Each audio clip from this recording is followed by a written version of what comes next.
All right, guys, I think we're live.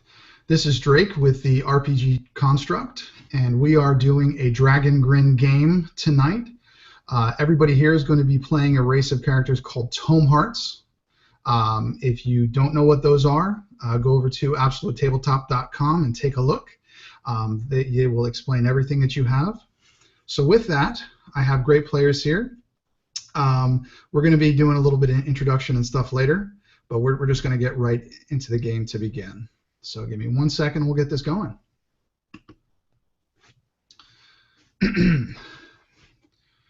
We begin in the land of Grinn. It's late in the season of reaping, and dark clouds have rolled in from the east, and the first snows have begun to fall. As the sun descends further behind the distant Svir Mountains, a biting wind begins to blow. Your awkward band of unlikely allies has found respite from this storm in a small cave just off the main road. There is no fire, as you've no need for warmth. There is no food, as you've no need to eat to survive. There is just the three of you. 3 where 4 once were. Forge, a fairly recent addition to this group, has chosen to scout ahead. In silence, except for the howling wind outside, you all remain. For hours you stand motionless. You've journeyed for almost 3 days from the capital of Grinn, constantly moving, constantly looking behind, constantly fearing what may come. And you are aware of what may come. You're aware of the danger you're in. You're aware of what you are. You're aware that you were created, not born. You are aware that you were made for a purpose, and you are aware that you have chosen to disobey. You are aware that the sentence for this in Grinn is death. Having little chance to talk over the last few days, Dillith looks at his companions in the cave, leans against the cave wall, and begins to tell his tale.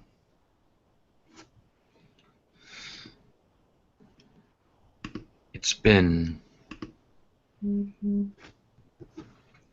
quite some time before we spoke. We've been running, constantly looking behind, and I fear that may continue again. Dillith holds a shield that is unique. It's quite large. It has the head of a hammer at the top and the bottom, and he lightly taps it against the ground as he's thinking and looking out at his 2 comrades here. And as he does so, sort of some dust off of this stone shield settles, and maybe for the first time you can make out a symbol on the front of it. And it's the red dragon of the Dismembered Lord. He looks around and says, Perhaps we are forsaken to be sacrificed. Perhaps that is right. But since the resonance, since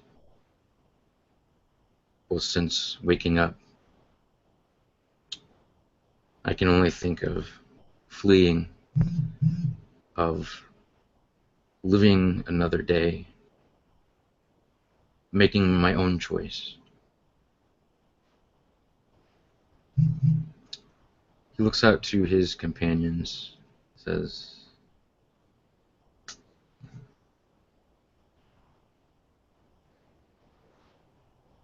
I think, well, I know the Lord's armies come for me. They come Perhaps because I have awoken. Perhaps because I disobeyed an order. Perhaps there's something within me. I'm not sure. I think, I think the, the freedom, the choice, the sentience was always there in the background somewhere. It was the children, I think. They showed me something that confused me, that I wasn't sure about. And he pulls out this mechanical bird that he has and says, little Toma kept coming back, even knowing what he stood for.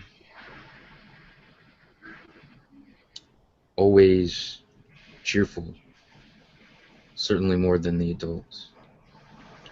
Always paying heed to people nobody else did. I'm not sure what it was, but I began to feel something. Like a song in the background that finally began to play. Everything from the last 4 cycles tells me that I should perish, that I should return and do as the Lord commands and his armies. But I will not. And he looks out at the two of you and says, I fear I may have drug you into this. You don't need to travel with me.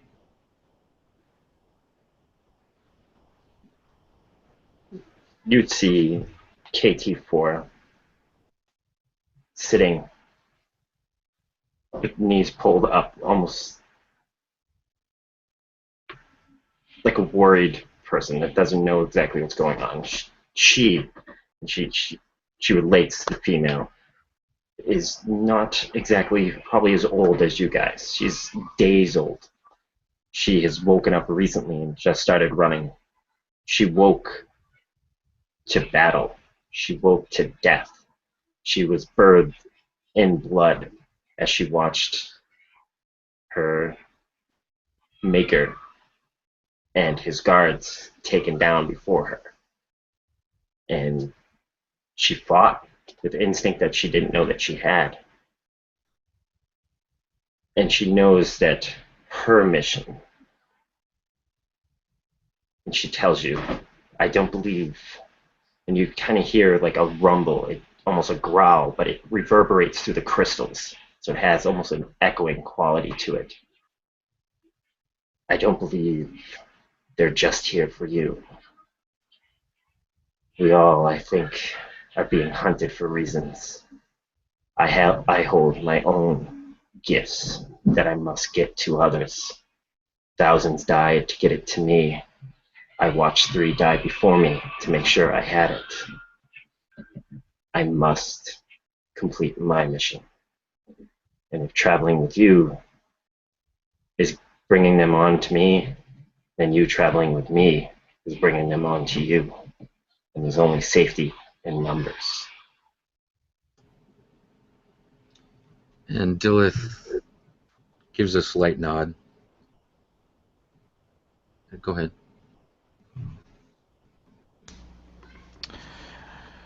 There's definitely safety in numbers, but I found now we must join together. We must be more than what we were, or we would never be what we should be. And Gunther would lean back and kind of think he's remembering the years of his master, who was a cleric and hated by the Dismembered Lord, and the many times he told him that if people just cared a little bit, if they just helped each other a little bit, then light may return. And kind of phases out a little bit his just gaze going forward as he remembers this and thinking to himself, yes, this is the right path. Travel with these, help them. And whatever is embedded in me that I can figure out, hopefully will be discovered with these people. Dilith says, what was your awakening like? Do you feel? I've been around a long time. I fought in the battles during Lightfall. I don't remember my first awakening, as some of us, I'm told, lose it, which I did that day. As we fought on those battlefields, I don't remember. I woke up looking into the face of the man that I call brother, father, the man that has taught me ever since then, who kept me alive. Before that, I don't remember. I do know that there's a purpose, and he tried to teach me my purpose. Apparently, I'm a shadow of what I once was. But perhaps with you, with these groups, I'll be what I was again. What I feel. I wish only to live up to the potential that he says I have, live up to my master, and hopefully bring light back into this world.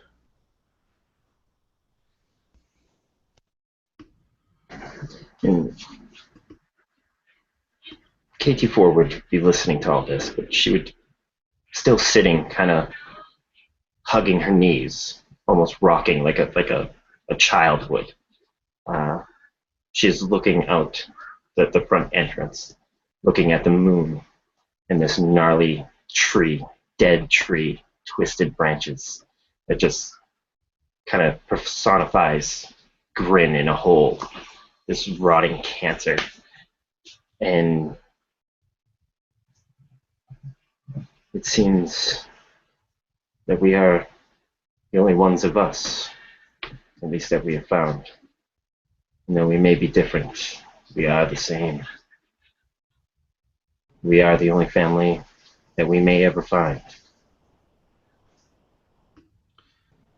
And as you guys kind of talk to each other, by the way, which was amazing, all of you, you hear the storm outside getting worse. You hear the wind howling louder.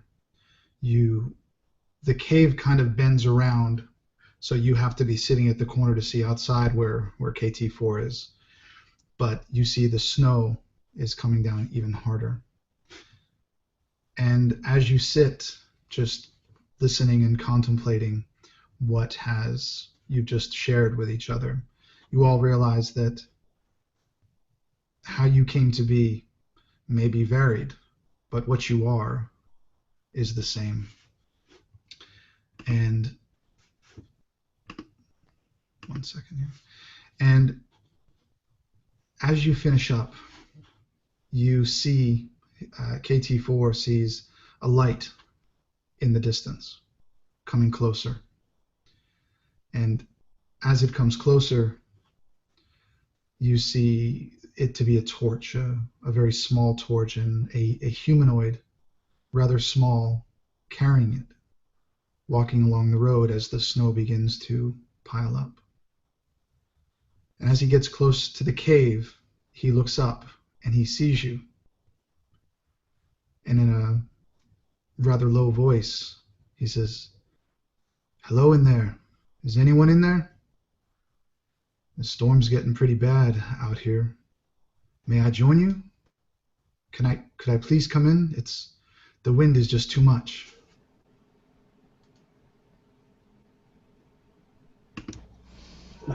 I'm sure KT4, being probably close to the entrance, would see this first, and I think as she saw the light, she would have pointed it out. We may have someone on the road. I doubt Forge would be using a light to find his way back. And you'd see, like, she's a massive, kind of construct in herself, of this, like, marble-ish stone and blue crystals. But she would kind of, like, try to lower herself. The fighting instinct that she doesn't know where it comes from kicking in. And she'd get kind of low and whisper to the others, I believe he wishes to come into the cave. He knows someone's in here. What do we do? Almost panicked. You could hear the saturated panic in her voice. And the passerby would see your stance. He would see that you kind of crouch down a little bit, and he would extend his hand and say, no, please, I am not here for anything. I just need shelter. Please, I am not here to harm you. May I please sit with you? Please just let me get out of the wind.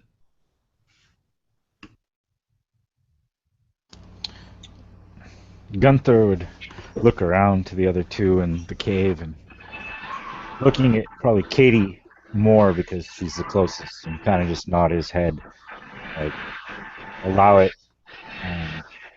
in his head, figuring that he has to practice what he preaches, that he has to help in some way, and seeing that one person is not or should not be a threat to three of us. So he'll look at both just to kind of see if they object in any way before speaking up at all.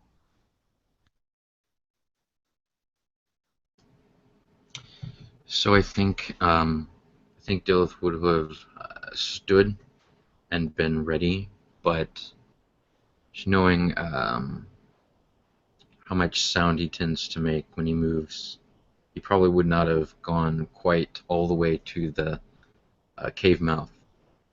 But he wouldn't say anything or stop you.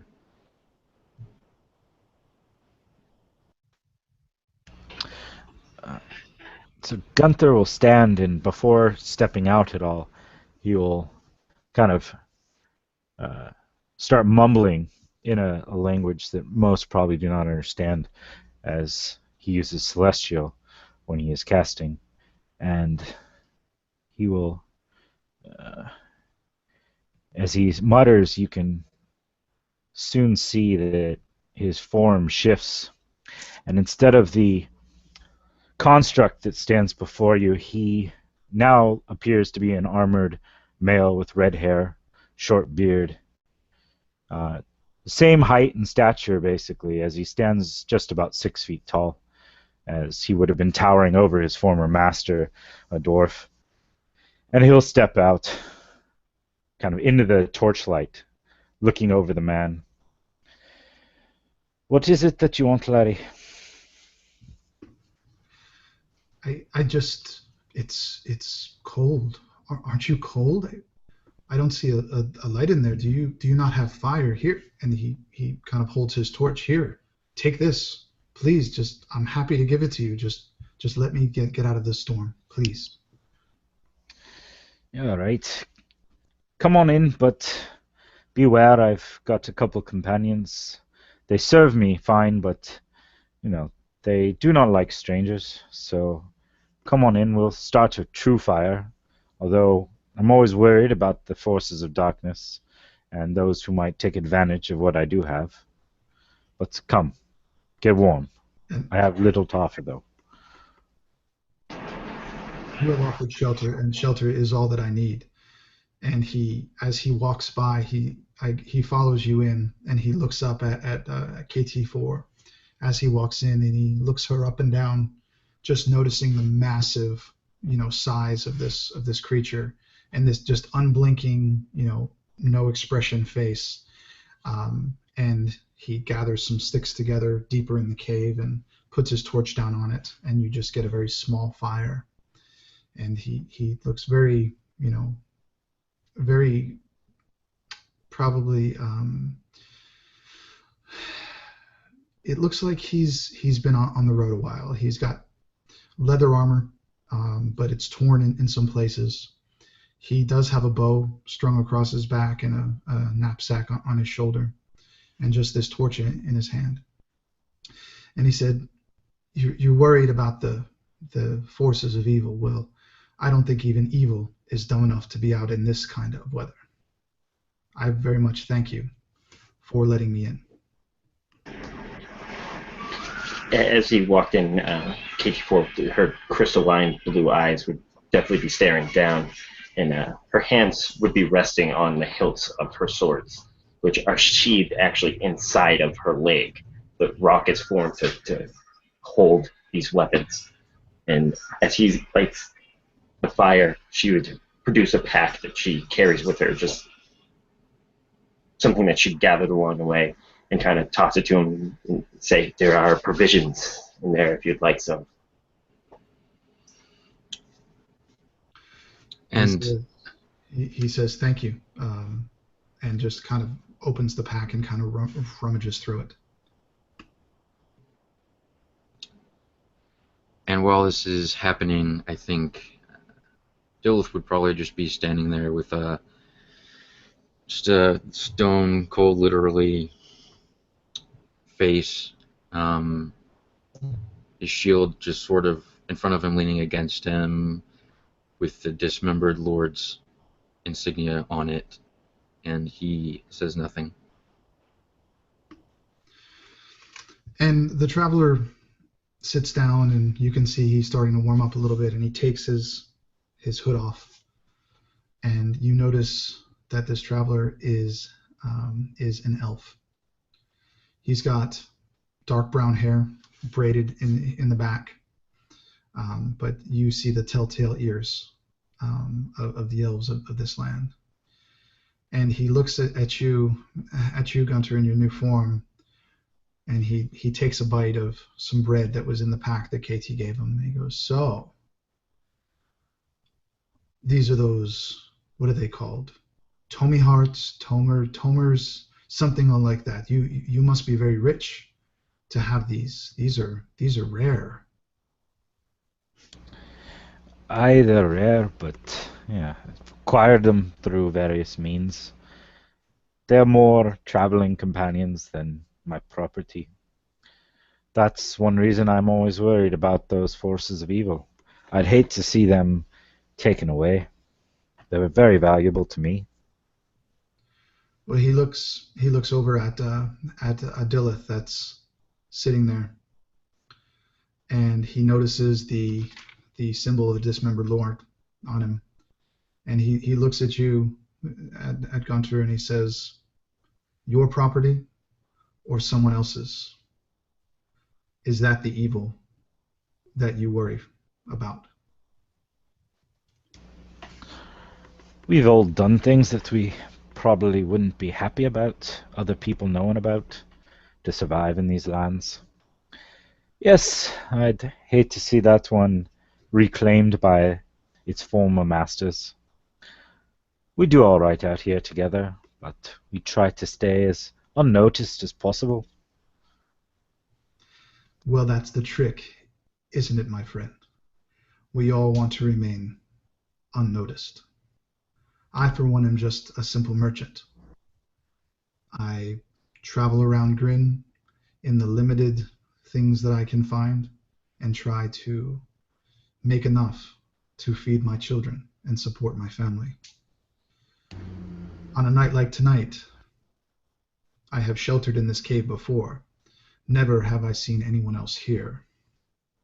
Not many people know about this cave. I'd appreciate if you didn't share that information. I'm not likely to tell anyone about it, but tell me, you are a traveling merchant. I'm sure that explains why you're out here, but I've not seen too many merchants traveling without wares upon them. Where's these items that you have to sell? And he smiles and he nods at you as if to say, touche. He said, "You see, I am more of a worldly elf. Not many among here in Grinn would know of these things here. Not many would know that the creatures exist. I am rather old in comparison to most creatures here, and there is very little in Grinn that I have not experienced or seen. So maybe I don't sell a lot, but what I sell is certainly worth it."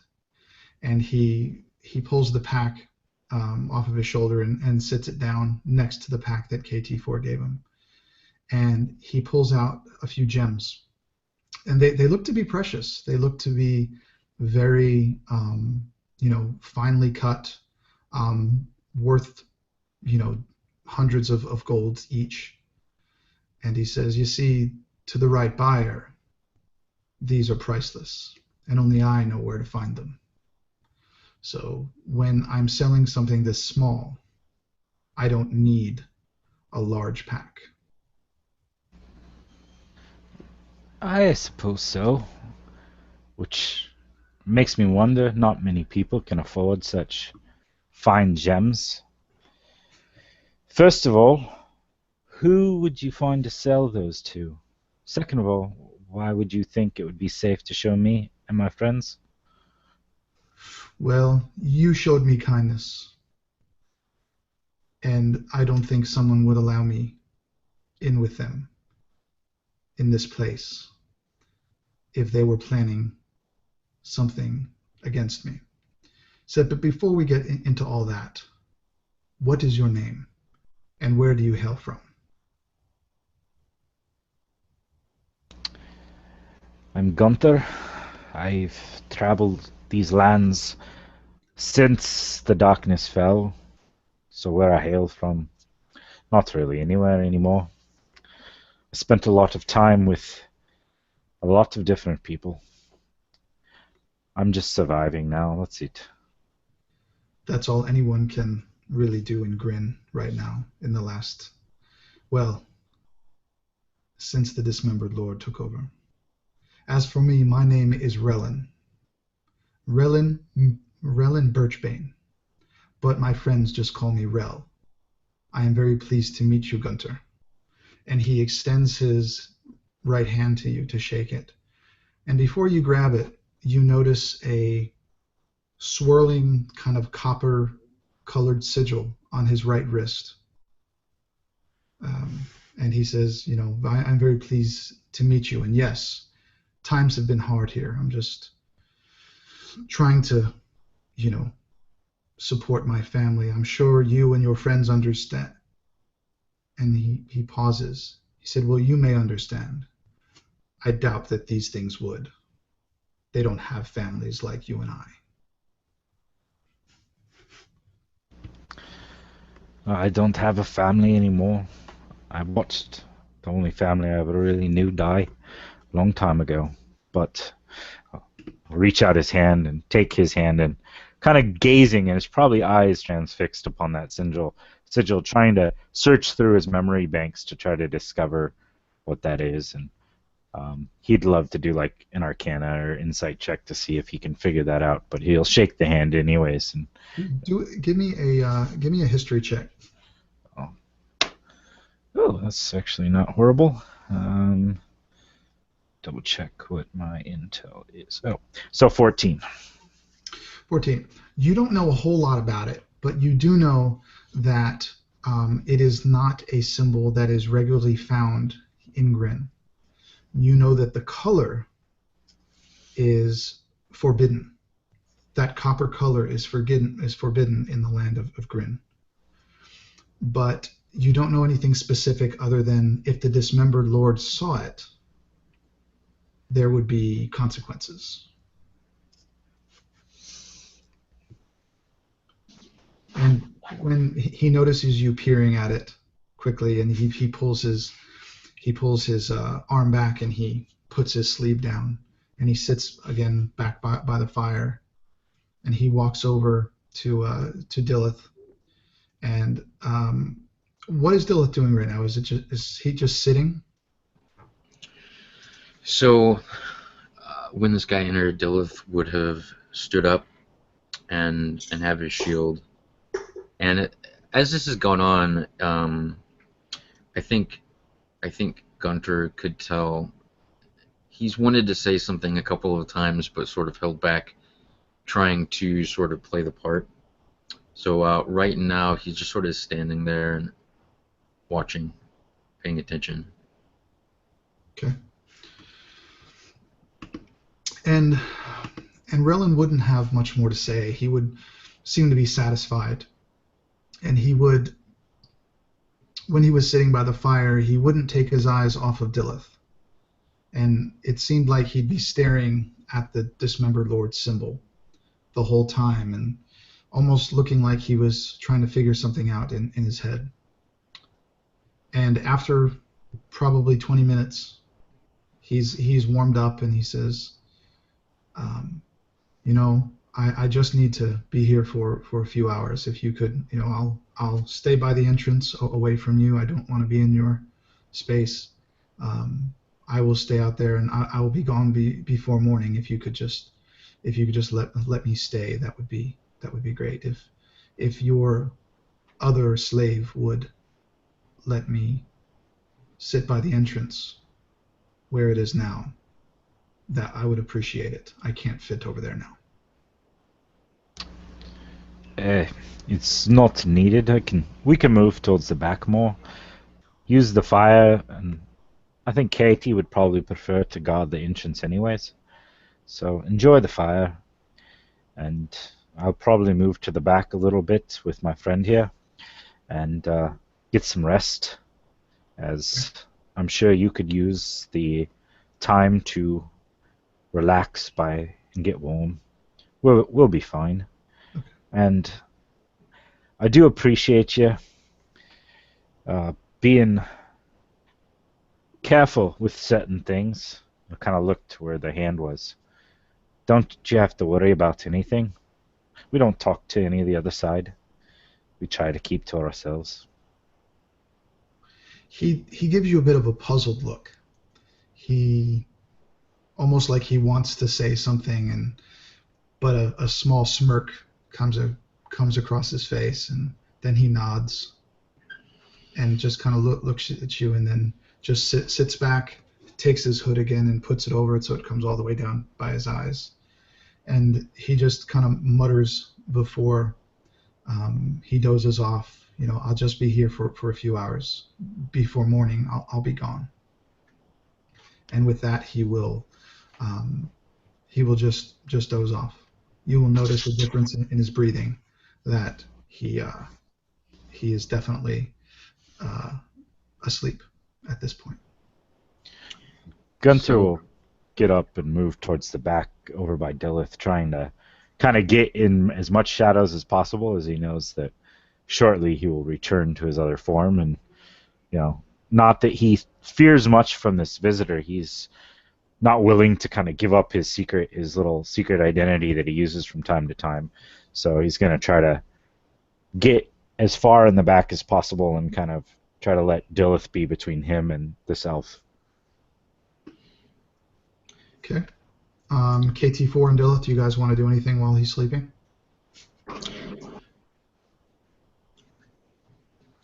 So I think that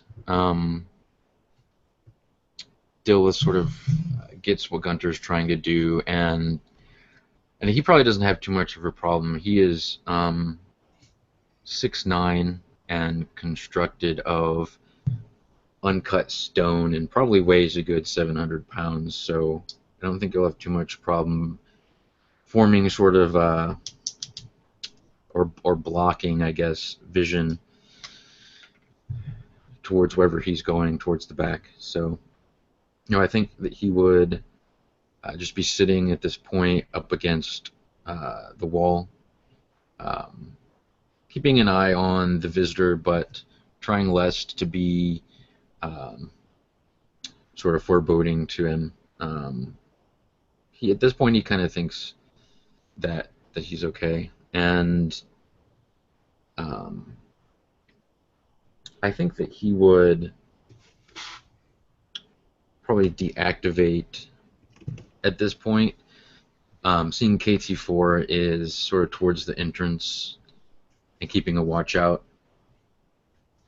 So, yeah, his sort of arcane blue eyes would just vanish into the blackness. His head would kind of lean forward just a little bit for the next few hours, and he would probably then get up in the middle of the night and head towards the entrance with KT4. And during the time that you were kind of deactivated, KT4 would just be sitting at the entrance. And she would have one of her short swords out, rolling it in her hands, like, and not really inspecting it, but almost remembering it. Like, this is a blade that she's only had for days, but it seems so familiar to her that there's more to it. And as you walk up, you would see that she has her hand out. She's catching snowflakes on her hand and watching the fact that they're not melting and how odd that is to her. She doesn't know why. And with that, you guys just sit there and remain silent in your power down modes for a few hours. And in the middle of that, several hours into it, you've noticed that the fire inside the cave has gone out. And almost silently, you notice Rel stand up. And he doesn't know that you guys can see this. You notice him stand up, throw his pack over his shoulder, button up his jacket for what it was, and go to the entrance of the cave, to the cave. And he looks back at you, all of you. Can't really see it as it's dark, but he just nods and say, "I wish all of you creatures luck until we meet again." And he goes out. You can see that the storm is coming to an end. The worst has passed, and he knows it too. And you just see the landscape has been blanketed at this point with snow. And you just see him walk away with no torch, just his bow slung across his back, and his knapsack on his shoulder. And he goes out to the main road and heads west. And you just watch him as he goes over the horizon. And as you guys begin to stir or awaken from your power down modes, with the dawn comes calm over Grinn. The snows have stopped. The wind has stopped. It's a bright, sunny day, not a cloud in the sky. You peer out of the cave and you see nothing but white. You do notice a single set of footprints leading away from the cave that you know to be Rel. But there's no wagon tracks, no snow has been disturbed. You just see that one set of prints. It seems to be as quiet as a tomb. And Forge has not returned.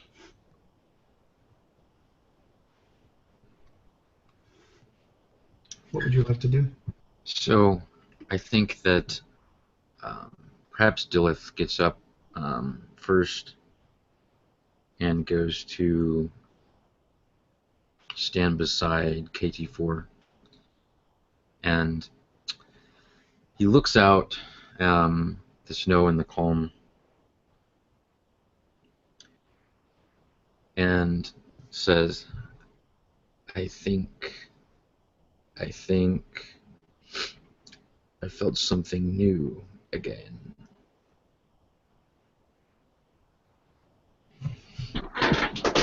What did you feel this time? With Rel, I'm not sure, but perhaps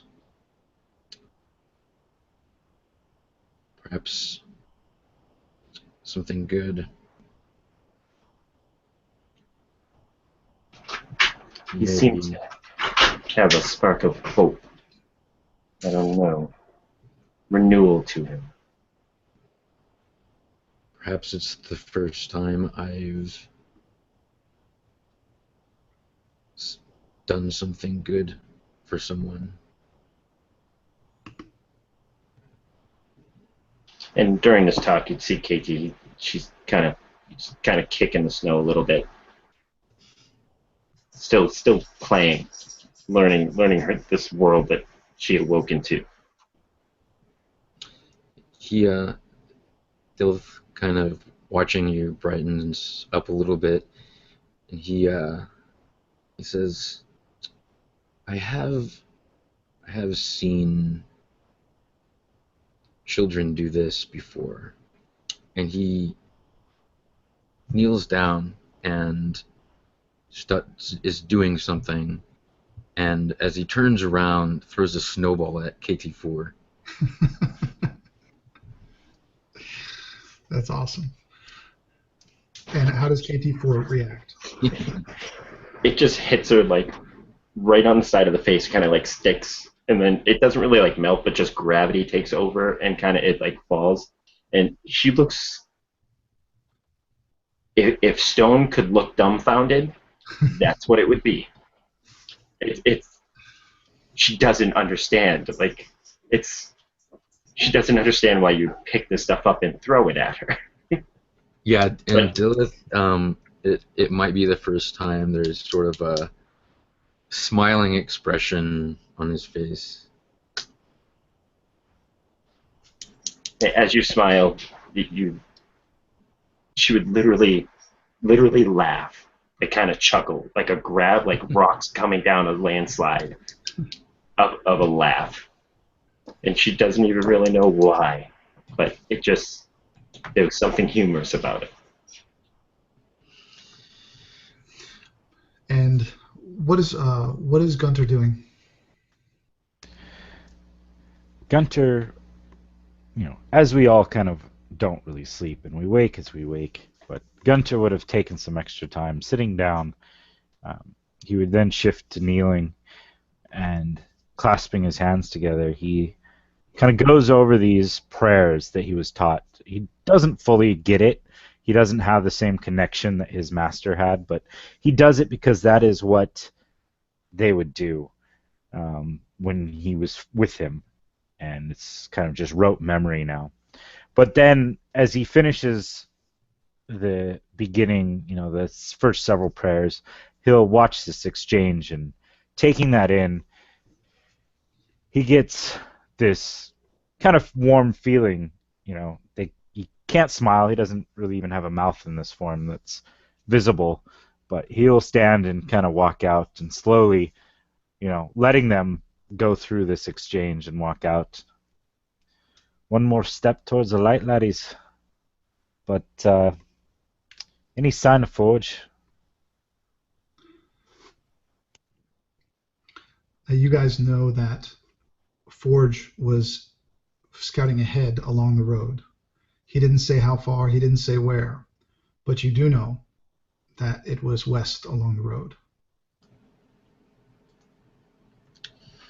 It's been some time. We should perhaps head west. What do you think?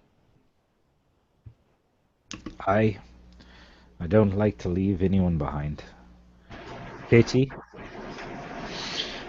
Yeah, I believe it's time to go. She'd walk back in and grab the pack that she tossed to the gentleman, and kind of it's too small for her to sling over like both of her arms and wear actually as a pack, so she just kind of like puts it over one shoulder and goes walking out. And I believe she would be the last one to leave the cave. Yeah, and as everyone else walks out of the cave, you see that she kind of like looks around a little bit, reaches down, picks up some snow, makes a little ball, and kind of tosses it in the air. And it like as it comes down from a high toss, it like shatters in her hand. She kind of laughs again, and then she goes walking off. Nice.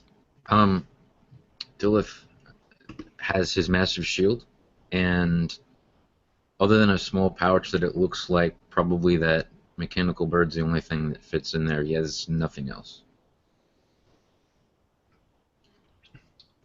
And where would you guys like to go? Gunter would heft his own shield. A metal shield, solid looking, with paint that's kind of covering something. And you can see here and there a couple lines that are protruding from different areas, but for the most part the paint makes it so you can't figure out what exactly it is. And he'll kind of look to the west, glance at the other two, and then just kind of start slowly strolling in the direction he believes Forge would be. Okay. Are you guys gonna head that way?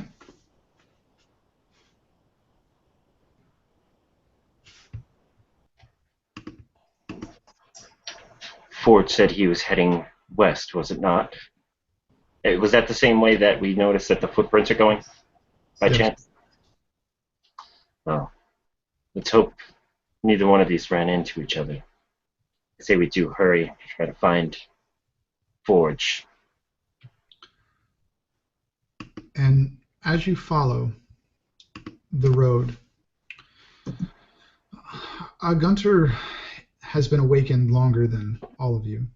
He's been through more. He knows that this road is known as the Smoldering Road here in Grinn. And he tells you a tale that he heard, that when the Dismembered Lord came to power, this area was one of the worst hit. This desolate land now where nothing is, that every small village that didn't pledge immediate allegiance to the Dismembered Lord was burned to the ground. There were stories that smoke filled the air for days, that you can still see some of the charred remains of the stone buildings as you walk down this road. But there's no one here.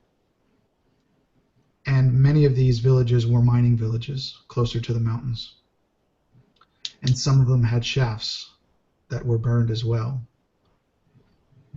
And you've heard of some, for lack of a better phrase, events that continued to burn years later after the Dismembered Lord took power. They continue to smolder, and the smoke continues to rise. You don't notice any then, but he relays this story that you are on the smoldering road as you walk. And this area is not very mountainous. It's hilly. There's a lot of ups and downs. And really you don't see anything except a few trees sparse here and there, except just a blanket of white and the glistening sun off of it. But you hear a faint sound, something that Gunter is familiar with, and something that KT4 heard at her awakening. You hear raised voices and commands and metal on metal clanking. As you come over this large hill, you realize that these are the sounds of battle. And you see your friend Forge surrounded by 3 soldiers of the Dismembered Lord. And what would they see, Forge?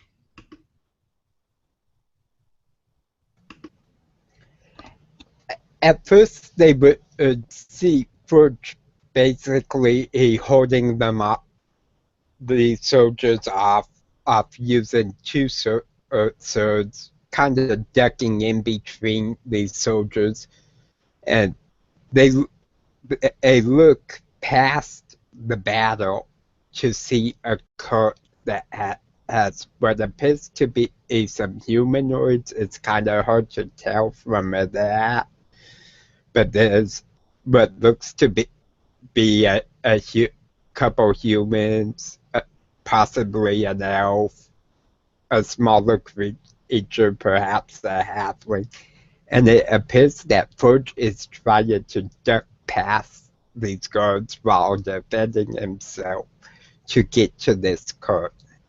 that's almost a cage. And you see some of these soldiers have big old mauls and hammers, and they're just racking at Forge his cloak of feathers. As some of the feathers are coming off as they fight, whirling around in the heat of battle and the wind that's being ripped up. Forge is kind of almost mechanically and methodically trying to work his way past these guys, saying, I can't let this stop me, but this needs done. And right as one of these mauls hits him in the side, Forge falls forward and slashing at his cart, he manages to knock off almost a rope that's kind of barring the gate. And he spits out to these captured servants, run, or try to hold these soldiers off. And he tries to get back up, and they are just slowly grabbing him, pounding on him, starting to try to weigh him down and chain him.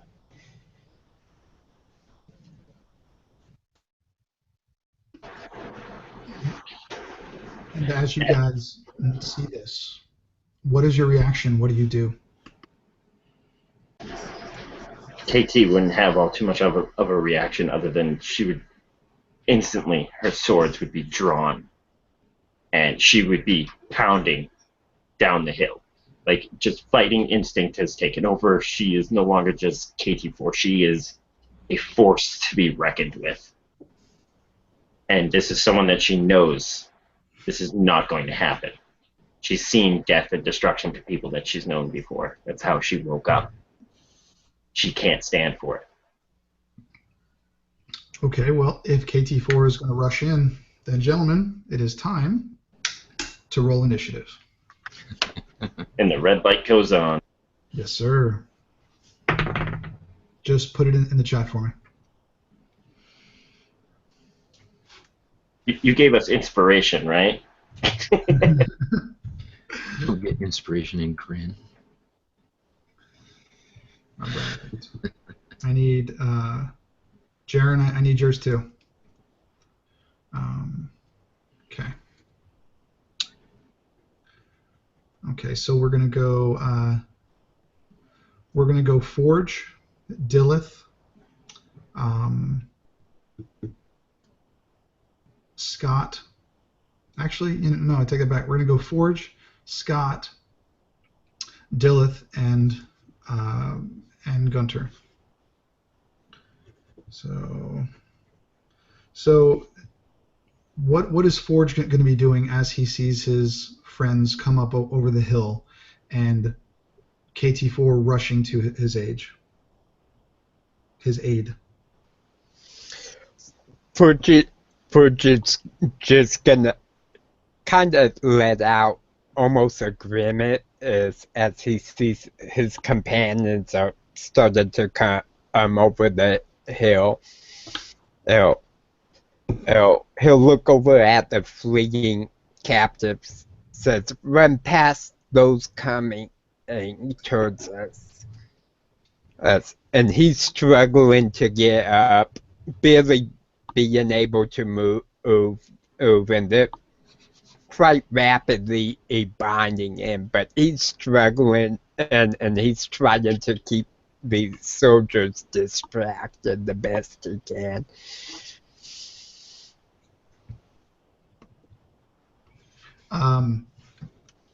We're actually going to have Scott go next because he made a beeline and ran down the thing. So he's actually going to be the next one in order. So Scott, you're up. What would you like to do? You said you just made a beeline for them. They do hear you coming. You obviously aren't that stealthy, but you can get to them in this round if you'd like to attack. She's gonna just beeline for the first one, the closest one that she can get to, and the first thing she's going to do is she's aiming for the legs, gonna try to swipe the legs right out from underneath him, and I just right off the bat gonna use a superiority dice to trip this guy. I'm gonna make a roll attack here, looking at that's 19. That hits. All right, and they have to make a strength saving throw of have to beat DC 13. Okay. He rolled a 3. He fails it. 3. All right, so he ends up taking a digger and looking at 8 points of damage. So what does this look like? Just see this mountain storming down this hill, and yet again, almost like her laughter, it sounds like rocks rolling down gravel. This sounds like a boulder crashing down gravel as she's growling, and just comes sliding in, literally tearing the dirt as her knees slide across the ground, and just hacks at one of these dude's legs, flipping him in the air, almost severing his leg as he lands prone. She's instantly going to spin around and use a bonus attack to try to drive the sword down into his neck. Okay. And that's with advantage, correct? Correct.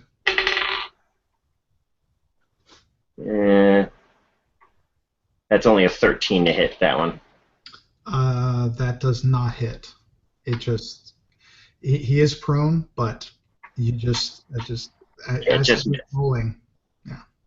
As she spins around, she overestimates where he's going to land, and just the blade comes down right next to his neck, like just barely scratching it. This dude obviously knows that he lucked out somewhere. All right, Dillith, what do you want to do?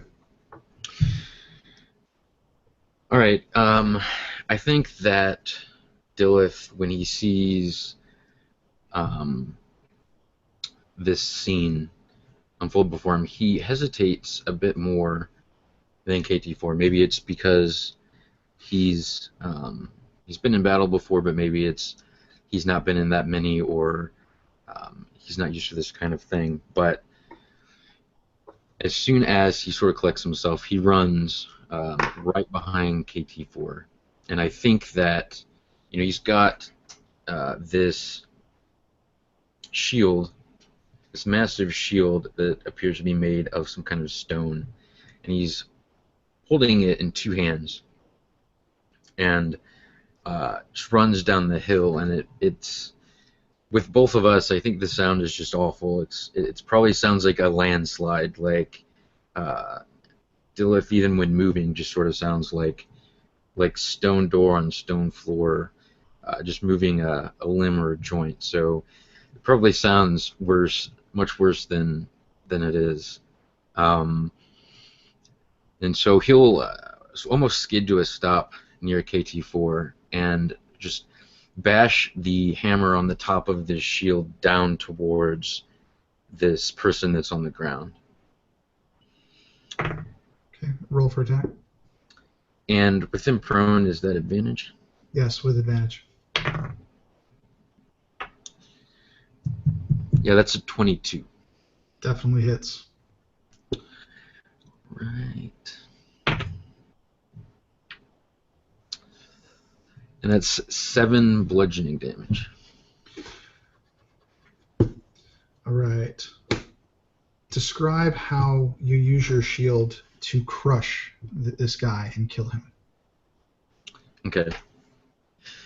So he skids to this stop and just lifts this basically two-handed shield and warhammer put together, and just slams the top of this shield down onto the face of this person, and it's just no longer recognizable, and just the worst blunt force trauma, which isn't pretty anyway, that you can imagine. Like, the neck is probably only half connected to the rest of the body at this point.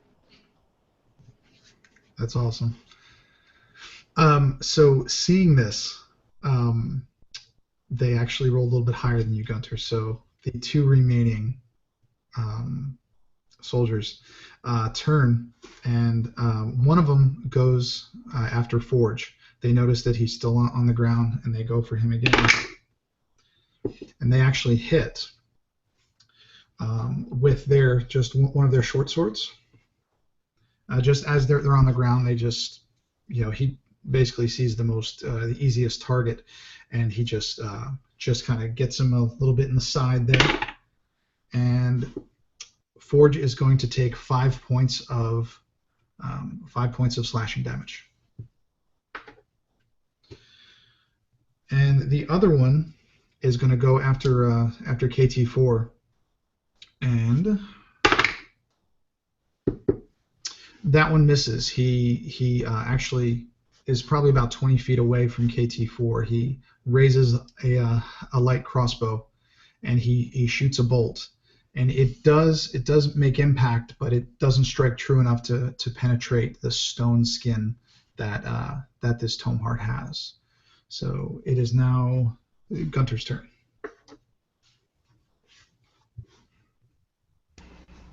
Gunter, a little bit slower to react, more just him taking in the scene, trying to run through all the tactical maneuvers that he's done, will stride forward, not directly engaging, and just not entirely sure the best way to go about helping his allies just yet, figuring that they're pretty capable, and perhaps maybe even wanting to see just how capable.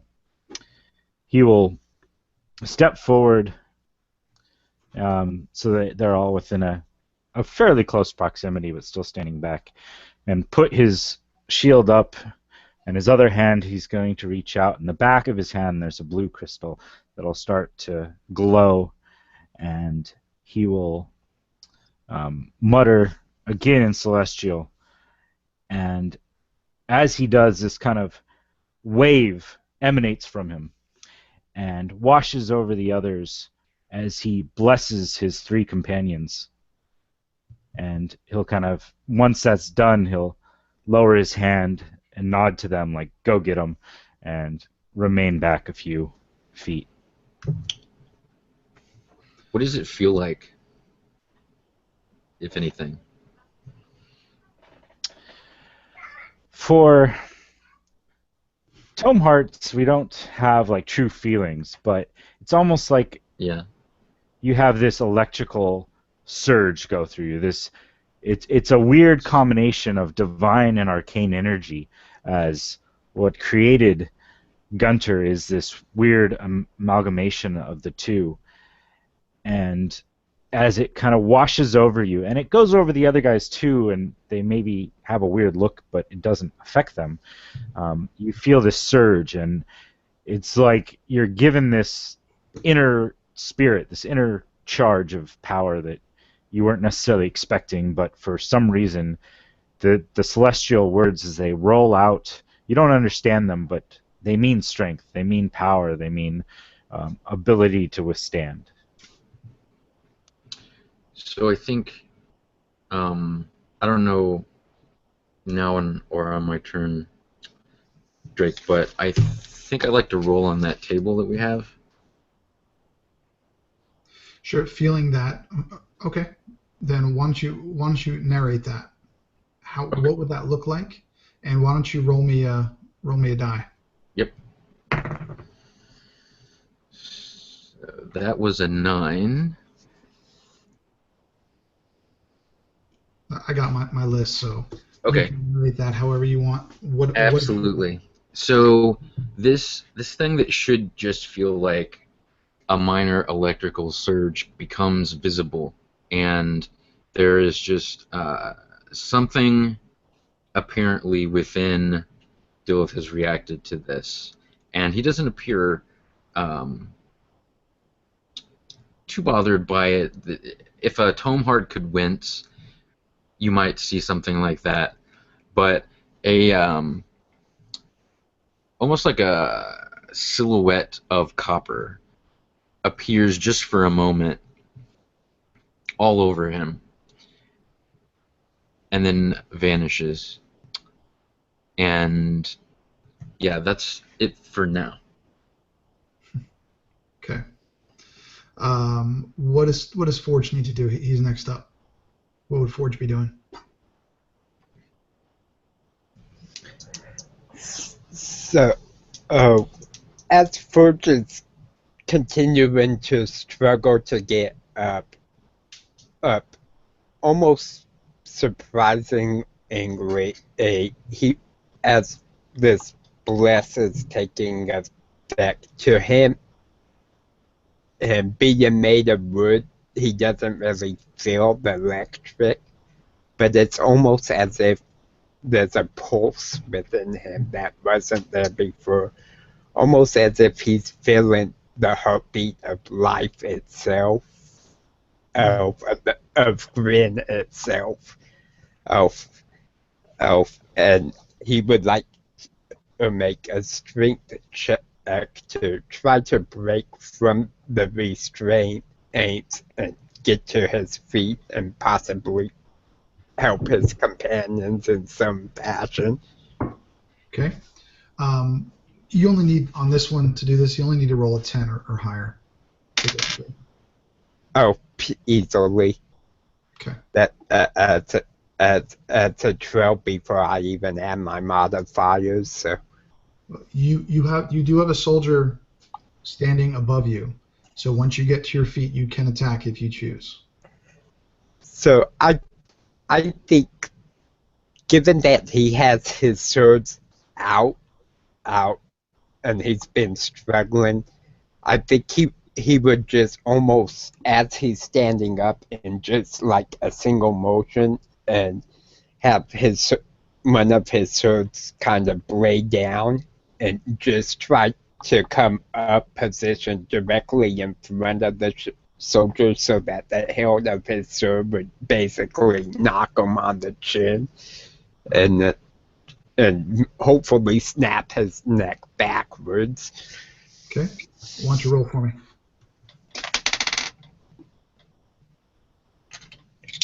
And I have the D4. Okay. So 15.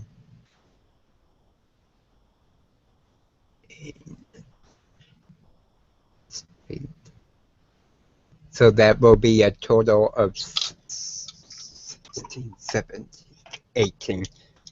18 hits. Roll for damage.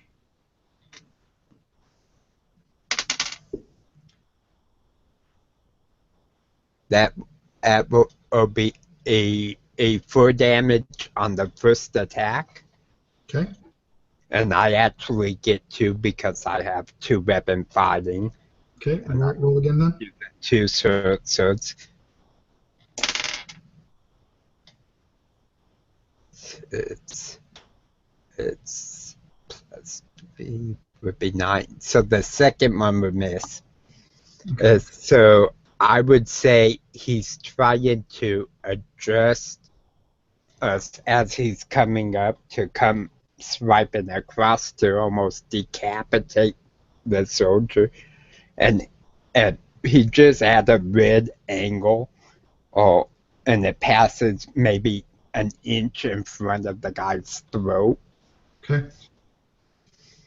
And then he just kind of braces as himself looks around at his companions. Okay. Aye, lads and lass, I'm glad you could join the fun. All right. What is Dillith going to do? I'm sorry. No, KT4. I apologize. I do believe the other Dillith did beat me. You just had me go first because of the fact that I was initiated down the hill. You're right. Thanks for keeping me honest there. All right, Dillith, it's your turn. So, recap for me. What do we still have right now in the scene? Right now, you have you have two soldiers that remain. You have some prisoners in as Jaren described, like a cage type situation. Several humanoids. You have one that has not been engaged yet, probably 20 feet away, holding a crossbow. You have another that is in front of Jaren, near the cage, that has taken a minor wound, but has taken some damage and is a little bit bloodied. You are still, your shield is still stuck in the face of the last soldier that you hit. Right. Okay. So Dilith puts a stone foot or boot on the chest of this person, and it takes a second or two to get the head of this hammer and part of this shield out of his body, and probably takes a little bit of his body with it when he pulls it out. And he... how far away is the crossbowman? Probably about 20 feet. You could make it in your turn. So he does something that's kind of a reaction for him when he sees the man with the crossbow, and he begins to say some words. And at first, he sounds confident, and he says, "By his eternal name." And then he kind of gets confused for a moment, and if he had an eyebrow to raise, he would. And he says, "The sacrifice begins." And at this, a pinpoint of red light, almost as like a focused beam from a red moon, comes from somewhere above, on top of the crossbowman. And he needs to make a dex save for me. Okay.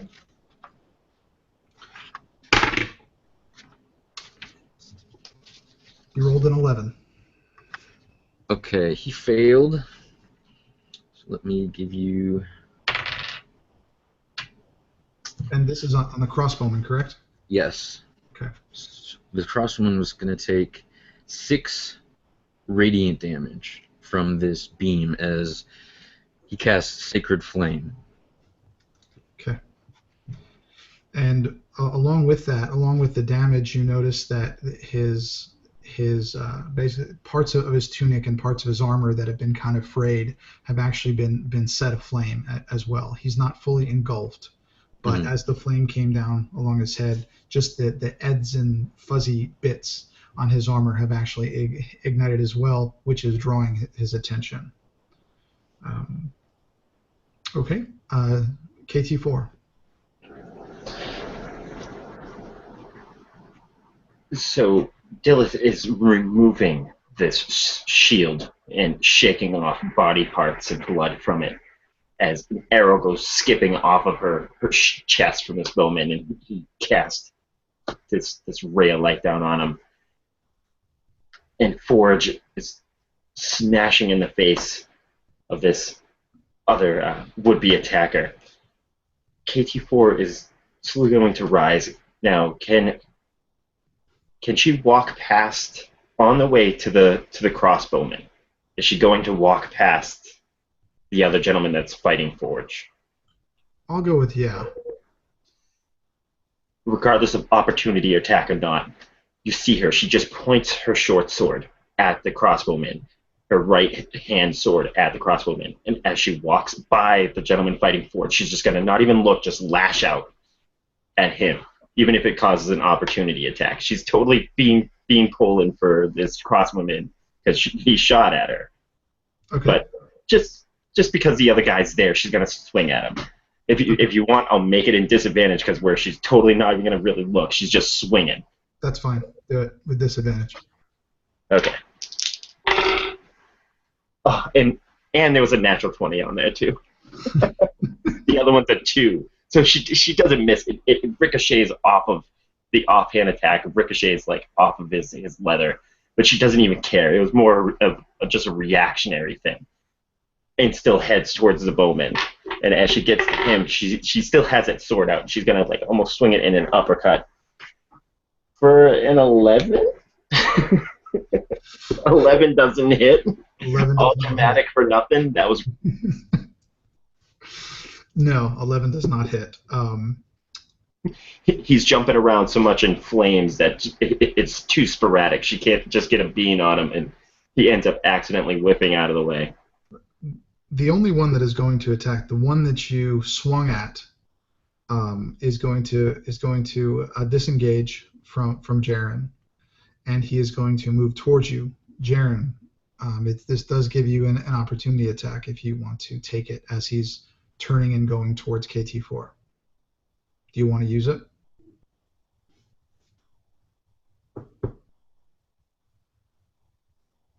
Jaren, you hear me?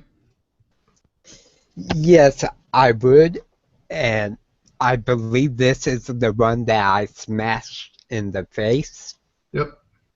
Okay, I need to know that because I have a feat that will come into play if I hit, called Colossus Slayer. And it basically gives me extra damage if the target is below max HP. Okay.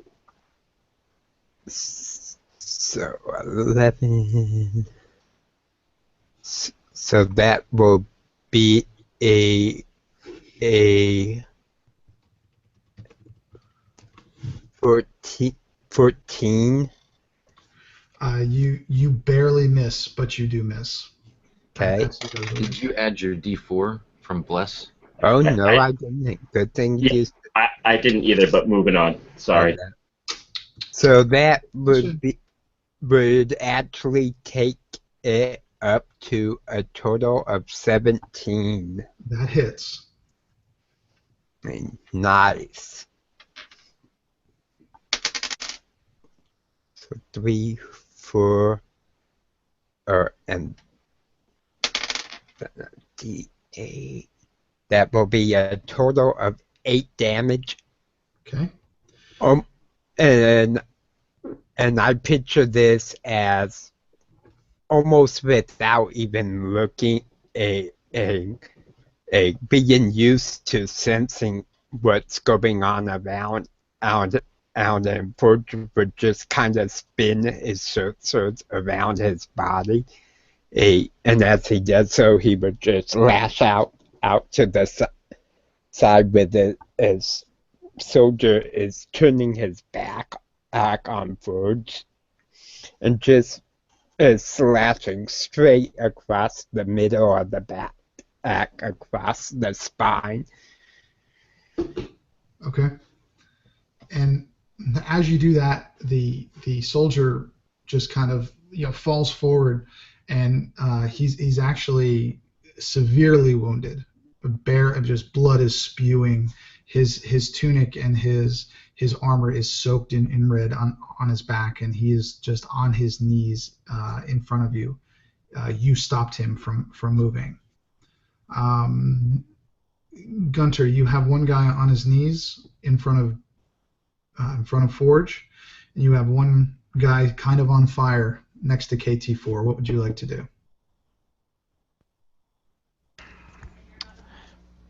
Gunter would survey the battlefield and realizing that in his mind it's best to eliminate any damage foes first and allow the rest to kind of join in and fight. He will reach his hand out, and as he does, kind of a blue smoke emanates from the crystal and starts forming around his hand, and he's going to reach forward, and as he gestures towards the guy on his knees, a bolt of fire will fly forward to strike at this one, and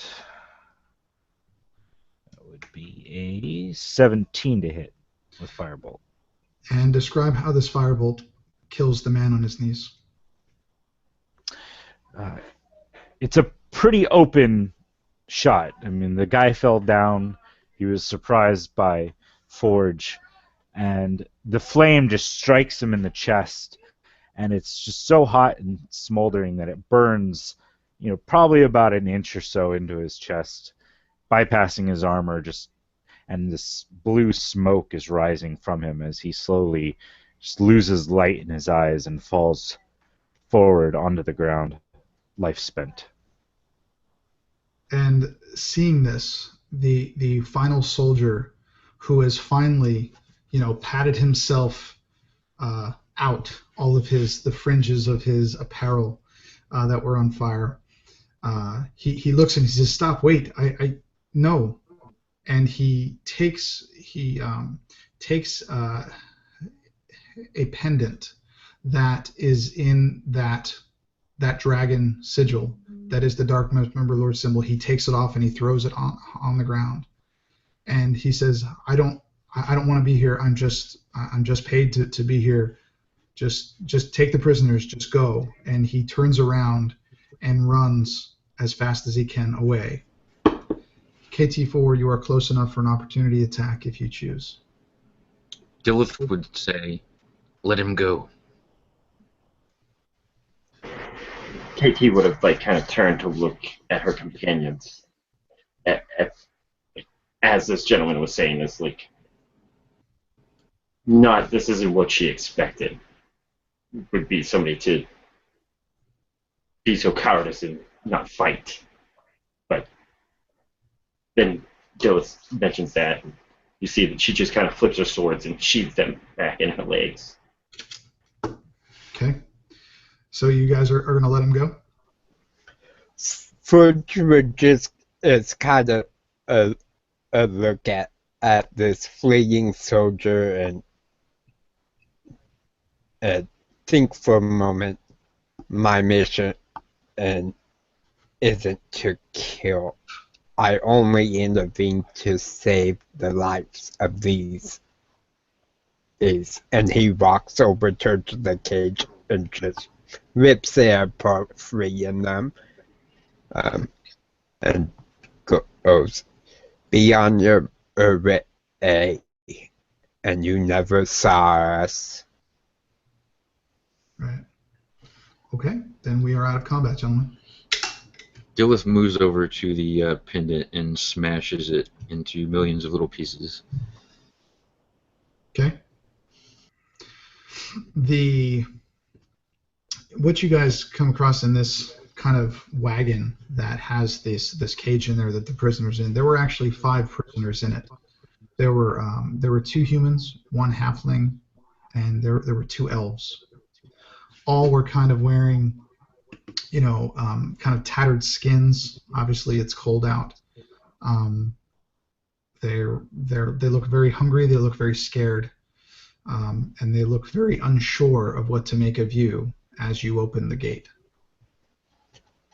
Forge would look over the people here, and he would see these elves and almost stop, thinking back on his master, and he would ask, "Do either of you know of a Lady Esmeralda Leafstepper?" I believe if she is in Gunson, wherever that may be.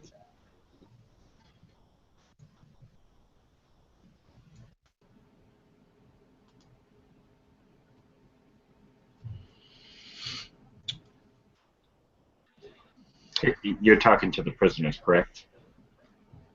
Yes, I was talking to the elf prisoners specifically, but kind of asking everyone. The prisoners, they're afraid of you. They're frightened. They're scared. They're cold. They're hungry. They haven't left the cage yet. You've opened the cage, and they're just standing there staring. They hear the voice coming out of you, but they're too scared to respond. They just keep nodding and saying no. They They don't know what to make of you. In this current state, with what they've just seen, I don't think you're going to get any information out of them that you need about someone that you used to know. For KT4 would have come walking over, noticing that they're obviously petrified, and she'd take out her pack and pull more food rations out. Why she grabbed them, she doesn't know, and stuffed them in this pack. She has now used them twice, and kind of puts them on the ground with some water, and just puts her arm around Forge. They're not going to be able to help you, my wooded friend. They're more scared of us than anything. Let's just leave, and they will be on their way. You did a good thing today. Forge with a nod and say, simply not good enough if they still fear us, and he would kind of turn and walk off. And as KT4 comes over and hands them what he does, they nod and just show a little bit of appreciation. They're still petrified though. And a human steps out, one of the larger humans, a little bit over 6 feet, but very gangly and skinny, obviously not a lot to eat. And he goes up to Dillith and he says, where are you from? Why did you save us? Dillith looks down for a moment, looks up. He says, where I'm from is a far, far away now. We saved you because it was the right thing to do. He kind of looks down, says, I think that's the second good deed of my life. And he looks at you puzzled and confused and says, the second. And he just kind of shakes his head and says, where are you going? Where are the four of you going? What are you seeking? Dillith looks over to his companions. He's probably been awakened the shortest amount of time, and sometimes he says the wrong thing. And what kind of expressions does he get back from his friends? I feel KT4 would have kind of started to lead Forge off, so she may not have even been like present to this. At least that's what I'm thinking. Forge, if you wanted to like break rank and turn around and go back, like that's totally up to you. But she would have tried to kind of like corral you and been like, "Come on, friend, you still did good. Maybe it wasn't good enough, but it was better than these wretched souls have seen in a while." Forge would just kind of nod, pause, and look back, hearing this human speaking, and says, I don't know about the others, but I need to go towards Gunson. Wherever that may be in this land, I'm not familiar with a wide range of geography.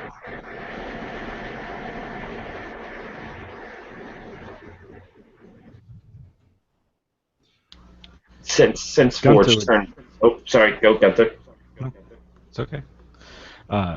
Gunter would kind of slowly walk forward, looking them all over, trying to see, and his friends included, to see, how much damage they may have taken during this whole thing. But he'll look at the human. We wander, we go. It matters little. All that matters is we are here in time to help you. And at some point, hopefully, you will find someone to help. In this way, eventually light will return. We will be needing to move on unless you have need of us at the moment. We have far to travel, wherever we're going. He seems to understand, and he says, "Well, if you're going or looking for a landmark, the city of Aberwith is about half a day to the west along the smoldering road. It is a ruined city, a city that was once great, but since the Dismembered Lord has taken over, it's but a shadow of its former self. But the Lordsmen, the elite soldiers of the Dismembered Lord, control that city. If you have enough coin, you will be safe. But what you are is not welcome in that city anymore. If you head that way, I would advise caution." And he looks at all of you, and he says, "For all of you, be careful." And with that, he turns and rummages through the Scott, could you mute yourself? Yes. Sorry, we're getting a weird reverb from Scott. He rummages through the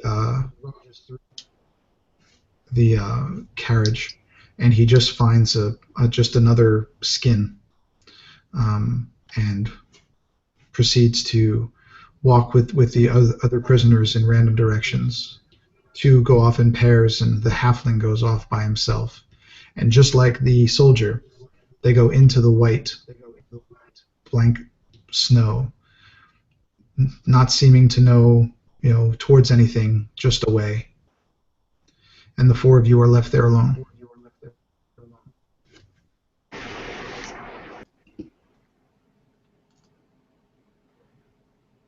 Well, which way now? Well, we should be moving on from here. It's not safe to remain in any one place. And though I didn't want to kill that one that ran away, probably was the smart move. Where are we going? I mean, let's move on. I need to get to the Svir Mountains. Where that is, I do not know. But I really do not wish to speak to ones that could pass it along to perhaps the wrong ears. Do any of you know where these mountains are? The Dillith Wood.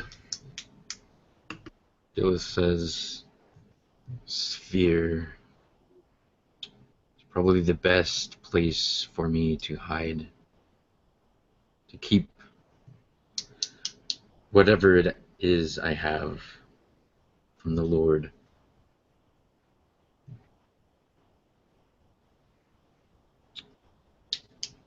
But the fastest way to Svir is through Aberwith. It sounds like we must take great caution. I don't believe any amount of coin is going to give it us passage. If slaves that we just freed can't accept us, I don't see how coin is going to buy our pass. He says, I have none anyway. Fudge would just kind of look at his companion and says, "Well, I don't know about a lot of you, but I know that this Dismembered Lord would be interested in my creator and some of the information that was relayed to me. And I don't believe there is hope for anyone, including us, if the Dismembered Lord were to receive this information. So I suggest staying far from Aberrant. Perhaps the long way around may be better. And with that, you guys are engrossed in your conversation, and you don't notice that the halfling has come back and is now standing next to Forge. And this halfling is young, just but a child. And he's taking his finger and he's tracing the damage to the wood, the wooden skin or exterior that Forge has. And he's just kind of tracing it. And he looks at you and says, "Does it hurt?"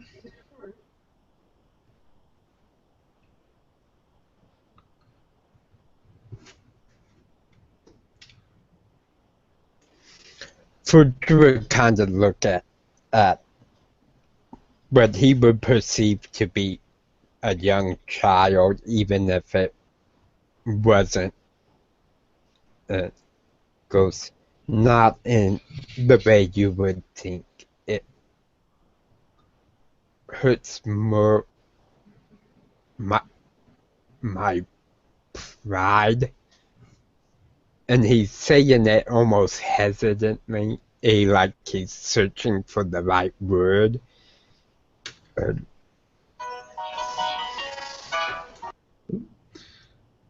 And as the music plays, the kid starts to dance.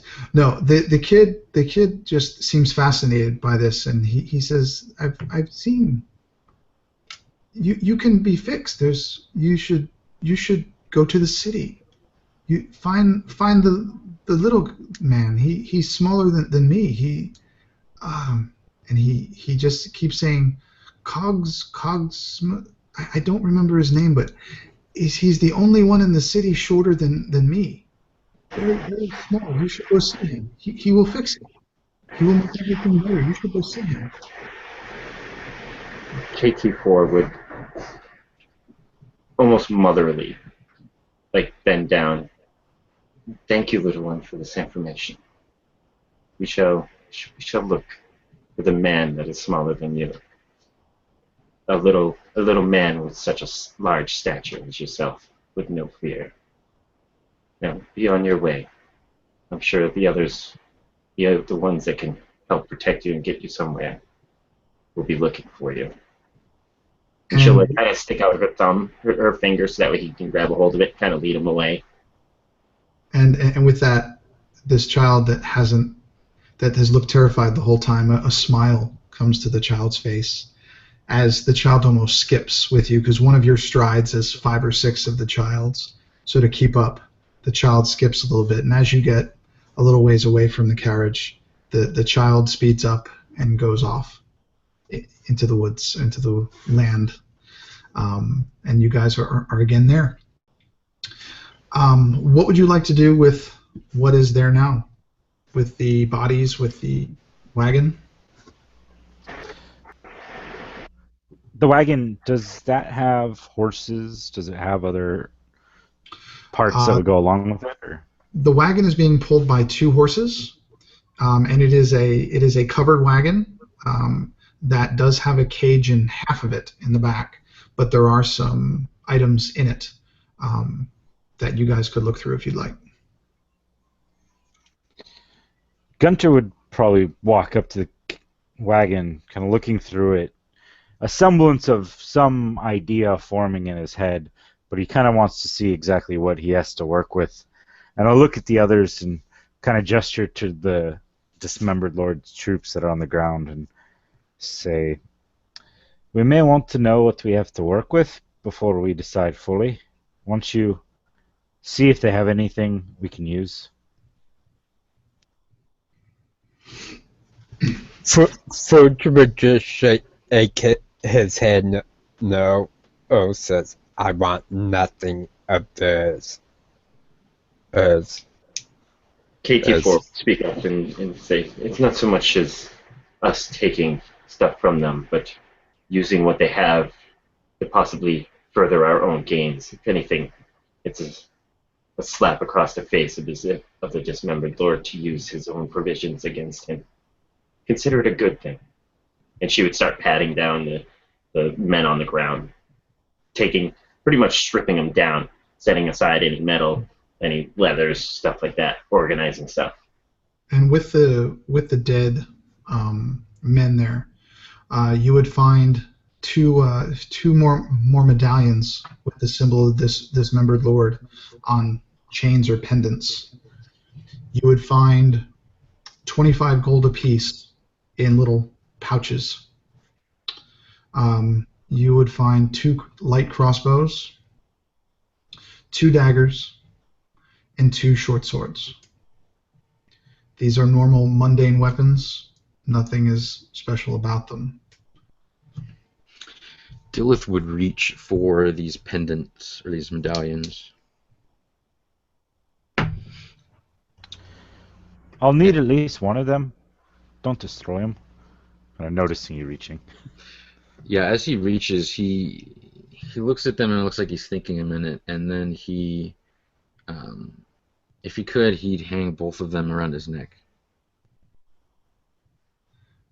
And as you do, you almost feel a warmth from them. And you don't really feel warmth. But as they get close to the sigil that's on your chest, you almost feel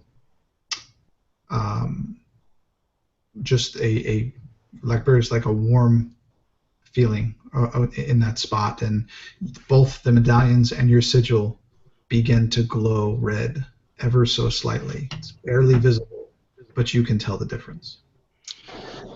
So, as this happens, Dilith is clasping the medallions that he's just put around his neck and looking down at them, looking like he's thinking about something. And if anybody was close and might notice, you might notice for a moment the red dragon symbol on his shield would have glowed just for a few moments.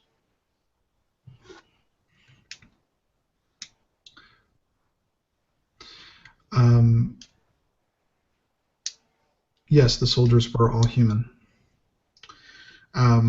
Within the carriage, you all find several black cloaks, black hooded cloaks, large enough to cover everyone except Dilith. They are hooded, they are long, and as I said, they do fit.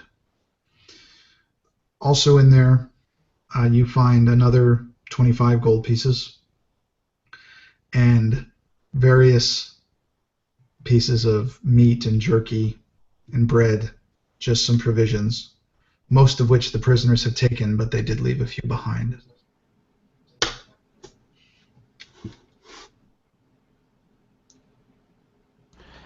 All right, Dilith, if we go through this city, would anyone know that you no longer serve the Dismembered Lord?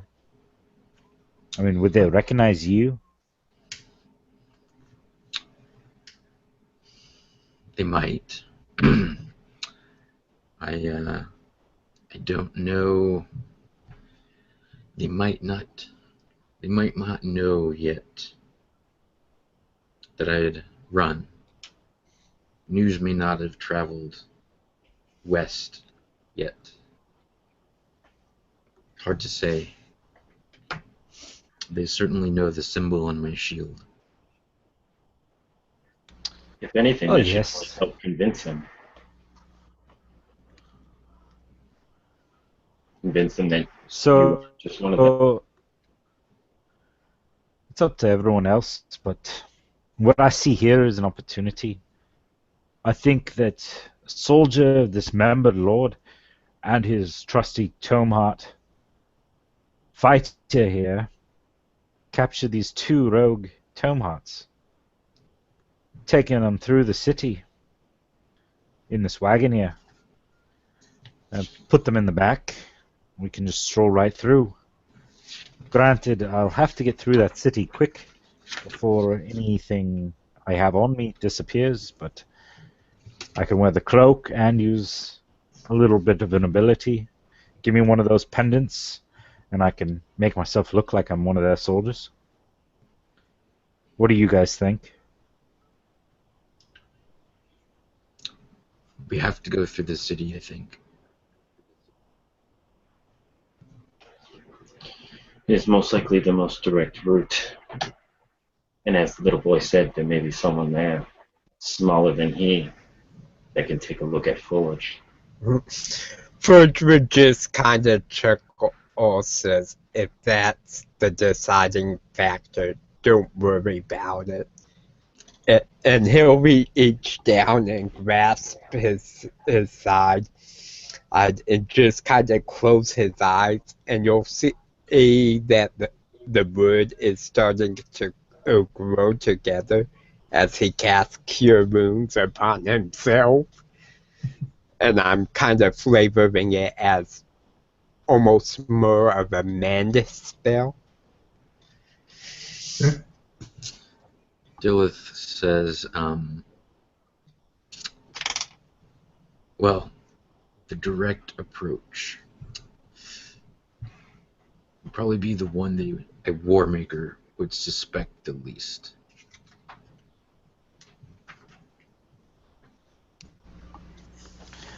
So, we can fix this wagon up a little bit if it's taken any damage. I haven't really looked over it that close.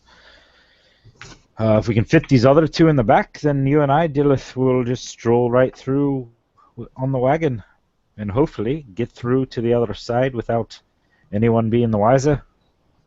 What's on the other side that we'd be taking these 2 to?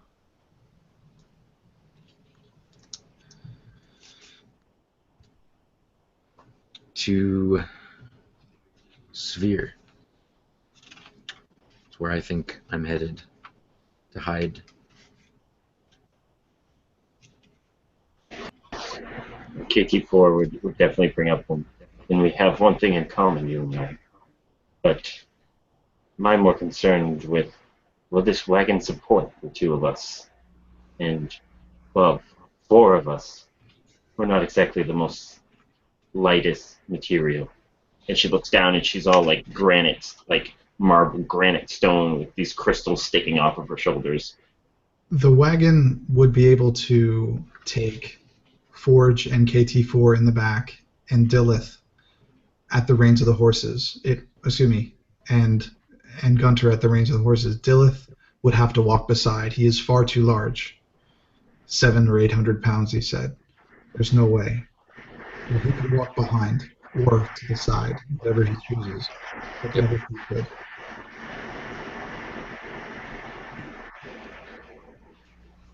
Yeah, I think Dilith should be in the back anyways. Less chance anyone will notice who he is, and that way he'll look like the god. You 2 will have to hide your weapons as best you can, maybe under one of these cloaks, and we'll lightly tie it up with a rope.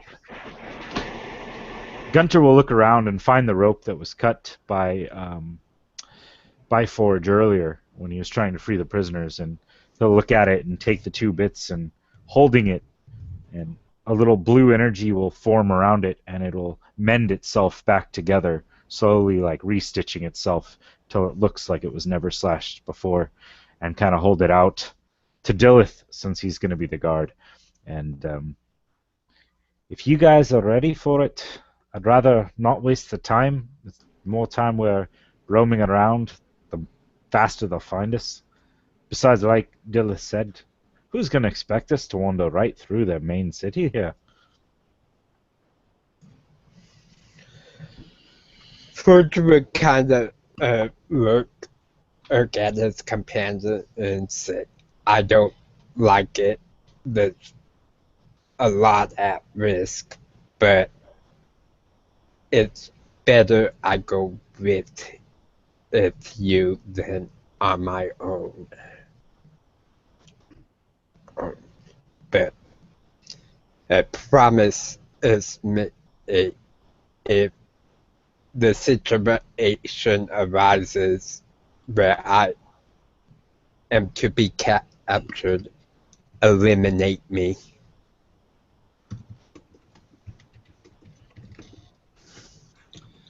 And Dilith would nod to you at that. So I think the same stands for me. Okay. As you guys prepare, I'm assuming. So Gunter, you're going to take one of the pendants from Dilith, correct?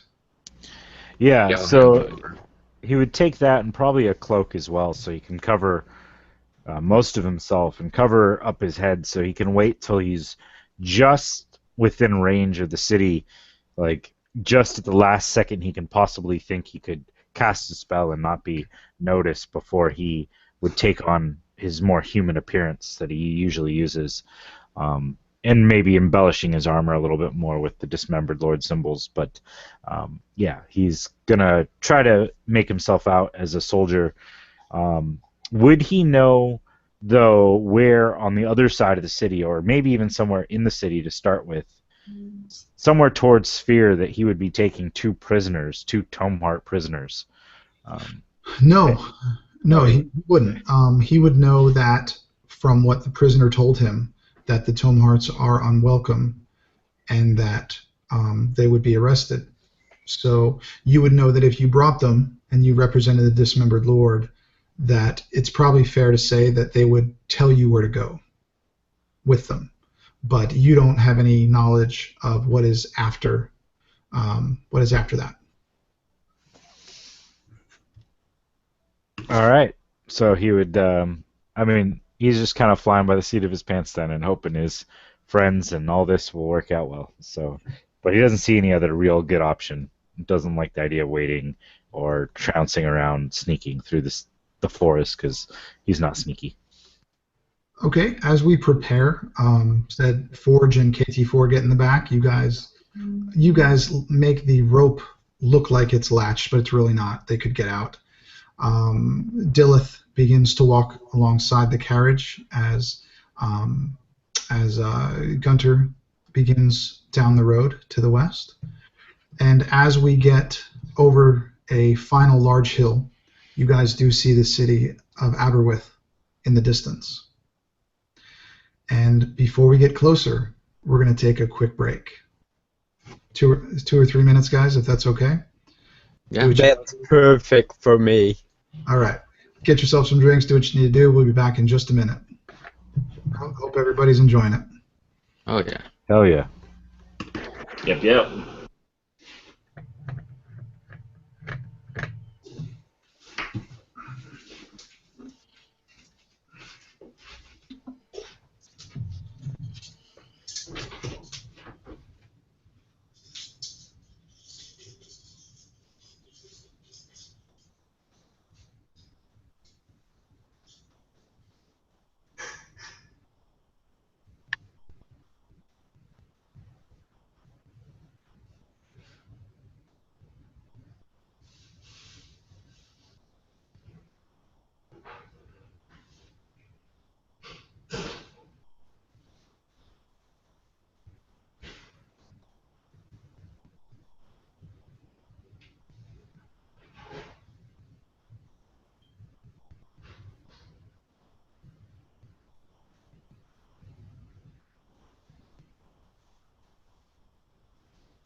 Oops. Hey, everybody. I didn't post this link, so everybody's going to have to watch it later. Yeah. I checked a couple times. Yeah, I didn't post it, so at this point we're halfway through. Yeah. I'd rather them just start from the beginning. So Tomehearts are fun, man. yeah, dude. Ben, you are killing it, bro, with that guy. You really are. Thanks. Honestly, all of you guys are playing off of each other amazingly well. Having not communicated your stories to each other, I've been very impressed. Yeah, I'd like it that way, I think. Welcome back. I was going to say, I just like Tomehearts because there's so many, like, basic things that you can assume that you can't. Like, you can normally assume with most races that you really can't with a Tomeheart. Well, and the thing is, they're unlike anything else that we've played before. I mean, even like a Warforged, you knew. Exactly. Yeah. Well, and I think the way Abtab usually does things is in a way that's vague enough or leaves enough spaces where, it's not, all the I's dotted and all the T's crossed. So there's even room to ask the question, what is XYZ like for a Tomeheart? And maybe it's different for different ones and that sort of thing. So it's really cool. There's No, like all you guys though. I mean, every single one of you is doing a great job. That whole snowball thing was hilarious. That was great. That was so funny. Good. I was trying to The bad thing was I wasn't there in character. Yeah. So it's like I'm sitting here listening, and I wanted to be like, "Oh, you see Forge over the hill, hiding behind a snowbank with a large row of snowballs, just waiting to join in on the fun." Jaren, I didn't expect it to take almost an hour to get to you. I apologize, but I couldn't let that whole narrative go. It was getting so good. It was so awesome. It was like, oh man, I want to be there telling my story along with these guys, but my character's not there. Yeah, I don't know. This is my first time really playing, I guess, narratively with people that like that style. So yeah, it's very different. Had a lot of fun. Extremely different. Well, given that, okay, is everybody back and ready to go? Roger. Sure. Ready to throw some more snowballs. All right. That's right. So we'll jump back in, guys. So, and again, Scott, anytime you're not talking, please mute. Your fan is basically the source of all evil for me tonight. So sorry, bro. I'll deal with sweating my balls off. No, keep your balls. I'll turn it off. That's fine. All right, so you guys, as we said, we had the two in the back.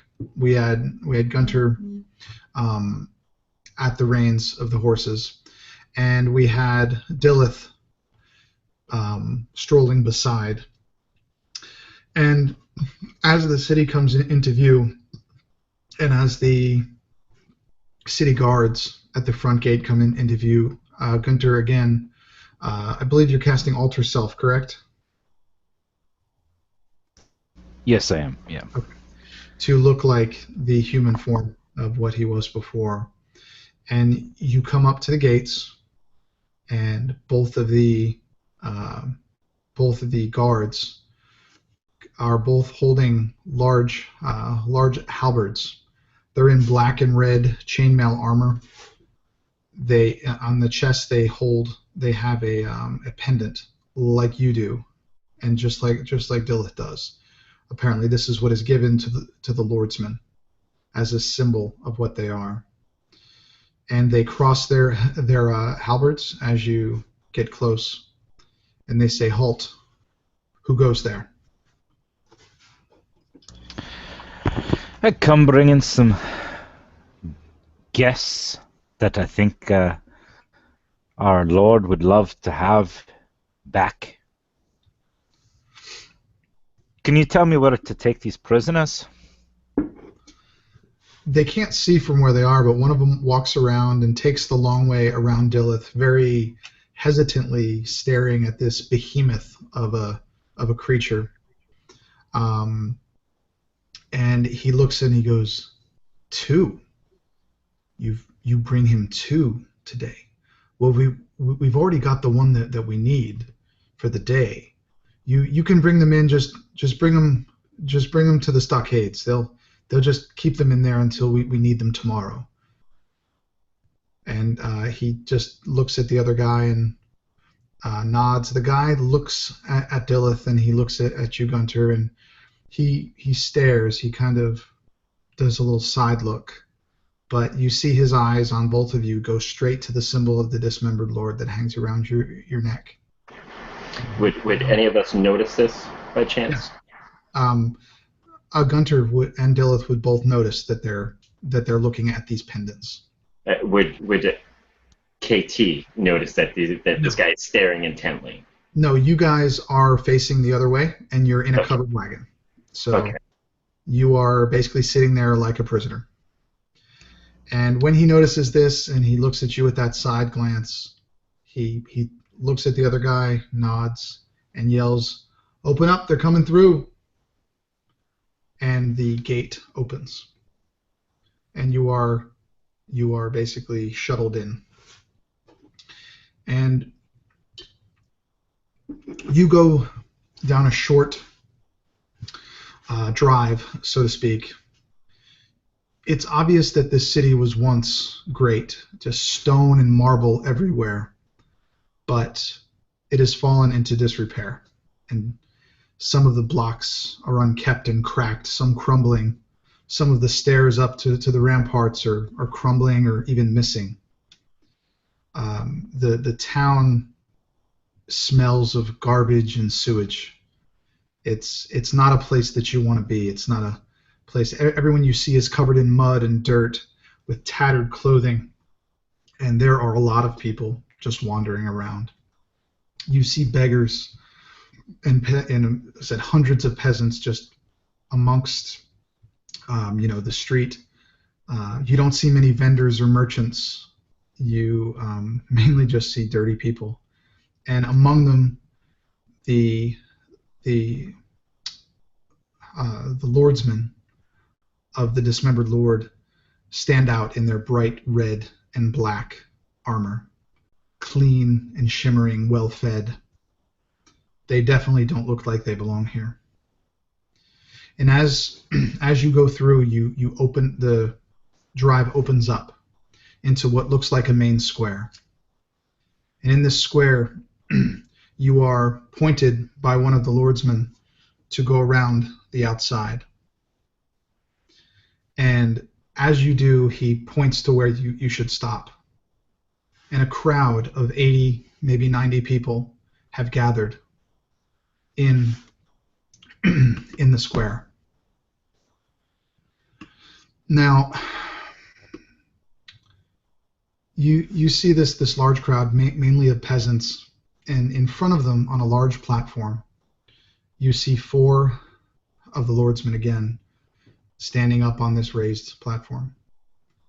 With them, you see a much larger member of this group, almost a half a head taller than the other soldiers. He wears the same armor, but his helm has a red plume along the top. You can only imagine that this is a higher ranking officer. But also with them, you see another Tomeheart.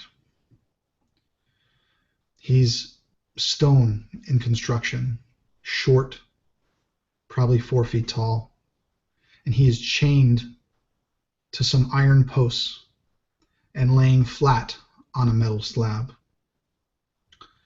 From this distance, you can see the runes GVRT etched into his chest. You can't see an expression, but you see his body kind of thrashing and his head turning frantically. And although you can't see an expression on his stone face, you know that he's terrified. He looks towards these lordsmen and he struggles with these chains on his hands and feet.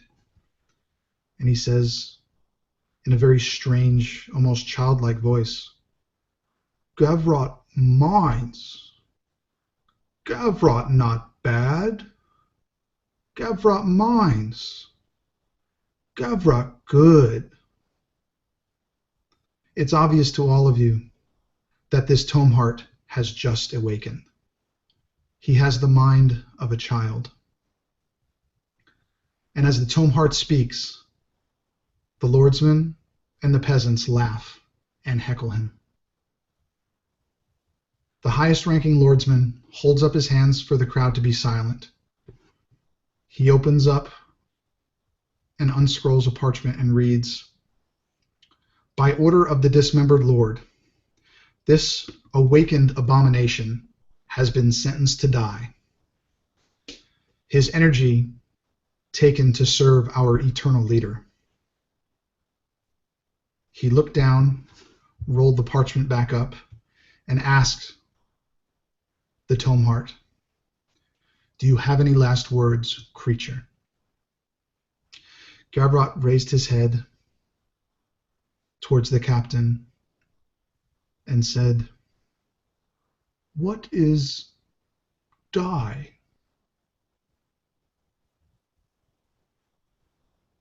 And with that, the captain ignored him and looks back towards the crowd. What would you like to do? Gunter would look first to Dillith since he can't see the other two covered up in the wagon.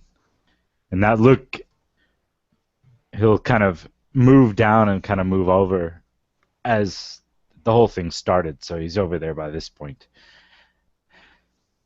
"Do we let this happen, lad? We probably can't stand a fight, but can we let this happen to this one?" And I'll also look into the wagon, as said, probably just loud enough so those in the wagon could hear.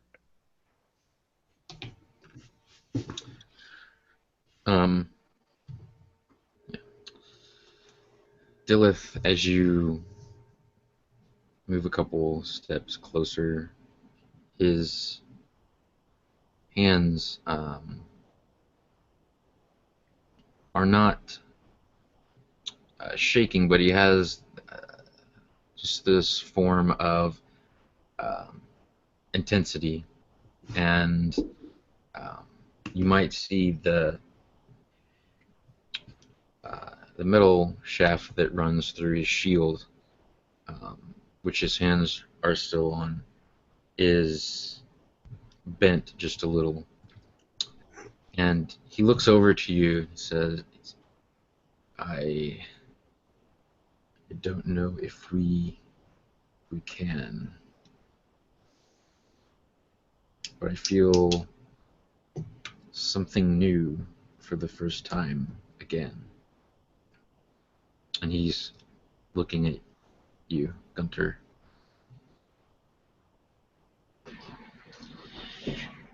KT4 is in the back of this wagon, and she can't see any of this, but she can hear it. And when this Tomeheart speaks, all she can see is the little boy that came up to them, the innocence in this child, the pure innocence. And that's the visualization. She just thinks of a child, most likely about to be put to his death. And you can hear the stone of her fingers grinding as she is just doing everything she can to keep to this plan, not breaking these binds and just tearing this cart apart to get to this child. So she's very much waiting on you guys to see what happens. Birch would kind of look at Katie for and just say, calm yourself, Elf. It may be a terrible thing, but if we go free, perhaps we can prevent more. I fear we're outnumbered, and interference would be in vain. And each of us have something to lose. Jake, looking around, is it just these? Was it like 5 that are on this like a platform or wherever where they're about to execute this guy? Yeah, you see up on this platform, you see 4 of the like the regular lordsmen, and then you see said that one captain. You assume that's much larger. There's probably 80 to 90 peasants, and strewn throughout the ramparts, you see probably another dozen of the lordsmen posted high on the walls of the city, watching this go down. If it was just the 5, I'd say we take them, but there's too many. I can't figure it out. I mean, the peasants, they won't do anything. They'll be too scared. But I don't know. What do you? Damn. People would do something.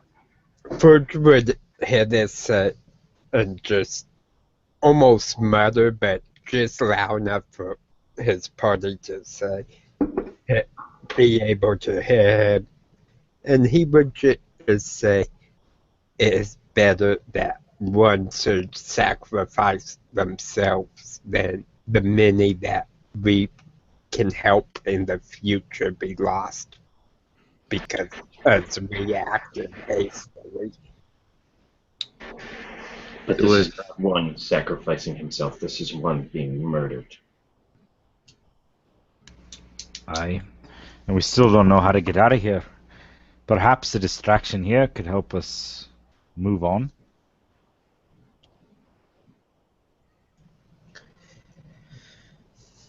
Ford would think for a moment and say, well, if we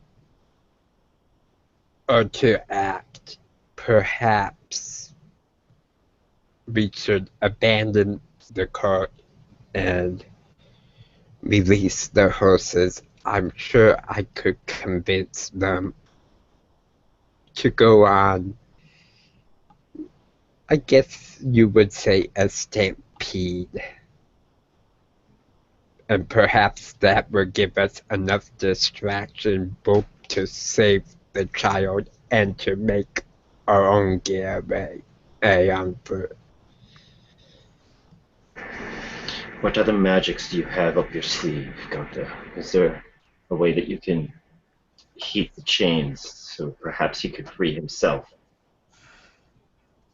And then with this distraction, we might be able to corral him out.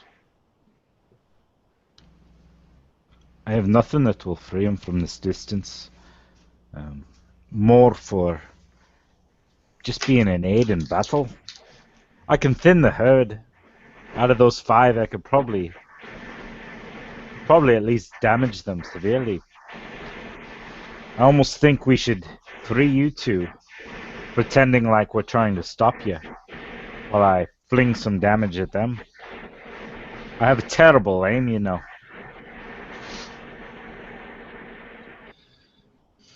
Scott, I swear to God, I'm going to kill your character if you don't start muting yourself. I turned the fan off. It's not even on anymore. I don't know. Does anyone else hear it? Yeah. Okay, good. So I'm Yeah. Okay, sorry. I didn't mean to break the narrative, but it's just crazy. Anyway, so with that, what are you guys going to do? Are you going to let it be, or are you going to act? I think Gunter would reach up and untie or like pull the rope off and slowly opening the door, glance at the rest, just knowing he can't let it happen. And, you know, they're getting free, watch out! And as, you know, one of the 2 forges step out, he's gonna be ready to sling a spell at the 5 in the center. Before you do that, as you're walking behind to get to where the gate is, you see, as you reach for the rope, you see an incredibly small hand on top of yours.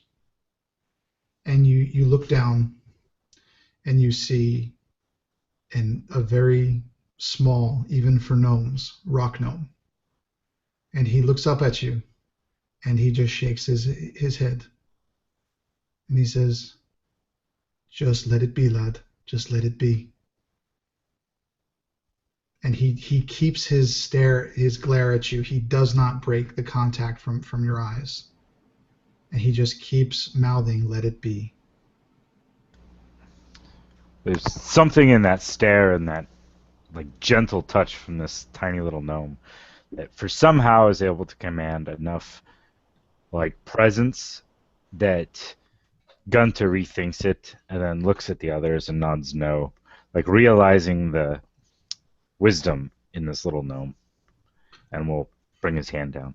Sad, but And the gnome nods and he says, "This is for the best, lad."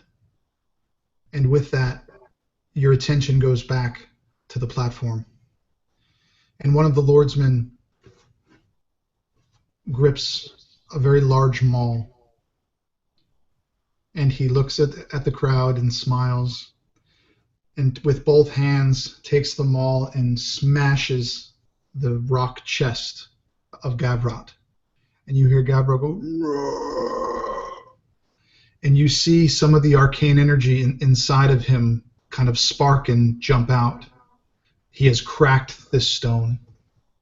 And the captain walks over to him with, you don't know what it is. It looks like a gem or something, but it's black. That's all you know. And he places it and on his chest. And when he does, Gavrot begins to convulse. His arms, his legs, as if he was having some type of a seizure. And you see this kind of lightning kind of sparking out of his chest and getting absorbed into this gem. This creature is writhing and bellowing in agony. This goes on for almost a minute until finally the captain removes the gem. And the lordsman with the hammer hits one more time in the head. And at this point, the head collapses, almost turns to dust and crumbles. And as this happens, all of the other rock exterior again crumbles into dust. The lordsman who did it raises his arms in triumph, and the peasants cheer as if in victory. And after a few more minutes of cheering and celebration, the peasants start to dissipate. The lordsmen come down off the platform, following the captain. And all that is left are a few peasants. And this, for lack of a better phrase, pile of crumbling stone and dust that was once this Tomeheart named Gavrot. Your gnomish friend again gives you the motion to stay. And one lordsman remains up on the platform, and the gnome goes up there. And he looks upon the pile of dust as if it were something or someone he knew, some old friend. And he reaches his small hand into this pile of dust and lifts it up and watches the dust fall out as he's moving his fingers. And you see his eyes well up. But he doesn't cry. But he takes another handful of dust and he opens a pouch at his waist, and he puts it in there. And seeing that, the lordsman looks at him and says, "Hey, Neville, you know you're not allowed to fiddle with this anymore. You're long since retired, old man. You know you're not allowed to do that." And Neville looks at him and he goes, "Aye, lad, I know. But this is more for research purposes. You know I wouldn't be doing anything." And when he pulls his hand out of his pouch, with it comes a 1 gold coin, and he flicks it over to the lordsman. And the lordsman smiles. And he says, "Of course, just for research. Be on your way." And he kind of shoos him off of the platform. And he comes close to you, but not all that close. And in the mud and the dirt that is beneath him, you see him kind of looking like he's kicking the dirt, thinking about what just happened. But Dilith, being as tall as he is, notices that he put 2 shapes into the dirt. 2 runes, dwarven runes, which both he and anyone else made by a dwarf can read. The first one, the direct translation that you see is friend. And the second one says follow. And as he realizes that you've seen it, he uses his foot and just kind of kicks dirt over it, just, so no one can see. Turns around and walks to the right of the platform, down what you can see to be just an alleyway, probably about 60 feet ahead of you. He's going down that alley. What would you like to do?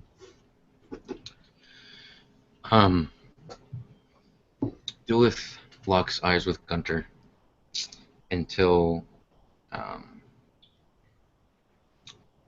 he reacts and sees him, and he'll turn and he will follow. He doesn't wait any more time than that takes.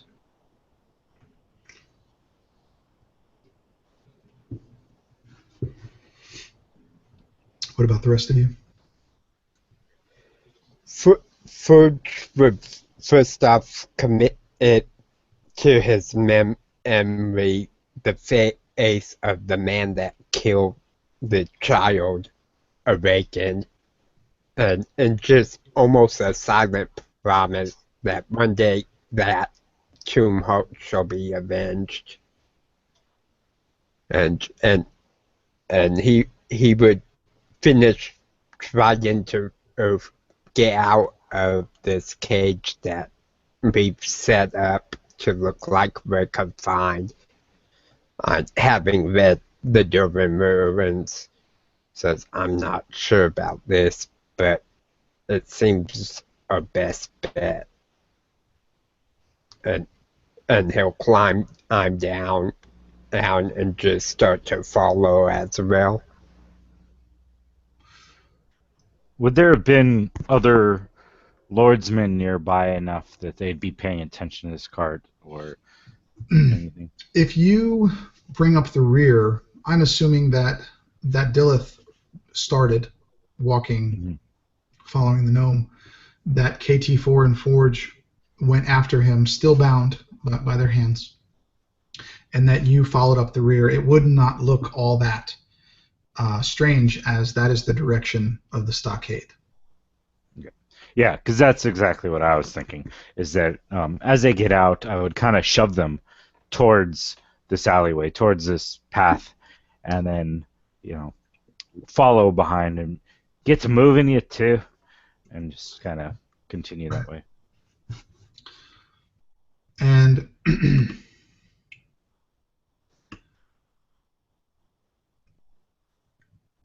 as you follow this gnome down the alleyway, Dilith, you barely fit down these alleyways.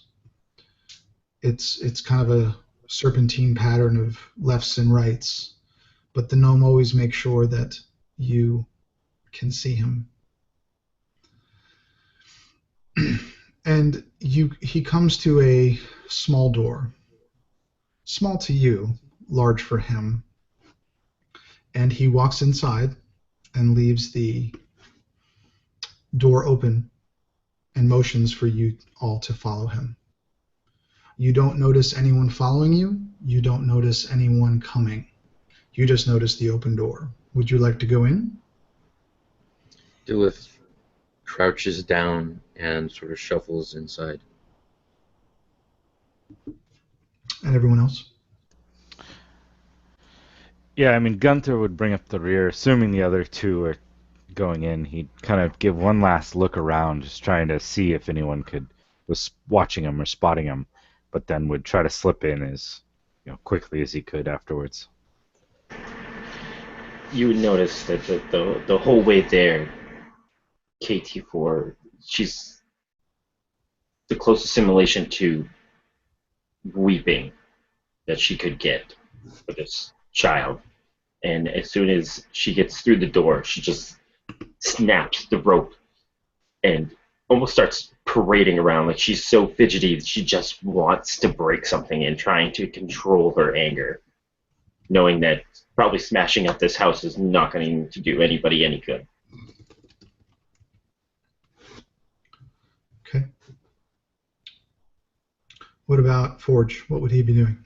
Forge would just almost solemnly and follow him in. Almost, it's not just the fact that this was a newly awakened a child. It was the loss of life itself that bothers Forge. But being a Tomeheart that's awakened is such a rare thing that it's even that much more tragic. So he just really solemn. He's trying to piece together what's going on and almost kind of withdrawn into himself some. Okay. So you all go in, and Gunter brings up the rear and closes the door. You all enter what looks to be a small workshop, very small for all of you, probably about just the right size for a gnome. There are workbenches covered with bits and bobs and gears and cogs. There doesn't seem to be much in the way of organization here. The shop is far larger than it appears from the outside, but still far too small for you. 2 torches line each wall to make it bright, and there's a small forge, not the Tomeheart, but an actual forge in the center of the room. Now, the embers on it are still faintly glowing, and KT4 notices in the far corner part of the floor seems to be cut out, and just the edge is visible. There's a rug and some parchment covering it. But she's paying attention, and she notices that. Now, the rest of the floor is littered with parchments and tomes. It's really difficult to walk around without stepping on something. And this gnome goes to the center of the room and turns to face all of you. In a solemn voice, he says, "I'm really sorry that you had to see that. I am Nebel Cogsmith. I wish I could have met all of you on a better day. I was the former Grand Tinker here in Aberwith. I welcome you to my home, but I'm sorry for the mess. I wasn't expecting guests. I just have to ask, why would you come here? Weren't you told? Any awakened Tomeheart is going to be destroyed if they find you. Why why did you come here? And he looks directly at Dilith. You, especially you, why did you come here? We seek Svir to hide. He looks at you and goes, you need to hide. You have no idea how much you need to hide. You are all very brave or very stupid. And he looks you all up and down. He said, but you're a well-crafted lot. And he goes over to Forge, and he just kind of looks you up and down specifically. And he goes, seen a bit of battle, have we? Forge just smiles, says, nothing we couldn't handle. And he just nods. He said, I'd expect not, as you have come here. But let me have a go at fixing this. And he runs very eagerly with a smile on his face to the corner and grabs some tools. And you don't know what he's doing. They're not mechanical tools. They almost look like they're arcanic in origin. But as all the little scratches and dents and dings and cuts that you've had, he repairs and seems very eager to do so. And he says, as he's doing it, long ago I was very good at repairing Tomehearts, but it's been a century since I've had to do it again. What brought you here? I have to know. What can I do to help you? Dilith says, I've read that there's a fast and direct path to Svir through Aberwith, but I don't know what that path is. He looks at you and says, very few do, lad. But you do know why they want you, don't you? You do know why they're after you, right? It says, I think so. I think they want something they put. And he taps on his breast here inside. You see his eyes widen and his face almost brightens up, and he says, you are exactly right. He said, it's not what you are. It's what's within you that they want. You are the creation that lived, lad. You are the thing that was always impossible. A Tomeheart of ancient eminence magic. It was always too unstable to harness. For centuries, the people of Dragongrin and the scholars and the crafters tried to harness this power. But somehow the Dismembered Lord figured it out. And with a shrug, he said, you're the link for him to limitless power, his link to the power of creation itself. He takes his small finger, and he can't really reach your chest, but he taps as high as he can. He said, you need to keep this safe. You can't stay here. You can't stay in this city, lad. Urge would kind of look at him as he's saying this, say, if he's the link for unlimited power, then I'm afraid I must be the link for how and where to use that power. I should not stay either.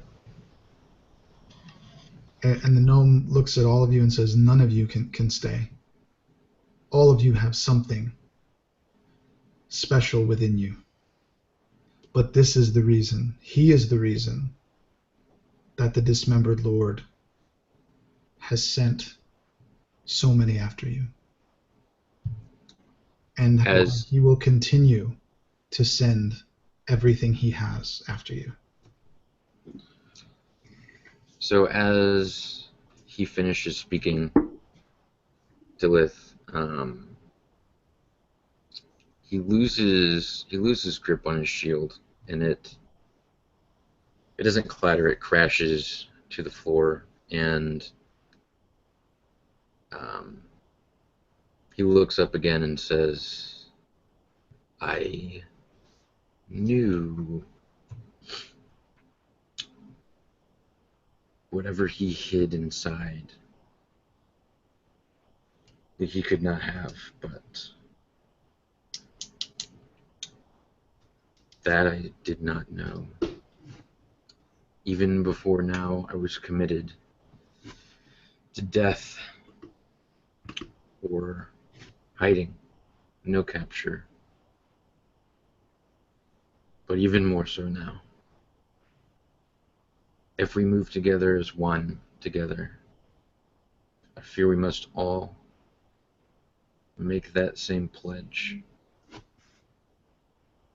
And we must hide.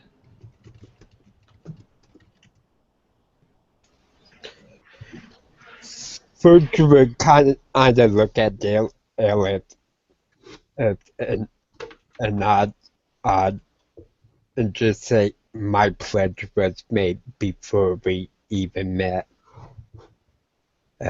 However, if what this gnome says is true, and the Dismembered Lord will bring all his resources to find us, there's no place in Grinn that will be safe for us.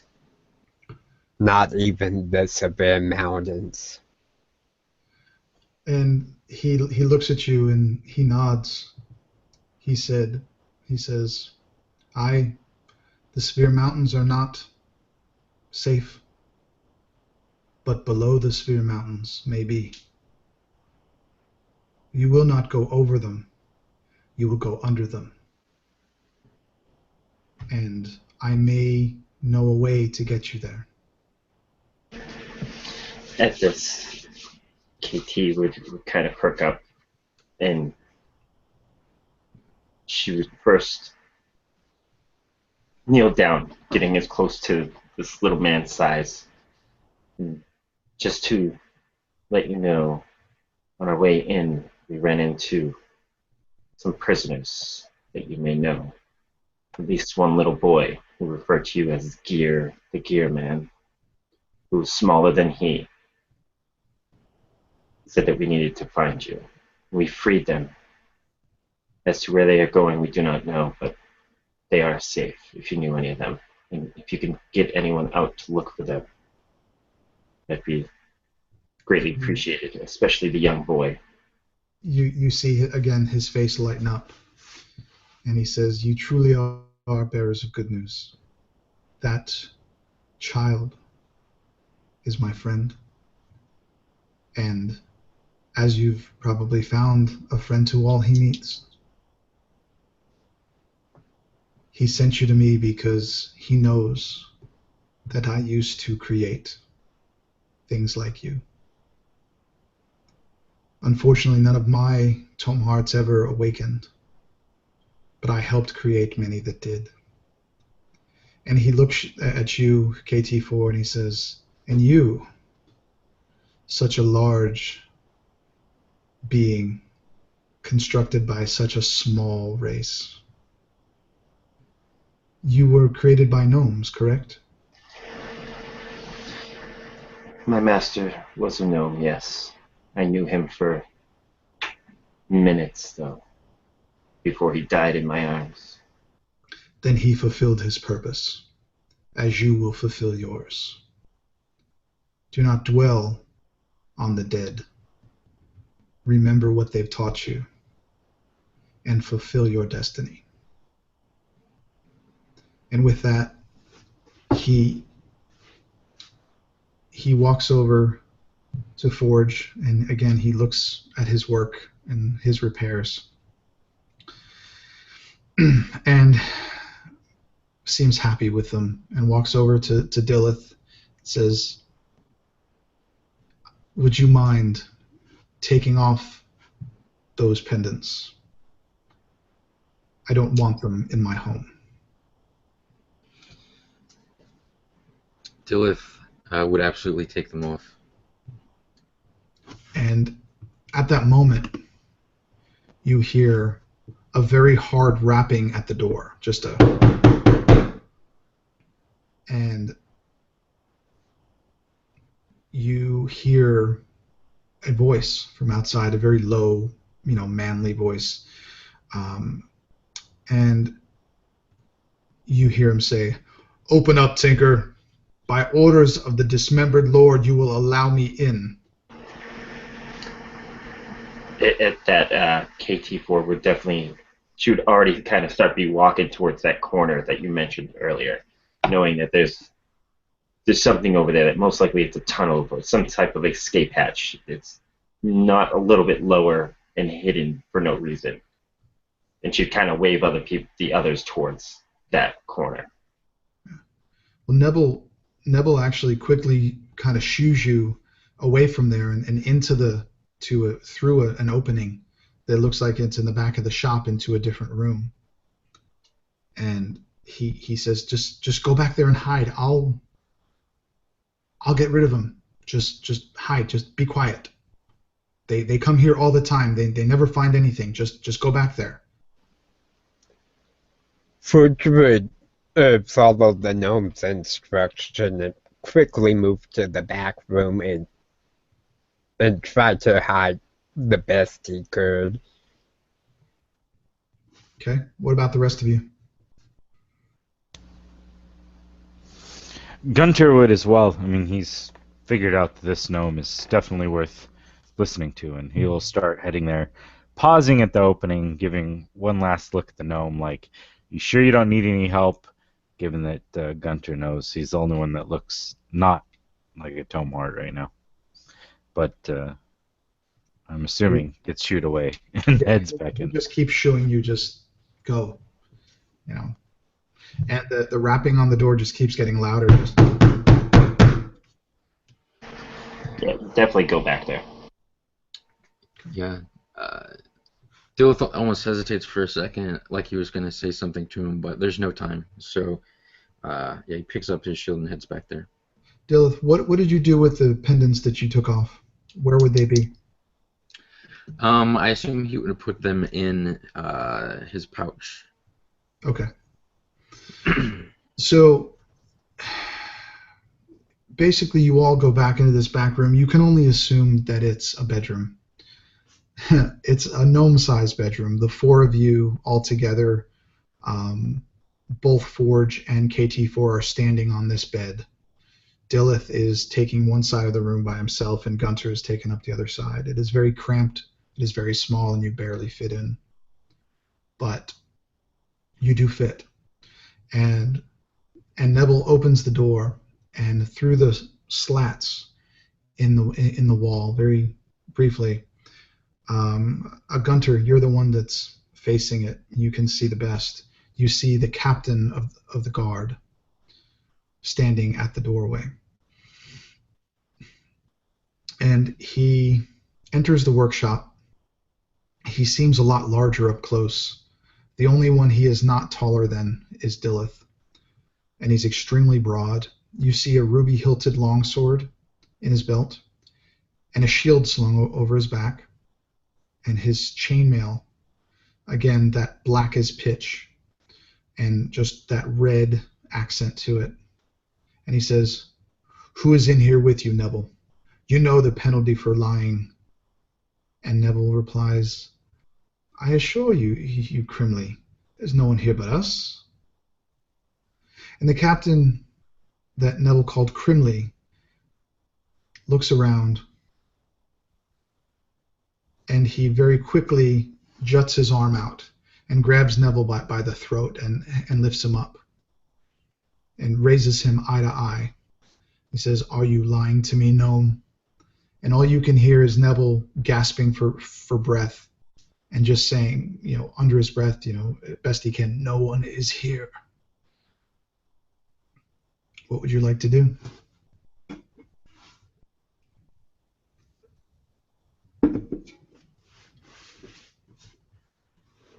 Gunter would look around.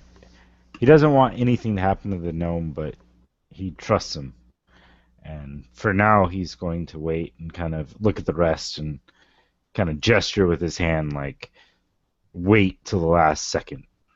Just let him try to figure it out. Forge would not even be looking around. He would not be moving at all, or knowing that any movement could cause possible noise. So he'd just be perfectly still, but alert, ready to act if something were to happen. KT is on the balls of her feet. She is more than ready to pounce, and it may not take much more for her to do so.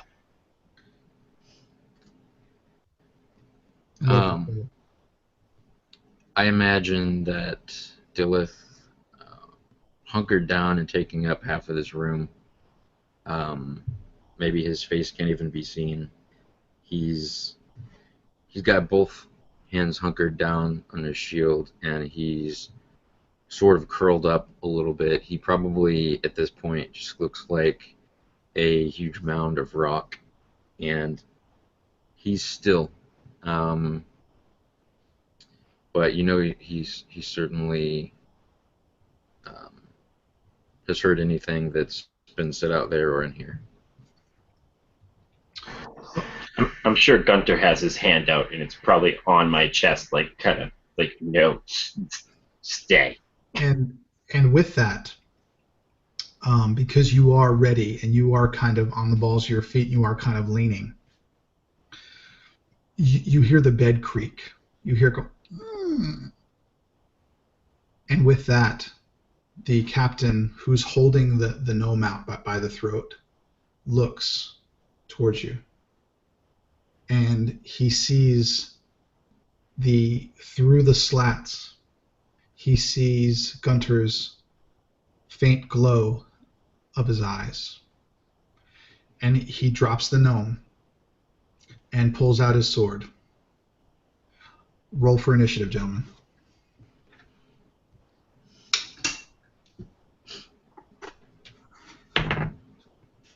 Just put it in chat. Gunter, you roll great.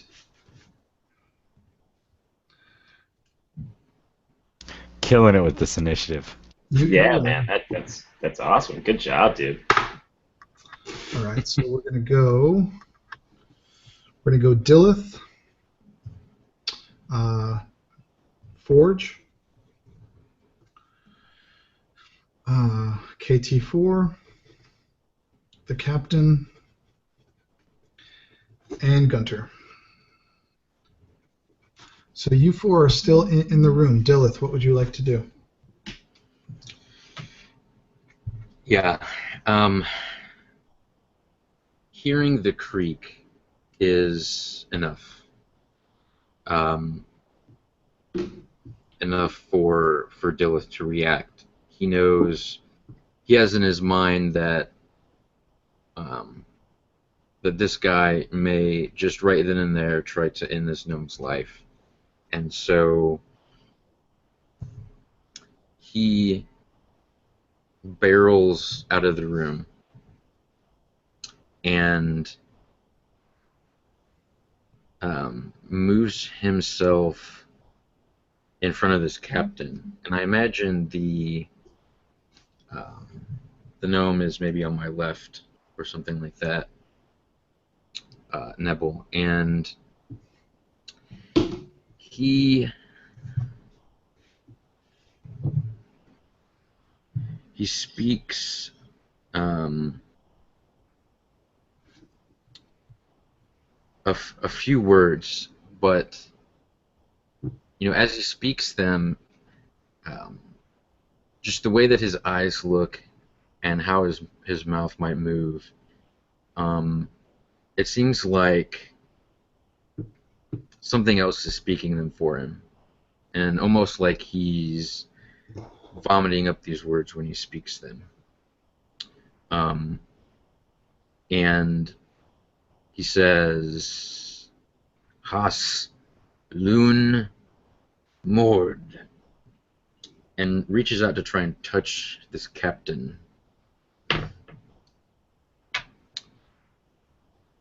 With a 20. That hits. Okay. Oops.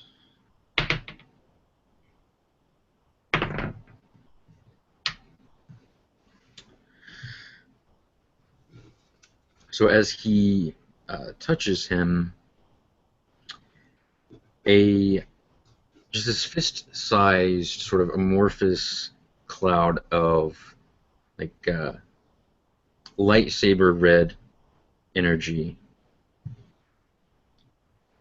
appears around his fist and just travels and seeps into the captain. And he would feel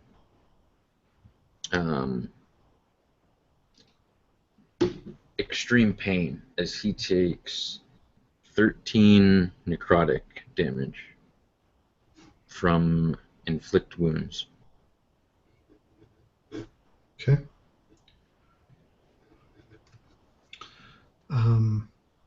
Forge, what would you like to do as he's taking this energy, this red energy, and just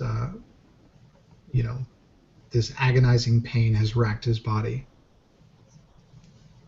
Forge would start to move off a bit and moving towards the captain and seeing this red energy, knowing that his companions borne the symbol of the Dismembered Lord all this time. He's almost hesitant to act. Like it's more of he wants to run, but there's nowhere to run to. And as he starts to draw out his swords, he collapses to the ground and starts convulsing.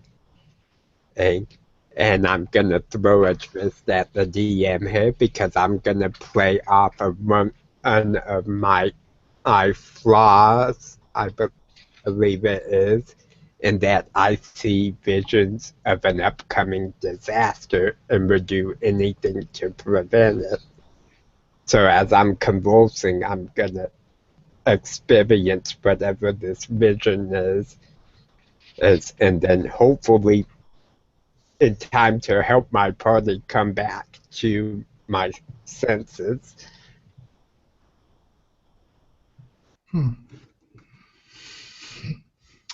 So, what do these visions tell you?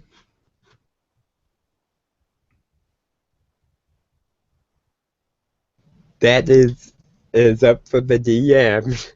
It just specifies an upcoming disaster. You, in your mind, you see flame. All of you surrounded in flame. There's no way out. There's no walls, there's no doors. And the flames get closer and closer.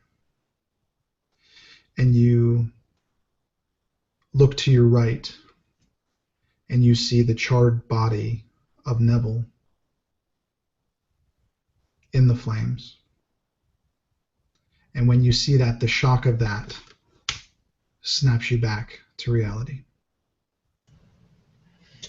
As he gets snapped back, he won't be able to act this turn other than to kind of speak to his companions. In this quick, we have to get out of here. And he's trying to recollect himself, and he's almost in a panic. Okay. KT4, your turn. Now, Gunter is still standing in front of me. This is happening all at the same time. We have Forge that has now just kind of broken down. And we have this Goliath of stone, Dillith, that just, with unnatural speed, went from one room to the other in between the gnome. Gunther still has his hand on my chest, holding me back. Katie doesn't care anymore. She literally rolls around his back and just plows through the wall. And she's not even drawing a weapon. She is just so fierce and pissed at this guy. Straight up tackling him. Okay, roll me a strength check. Looking at... That'd be a 19. He rolled a 21. Of course he did. He did. It's a 19. So 500 pounds of stone does knock this guy over. So you jump through this wall. The wall, just a big chunk of the wall comes crashing down, and you land right in front of this guy. And you just lunge at him, trying to take him down. And he is an extremely large, powerful man. And you get close to him, but all of your attempts to really get your hands on him or really get him in a difficult situation are not successful. He keeps you at arm's length. Figure just can't get the leverage on him to get a hold of him. But I do get no. No. Go ahead. Okay. That was like full on. That was the action, so don't get a bonus action with my second. So the captain looks through this hole, and he sees Dillith on the far side of the room, and he raises his hand, and on the underside of his gauntlet, you see the symbol of the Dismembered Lord. And for a moment, as he points it towards Dillith, you feel him almost inside your head. You feel him almost like he's taking over. And you feel him almost searching for something. And there's a moment where he finds something where you just know in your mind that is what he was searching for. And you feel part of yourself almost being pulled out of your shell. And I'm going to need you to roll on that table for me. Okay. And tell me what happens. And this was the captain? This was the captain doing that to you, yes. Okay. What'd you roll? Nice. A 12. Okay. So, the first thing that happens is Dillith's eyes burn a little more brightly for a moment as he feels this tug. But just as he's about to react, he almost falls to a knee. He's able to get his balance, but he curls over and just groans, just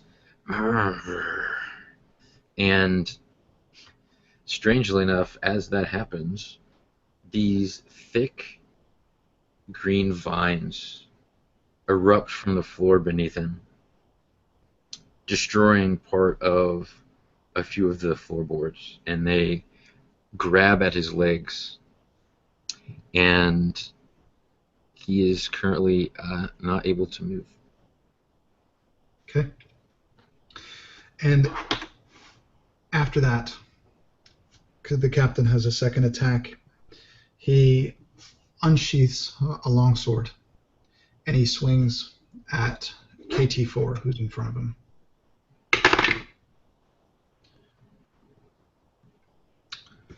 And he barely misses. Same thing. Can I use my riposte? If you'd like. Yeah, when a creature misses with a weapon I attack, I can use my reaction to attack him. So she draws her own sword and swings at him.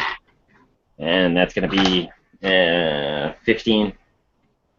No, sir. Chinks right off his armor. Okay. Gunter. Gunther, seeing this and knowing he needs to do something, he needs to help his allies, and knowing this captain's probably formidable, he raises his shield and he looks out at the captain and thrusts his hand out like he was stabbing a sword.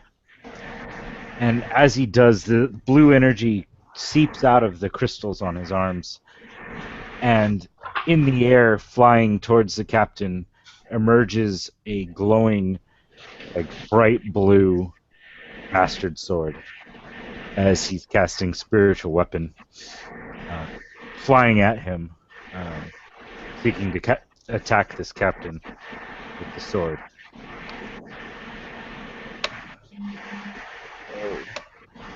Unfortunately, he is not quite catching the captain off guard, and the sword kind of swings past him. And Gunther takes a moment to kind of steady the sword again in the air as it floats nearby this captain. Were you able to attack with that when you first cast it? Yeah, I did, and I rolled a 6, so that would be an 11, so that's why I figured he missed. Yeah, that missed. Okay, next is going to be the gnome. And he is going to cast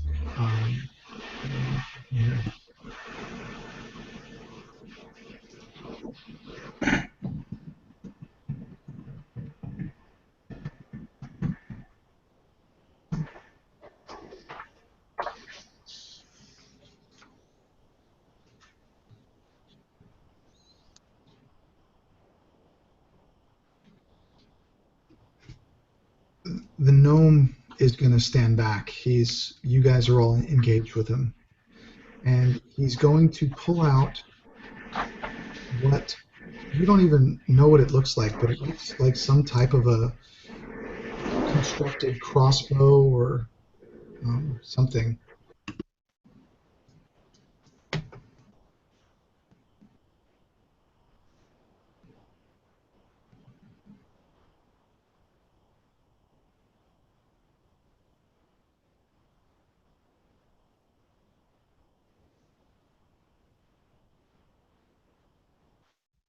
You're muted. Drake, you're muted. Wow, you guys didn't hear any of that. Nope. I got crossbow, and then you were Okay. muted. That was Yeah. very odd. Okay, hold on. Okay, so he constructs this. It looks like it's a constructed crossbow, just with bits and bobs and everything. And he takes aim towards the captain, and he shoots. And this fiery bolt zings right past the head of the captain, and impacts the door. And the door is blown out. So not only is the main wall in the house now down from KT4, but the door has been blown off as well. And next is Dillith. So Dilith is still wrapped in these vines, and is the captain still near me or far enough away where I wouldn't be able to strike at melee range? He's about 15 feet away. Okay.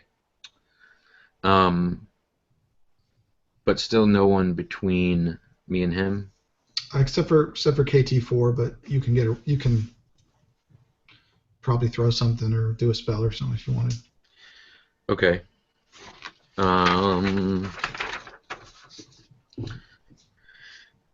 Yeah.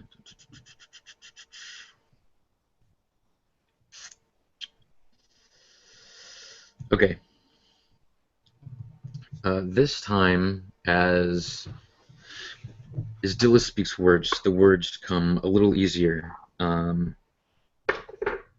still not quite like you think someone using magic should be. It's not confident. And he speaks 3 words again, and this shard of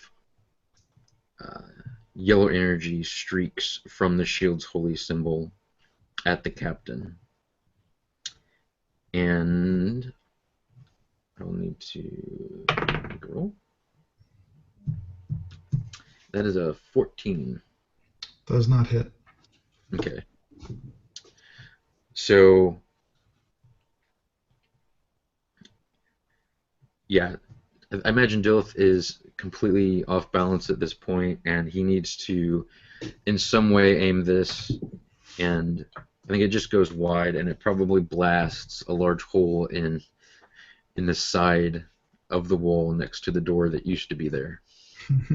Okay. You hear the building start to kind of like the cracking of the boards. There's so much damage done to the supporting structure of this that it does not sound like it's going to last for very long. Forge, what would you like to do?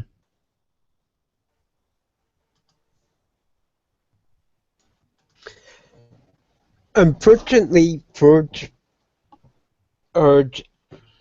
is experiencing some difficulty, is not just recovering from the vision, and which I'd like to picture as almost magical in nature, so I rolled on the chart as well. And I happened to get the exact same thing that Dilith did. So kind of what I picture is that these root vines are sprouting up, entangling Dilith. But what they didn't see is that the source of it was actually Forge himself, as these vines are growing out of him, entangling him, going down into the ground, trying to reach out towards the captain, but just springing up at the wrong spot, entangling in both Forge and his comrade. That's awesome. Oh, that's awesome, man. So, okay, so you're not going to do anything this round either, Jared? No, I think it would take him this round to realize what's going on and try to get it under control, all in some fashion. Okay. KT4, you are next to the captain. Realizing that I am, she would kind of realize that as a fighter, like, you need to be in control. And seeing that he kind of batted her away and has dodged a couple of her attacks, and that she's actually almost more detrimental to her friends right now, and she's not fighting as a cohesive unit when she's standing in front, in the way of Dilith's spell that he cast. He cast a spell, correct? Do I remember correctly? Yeah. Yeah. So I'm not going to disengage so much as just slowly kind of rotate around him. I'm going to put myself in between the door and him so that way he can't just run out of it. But I am going to make 2 attacks on him.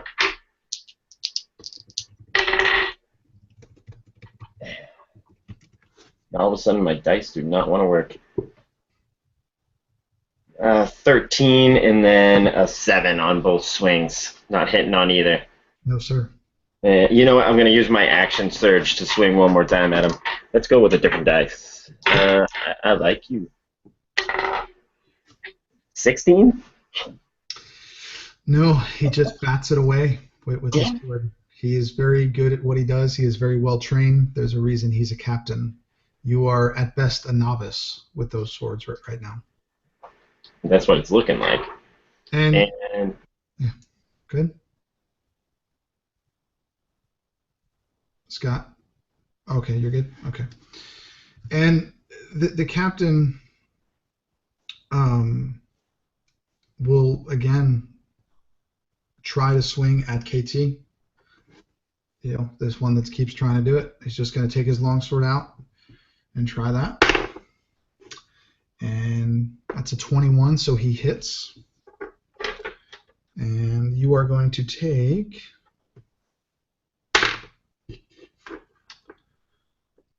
6 slashing damage as he swings down his longsword as you're off balance from your 2 misses, and his longsword bites into the top of your right shoulder. And he's also going to take a dagger out of his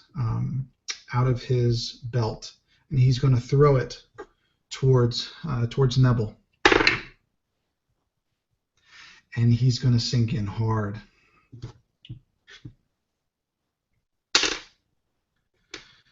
Only for 4 damage, but the dagger actually landed in the gnome's thigh, and for him it's a big weapon.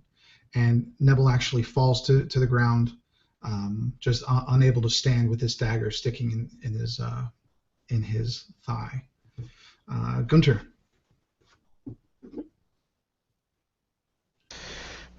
Gunter, realizing they need help, he again is going to look around and concentrate, and this wave of energy is going to emanate out from him, this blue wave that everyone felt wash over them earlier, and he's going to cast Bless upon them as they feel this energy. And I was going to put Nebel in it, but now that I see him on the ground, I'll just do the 3 other companions that I'm with. And as I do that, Gunter's disguise drops as he no longer holds that concentration on it, and he's back to his Tomeheart form. And so that would be the Bless, and then I also, with Spiritual Weapon, can use my bonus action to attempt to attack again. Okay, so the sword is going to slash down about the same time. And I roll a 1. So, yeah. So what does this critical miss look like?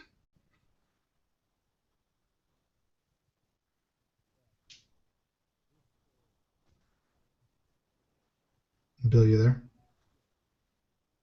I muted myself, sorry. This sword swings down, and there's something about it, something about this whole instance that just doesn't sit right.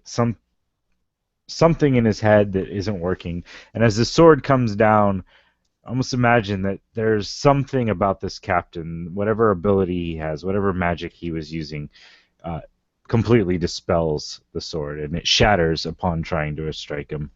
And I'll drop that spell. Okay.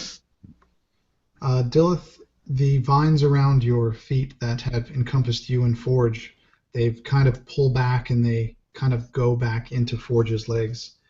And you are free to move. What would you like to do? Okay. So the first thing that happens is that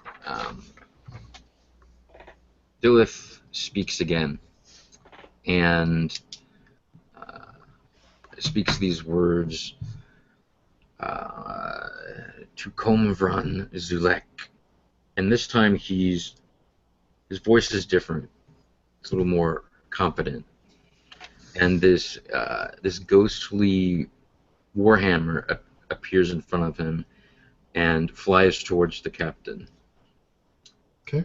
As he also casts spiritual weapon.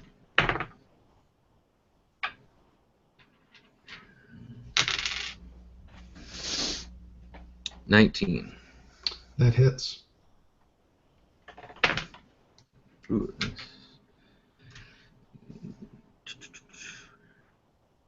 And it's 11 damage for the captain. Okay, describe what this walloping looks like. You have pretty well almost obliterated this guy with this hit. What does it look like, and how does he land when this hits and he falls to the ground? What does it look like? Yeah, so I imagine this large hammer flies spinning in the air, and kind of the way you might throw a light hammer, but this is a large weapon, and the full brunt of the hammer strikes this captain on the right shoulder. It was going for his chest, but he attempted to sidestep, but unfortunately he didn't quite sidestep far enough. And the sound when the hammer lands is horrendous. What kind of armor was he wearing? He was wearing black chainmail. Yeah, so the sound of chain being ripped, the chain bends and contorts and just punctures into his shoulder, and he falls back a few steps on the floor, and his arm flails uselessly at the side as his shoulder is just knocked out of its socket. The captain, because of this hit, as he was actually falling back and the shoulder gets knocked out of his socket, he trips over what is on the ground. You guys were, and he actually hits the back of his head, and he falls unconscious. He isn't gone yet. He isn't dead, but he is incapacitated. Neville, in the corner, calls you all over, and he's pulled himself up. He's pulled the dagger out, and you can see his right thigh just soaked in blood, and there's a pool of blood beneath him. And he walks over very slowly to that door in the floor, and he opens it up. And he says, "All of you must go. I'll take care of this. Just go." And he urges you all to just jump in. And he says, "Just remember, stay to the left. Everything you do, stay to the left." And urges you all to get in. For Urge would kind of look at the gnome, smiles, says, "In a second," and still being under the effects of this vision and the vines, I imagine the vines would shoot out again, only this time encompassing the captain's body and just pulling him down into the earth itself. Okay. Elf, and then Forge would just kind of smile, says, "You can take care of covering up the mess we made," and he would walk down into this tunnel. Yeah. Basically, you would just have to jump down the hole. It's about a 10-foot drop.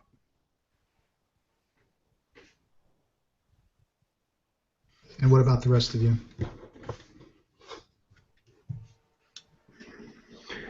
KT4 would go over and just find a rag somewhere, tie it around his leg, and then gently stroke his head and kiss his forehead. "Thank you, little man. You were everything the little boy said you were." And then hop down the hole. Okay. And Dilith and Gunter, what are you guys doing?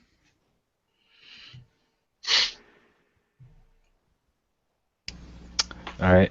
Gunter would walk over, look at the rag that KT4 had wrapped around, and kind of smile, putting his hand on the rag. And as he lifts the rag off, a blue glow will emanate as he will cast Cure Wounds on the gnome that was so kind to them, giving him 4 hit points back, sealing up the wound. Okay. Maybe not perfectly, but helping. And then you're going to jump down the hole? Oh, yeah, following. Okay. And Dilith, as you walk over, Nebel looks at you and he reminds you, stay to the left. And he runs. It's almost like he remembers something. His eyes get wide and he remembers something, and he goes in the corner and throws some stuff behind him, and he finds a large bag, almost as big as he is, and he throws it to you. And he says, open this when it's safe. And remember, stay to the left. And as you walk over closer to the door and you're right there, he goes to the center of the workshop.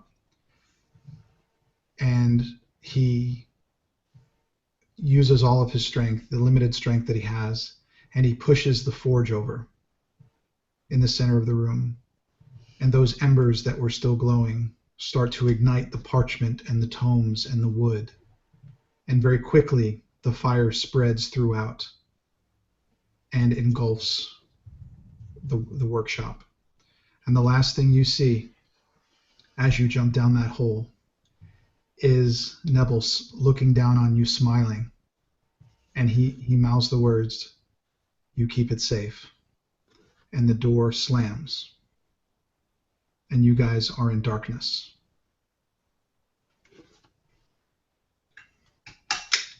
Combat's over there. So, in this tunnel, it's very dark. Do any of you have dark vision? I would. Yes. Okay. Give me 1 second. Nope. So who's the yeses and who's the nope? I do not. Forge is a yes. Okay. So those of you with dark vision can see that there's tracks just a few feet from where you jumped in, and a long tunnel about 8 feet tall and 8 feet wide that seems to go on for hundreds of feet. The only thing you hear is just the rumbling of the fire above you, and you almost start to see a glow as the floorboards catch on fire. And as you walk down this tunnel, you basically follow these tracks.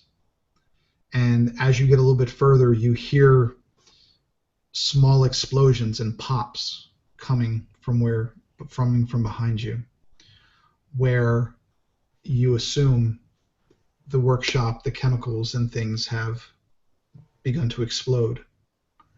And after a large crash, you see far behind you the glow of fire and embers and burning wood in a pile where you all jumped in from. KT4 does have some torches on her, so I would have, not being able to see, it would have been one of the things randomly in the backpack that she packed. Sure. When she fled. So as the floorboards catch, she holds one up and lights it, and as we make our way down the hallway, and then it collapses behind us. That's fine. So you guys go through this tunnel, and for just a few minutes, and you come to an opening, and the tunnel stops. The tracks continue, but the tunnel stops. And right at that opening, the track splits into two. There's 2 mine cars sitting on the tracks. One on the left and one on the right. They're not big enough for all of you. Dillith would have to go alone. And maybe Fit Forge with him. And the other one would be for the other 2. You guys decide who goes where. But there is no bottom in this cavern that you see. This opening, this huge cavern, looks to not have a bottom. You just see black. You can't see that far down. But you know that this is the only way to go. You can't go back. It's crumbled behind you. What would you like to do?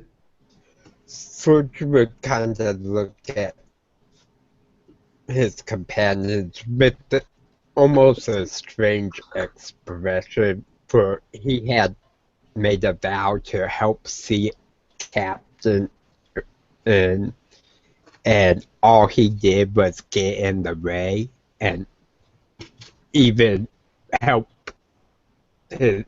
one of his companions, and it's not so much in a beneficial way, but help him to be a less useful than he should have been. And so, he would just shake his head, says, aside anything, you guys make the call. Dillith says, remember Neville's words, keep left. Is there any way we can move that other one over?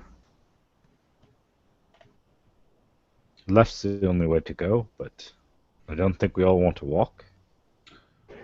Yeah, we can't walk. There's no ground. Yeah, it's just the tracks. If you think of the only way I can explain it, think of like Harry Potter when they're going into Gringotts, and it's just those rails going Gotcha. through that cavern. Gotcha. That's how I can describe it. I would look at Dillith. Oh, my big friend. Can you pick that one up and put it on this track so at least we're all heading the same direction? I believe so. Yeah, that shouldn't be a problem for you. I would help either way. Yeah, you guys would have no trouble moving the 1 mine car over if you wanted to. Yeah. Mm-hmm. Is that what you want to do? Yeah, Dillith would start doing that now. Okay, you can absolutely do that. Move it over. You now have 2 cars on the left rail. What would you like to do? Tie them together Okay. With what? with the rope that I got. Okay. Just kind of wrap it several times, so that way it's not just one single piece of rope holding them together, but several, like loops holding them together, tie them off. It's going to be a lot of weight between us, but try to keep us together as much as possible. We don't know what is ahead of us. Okay. And You would see for almost the first time Forge pull out something from his cloak, and you see a woven rope. Looks like it's been made from several hangman nooses, and he would just kind of use it to reinforce the other rope.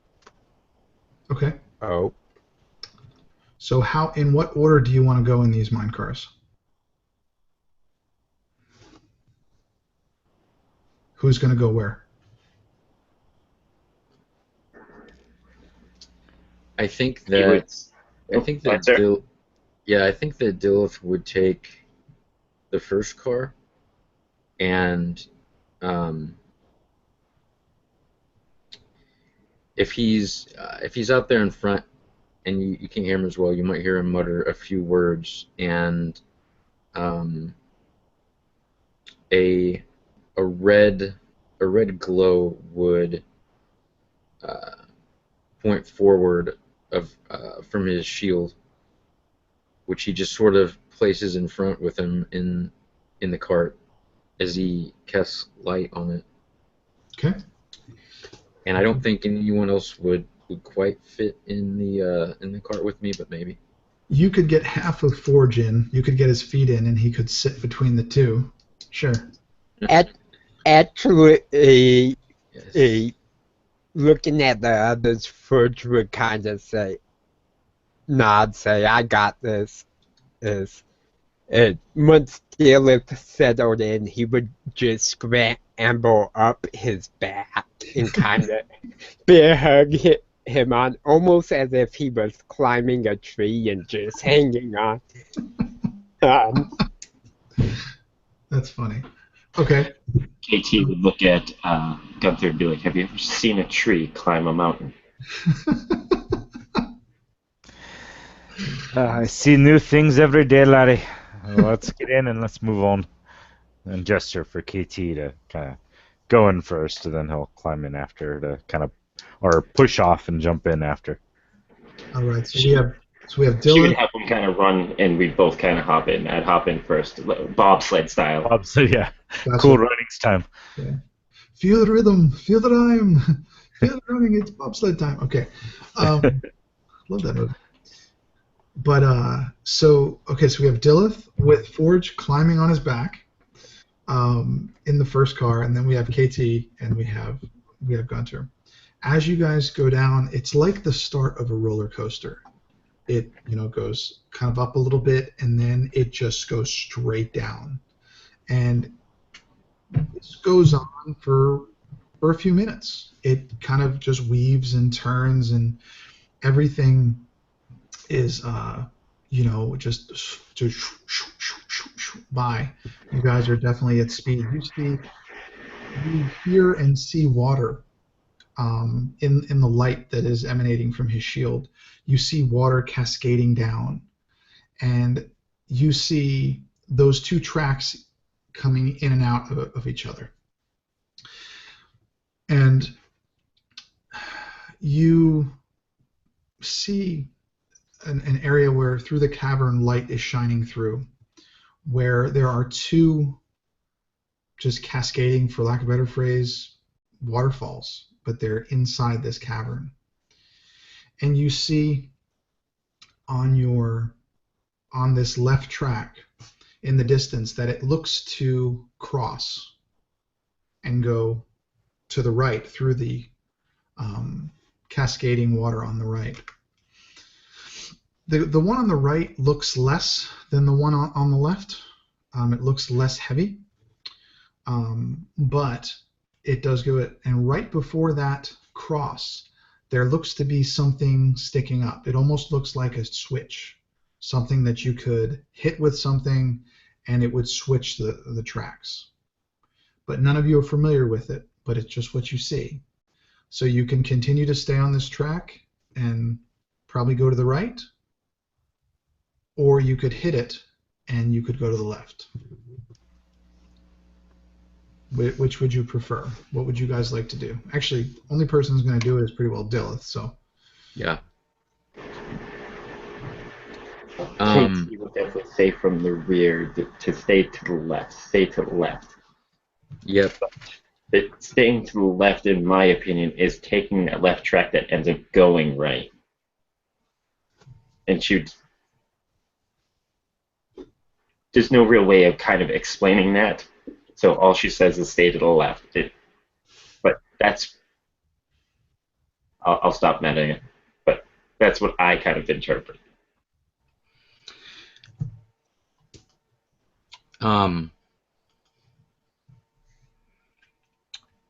Seeing that we're probably heading to the right and seeing this thing sticking up, Dilith is not really sure what it is, but he knows that we need to go the other direction. So I think he would try a couple things. I think the first thing he would try is he has a couple of throwing hammers on him, and so I think the first thing he would try is he would grab one of those and toss it toward this thing that's sticking up. Okay, give me a roll.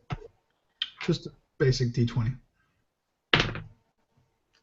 That's a good 2. You throw this hammer at it, and it connects to the top. And but that's not where you want it to hit it or the direction that you wanted it to go. It actually causes the arm that you hit to break off with the sheer force of what this giant construct throwing this. You see the tracks change, and it's a distance away, so you don't know which way you're going to be going. But you see, as you get closer, that when those tracks moved, it actually is now causing your cart to go to the right. There's no way to repair it. There is no way to fix it. You're going too fast. The tied mine cars together go up and then through the cascading water on the right. What you notice after you go under is not only are you okay, but nothing seemed to happen. But quickly, you notice a smell. You went under what you believe to be the sewer runoff of Aberwith. And both of your mine cars are now half full of the sewage from the city. And as you come through this, the mine cars abruptly stop, as if there was just a barricade there, and all of you get thrown from the mine car forward into what looks to be the continuation of the tunnel that you were in. All of you take 4 bludgeoning damage. And from now until you choose to wash it off, you will have disadvantage on all charisma checks due to the sheer smell.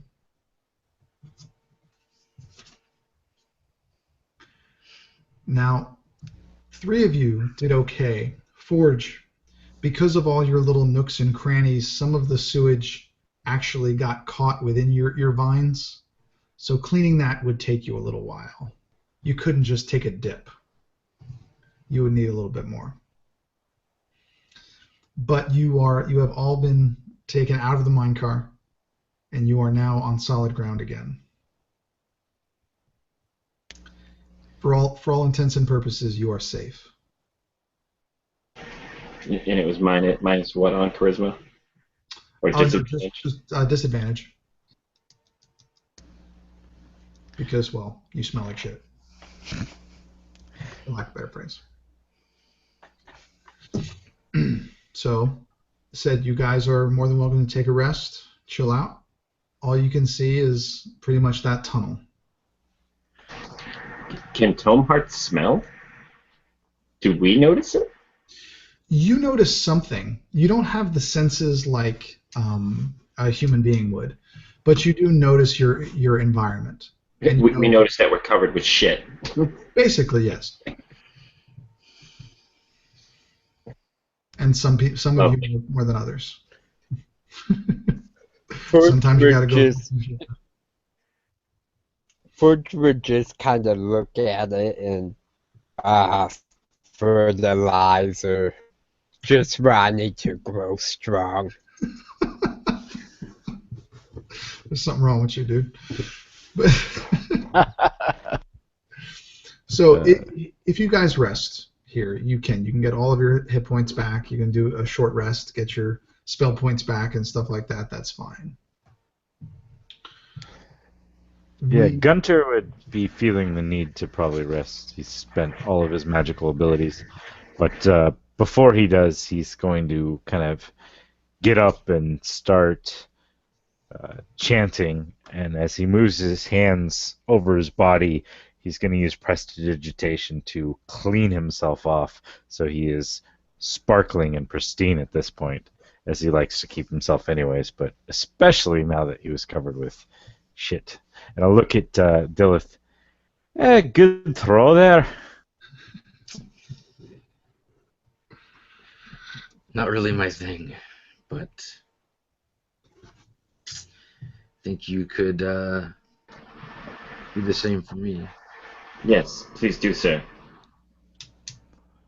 Oh, I thought you meant for us to go through that fall. It could have been worse. Nope.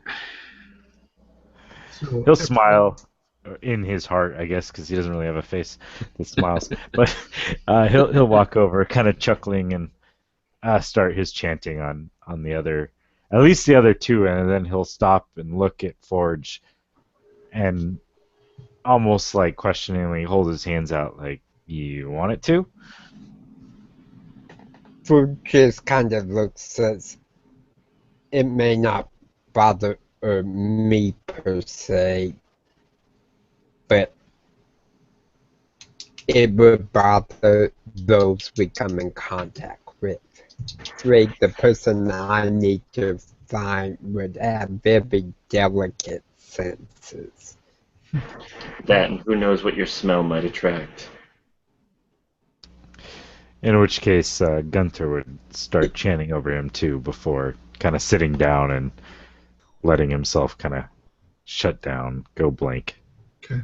Yeah, while all this is happening, kick you forward there. So I do believe we didn't stay left. Anyone have a possible idea where we might be? Both of the tracks actually ended in the same area, in the same tunnel. They just went through different waterfalls. Okay. I didn't explain that. So you guys are where you need to be. And I'm assuming everybody's going to rest? Yeah? Okay. Yeah. Yeah. There's really nothing going on down there, but as you begin to rest, Dilith, would you sit down or would you stay standing? I think that Dilith would sit when he deactivates for his quote-unquote resting. And what would you do, and what did you do with the bag that the gnome gave you? The bag would have been in the cart with me, so I imagine that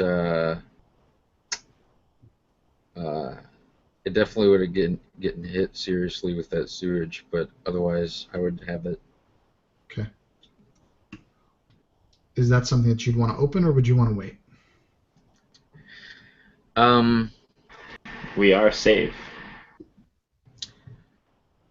Yeah, I'll say that he probably wouldn't have rifled through it, but he probably would have sort of looked inside before he rests, just to see what all might be there, if he knows even what this stuff is after he looks at it. Sure.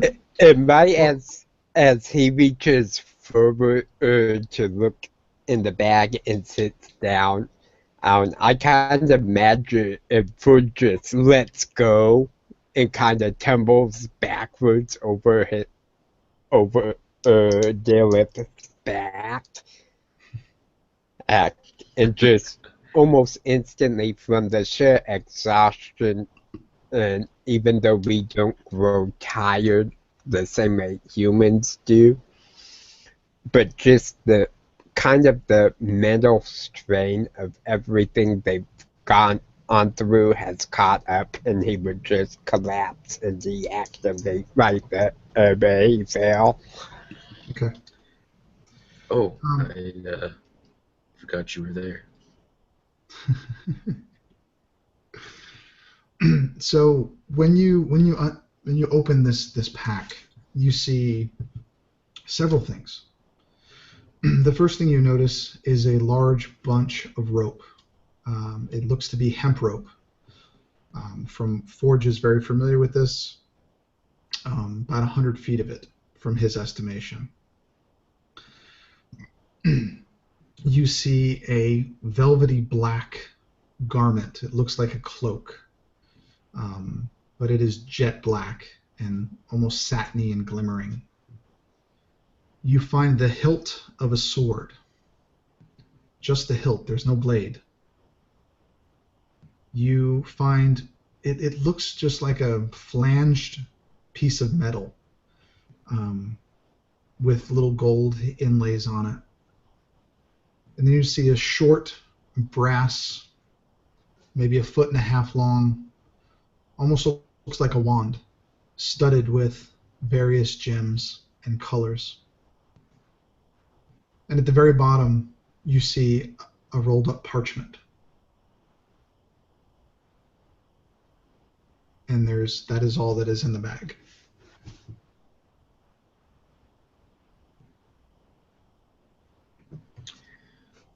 So I think before resting, sort of taking note of those things, I might pull out the parchment and take a look at it. Sure. On the parchment, you see basically a long tunnel. You see where it says cavern. You see a tunnel, and you see the Svir Mountains. This looks to be, from your best estimation, where you are.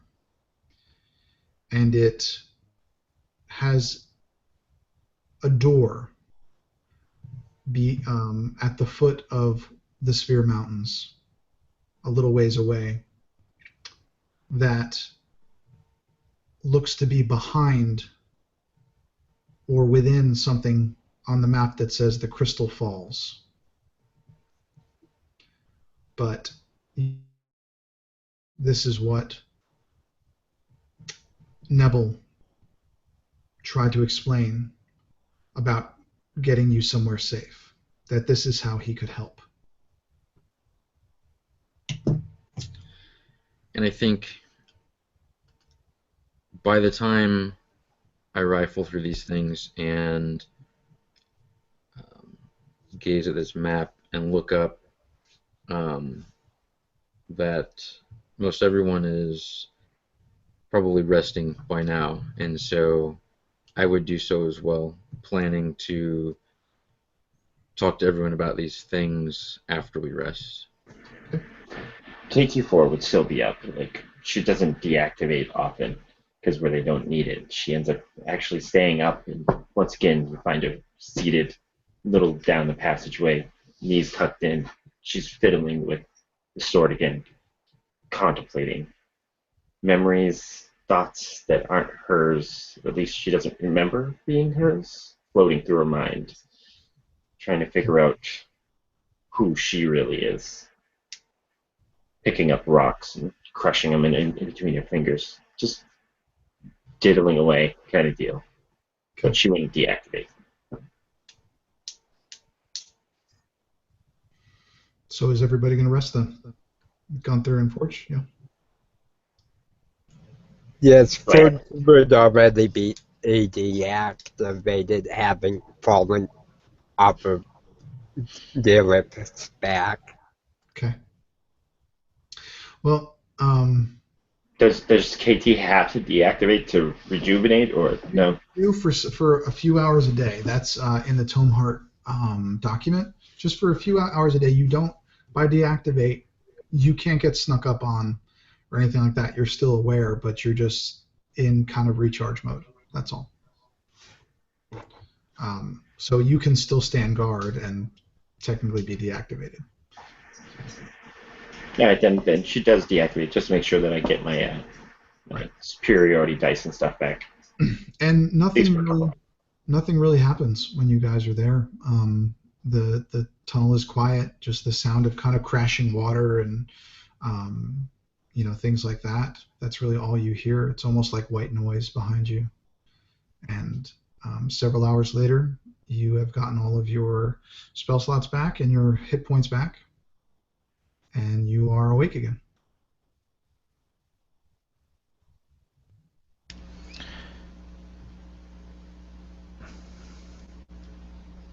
Well, Dilith, is there anything in that the bag the gnome gave us that you think will be helpful?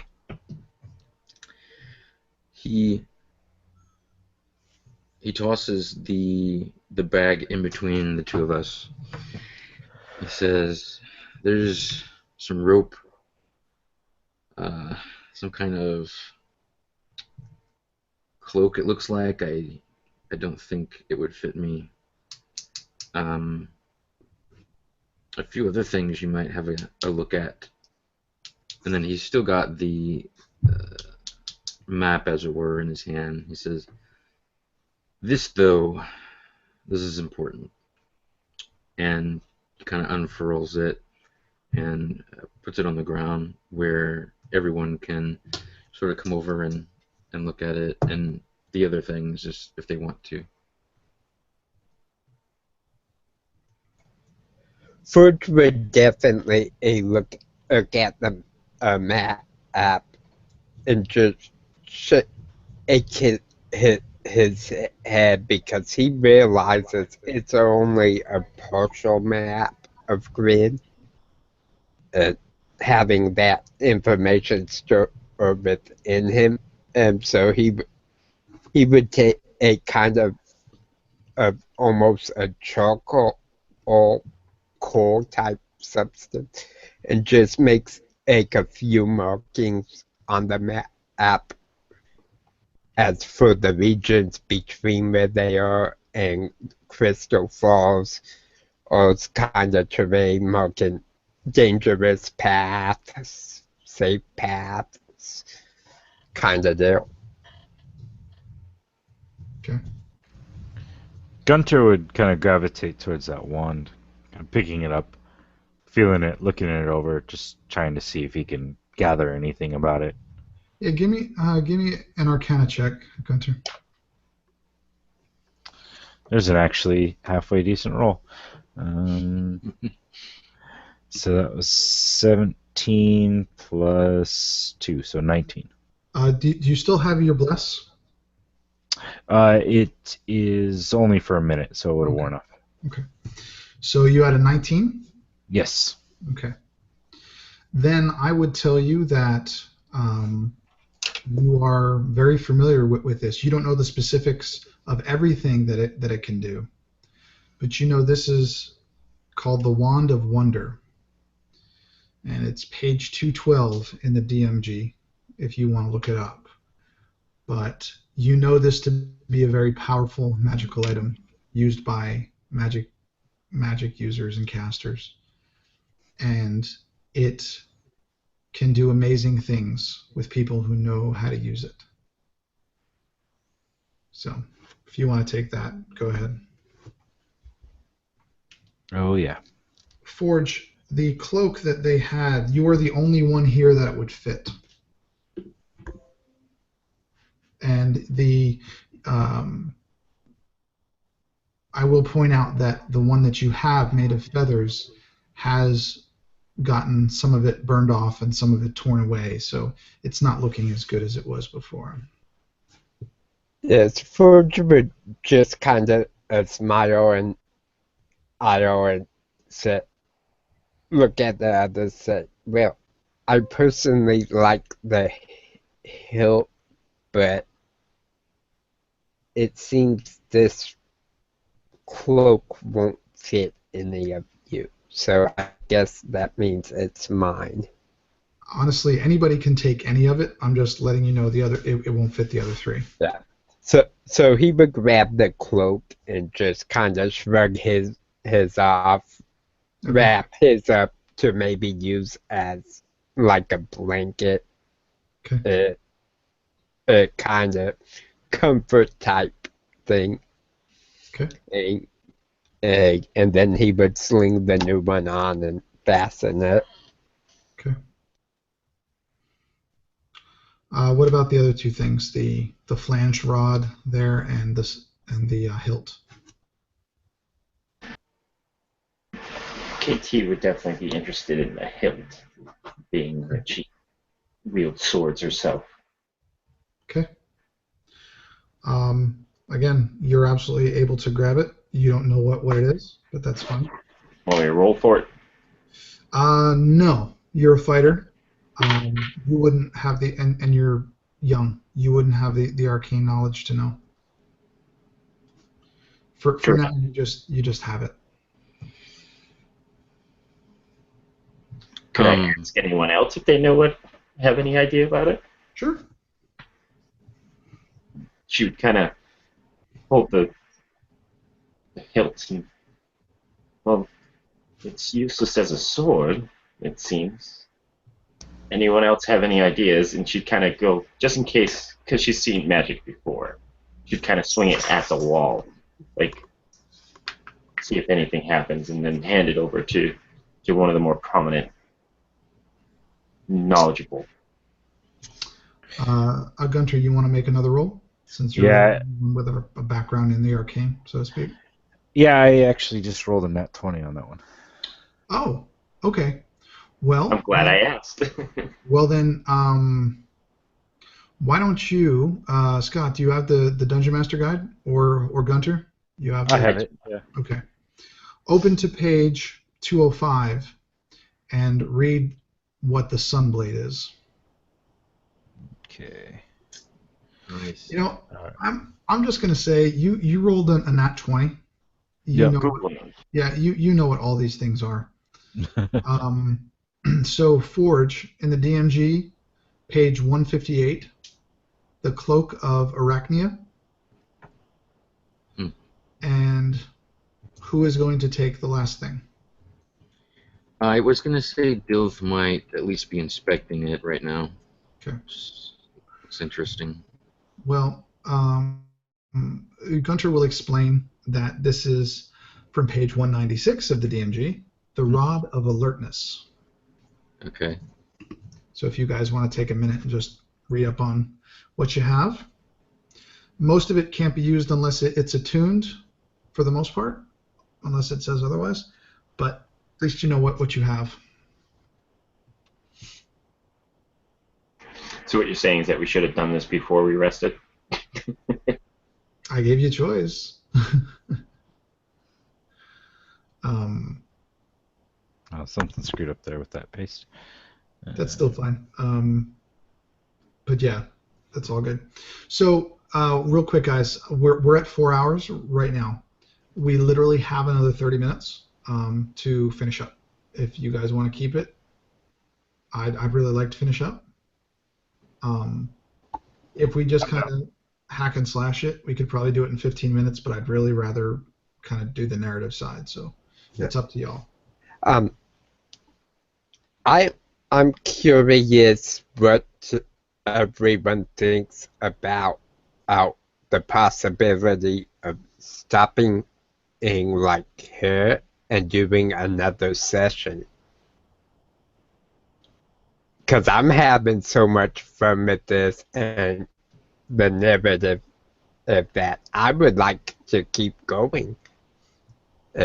But like Drake said at the beginning, he could spin this for 10 sessions. Yeah, yeah, it's not a problem. Well, my thing is, we're not to a stopping point yet. I'd say we're going to at least need 15 or 20 minutes. Yeah, I'd say let's do it. And, Okay. I'd be down to set up a second session afterwards, but let's do this and finish All where right. you wanted us to get to. Yeah, Okay. that's going to be the easy Yeah, part. I think we could try to Okay. kind of speed it along. Well, yeah, I'll just get us to where we need to be. Just understand it's for compression. I'm not normally going to compress it, but technically it is a one shot, and I want you guys to get to the end. So, Gunter, do all of these things need to be attuned to use, or can people use them? I know my wand needs to be attuned. The Sunblade needed to be attuned. What was the other pages? 196, or sorry, yeah, 196 is the Rod of Alertness, and 158 is the Cloak of Arachnia. By the way, if we do a second session, I'll say that all of you are attuned to these for the second session. I think the you The already rod said needs to be. And where's the cloak? who has what again? Forge has the Cloak, Right. KT has the Sunblade, Gunter has the Wand of Wonder, Dilith has the Rod of Alertness. Okay. I missed the Wand of Wonder somewhere. Okay. Cool. So you guys can look that up. Just let everybody know. Yeah. So you come to the end of this tunnel, and you now have a map of where you think you're supposed to go, and it's pointing you to a place called the Crystal Falls. It's probably half a day travel. You've slept, so it's early morning the following day. You all still remember and have visions of watching, Gavrot being destroyed. You, none of you can really get it out of your head. You worry about Neville and what happened to him in the fire. But you know that you have to get to safety. And as you come upon the Crystal Falls, you see that it is a 200 or 300 foot waterfall, you presume from runoff from the Svir Mountains. It's an appropriate name as the mist and the droplets of water create rainbows everywhere in this area. It's one of the most beautiful things you have ever seen, and most humans have never seen this place, or let alone creations like you. You notice that if you look at the falls, to the left is the river.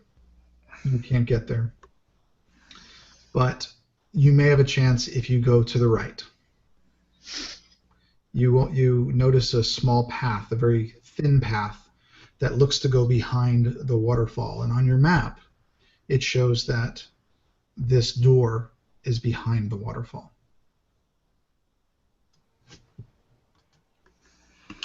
So I imagine we see this, and I imagine we're all sort of huddled together, and I'm holding out the map, showing all this, and just look over towards the waterfall in the area and say, it looks like we might be able to get behind the water. What do you think?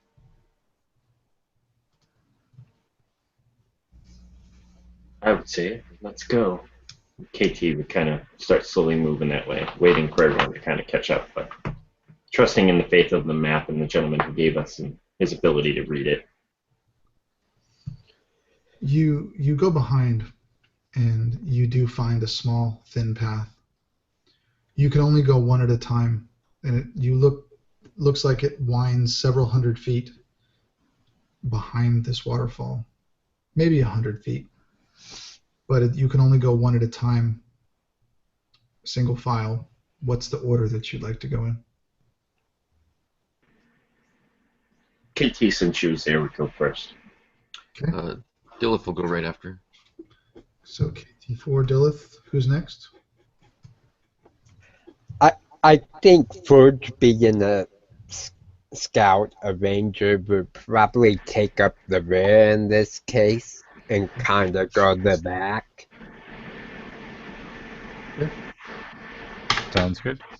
And as you guys go, it seems to be going fine until you get behind the waterfall.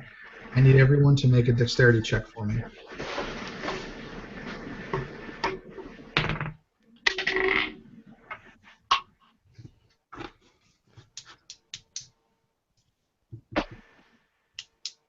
Acrobatics or just straight dex?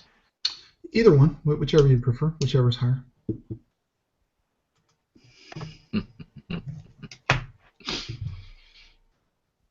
Bill, you need some different dice, bro. I already switched them up. Okay. It's so perfect. So the guy in the front falls prone, slips on these slippery rocks beneath the waterfall, and falls prone. KT keeps walking. KT actually makes the save, but with Gunter, I was in the front. right? You actually go forward. Okay. But Dilith and and Gunter both fall prone, the two that are in the middle, which makes it so that Forge did completely fine and had no trouble at all, has nowhere to go as he can't get past these two behemoths. And you notice as you're picking yourselves up from falling on your ass that the path opens up, and it almost looks kind of like an oval or like a semicircle, and it's probably 20 or 30 feet across, and there's scattered throughout some boulders, some bigger boulders, some smaller boulders, but it isn't smooth. It's kind of rocky terrain, but you do notice, obviously, you guys are used to that type of environment. And beyond it, you see an open door, almost like a gate, but it's swung open. And just within, you see what looks like a statue. But this statue looks to be covering almost the entire entrance that this door was covering. You're probably about 100 feet away, and you can only see bits and pieces, but you see that it looks like a metal or a stone, and you only see bits and pieces in the shadow. It's several feet back into the tunnel. How much light is there? Any natural light coming in? Yeah, there's natural light coming into you, but this statue is sitting several feet back, so there's not much light going into that tunnel. Is there any moisture on the ground? Yes, there's moisture on the ground everywhere. That cancels out throwing a torch.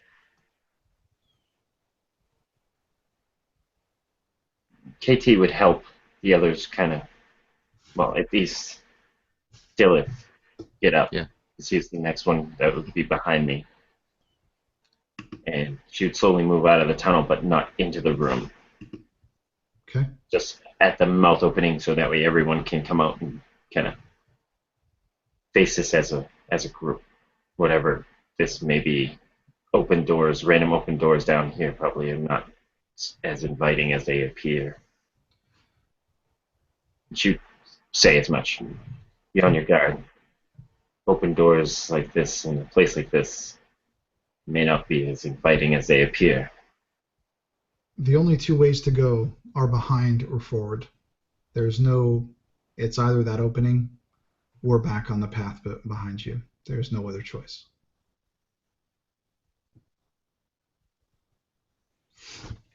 Definitely moving forward. That's the direction that we need to go anyways.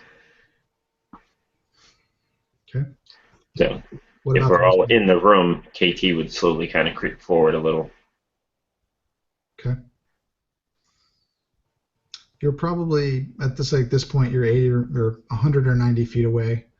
You really can't see for, and you'd have to be pretty close through this kind of little oval of scattered boulders and rock to really see what it was. You'd have to be past that. Next question was how many rocks and stuff. So KT, there's a huge statue, correct? And it's covering the majority of the opening. Right, you wouldn't be able to get through. It doesn't. That's obviously not natural. So she would pick up a rock and throw it at it. Okay. This obviously reeks of something bad. Okay. Why would there be an opening with a statue that blocks it? You'd need to be within 50 feet for that to work, for you to hit it. You want to get that close? You make it sound like I shouldn't, but yes. Okay. So you pick up a rock and you heave it with all of your might at this statue. And it sounds like rock hitting rock. It bounces off and nothing happens. It's a trap. Anyone else have any ideas? Any thoughts? You say it's a trap. Oh, that was totally out of character. That Oh, was a sorry. joke. Forge would be kind of looking at the semicircle or the borders and kind of just looking for some indication within the semicircle, the oval shape, of perhaps something belonged at certain locations, like placing a border on certain spots might move the statue. Kind of pay attention, even though he's not particularly skilled with stonework or traps per se, but being a ranger, he does know a little bit on basic trap making. Give me a survival check, Jaren. Okay, and give me just a second to double check my modifier. Sure.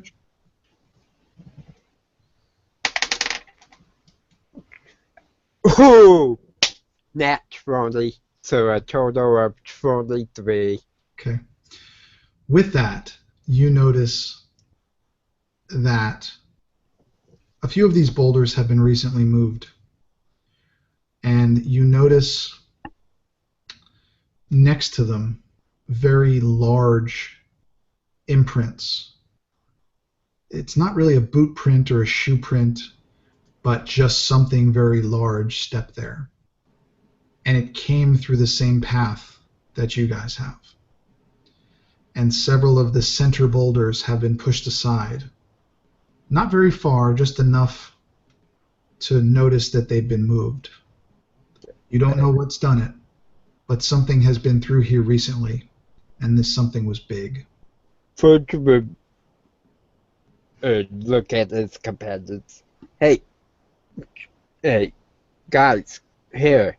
And he would kind of point to the imprints, to the borders, say, these things have been moved.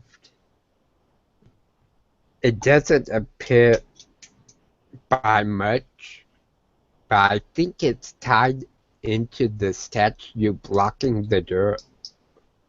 Something came through her, and it looks like it didn't want to be followed. KT's fighting instinct would kick in, and she would already have her blades out. Okay. The warrior instinct is saying to be on defensive. What would Dillith and Gunter be doing?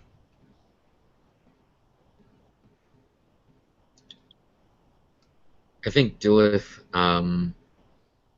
hearing that, would be looking at one of these boulders and his hands on it, almost fiddling with it a little bit, but not trying to move it out or push it in.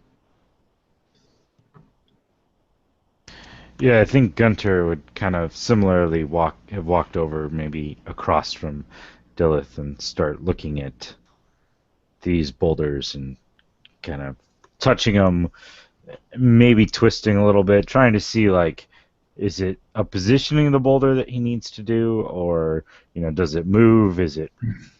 Can he lift it at all? When you guys are messing with the boulders and Forge is telling you what he sees, and KT is probably 40 feet ahead of you, about 50 feet from this statue, you hear a muffled laugh, like a distant laugh. And you see a figure, a hooded figure, step out from behind the statue in the doorway. He looks at you, and all of you recognize the voice as he says, "Welcome, my friends. It's so nice to see you again."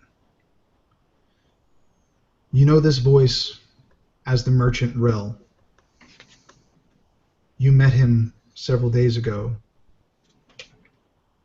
and gave him shelter from the storm.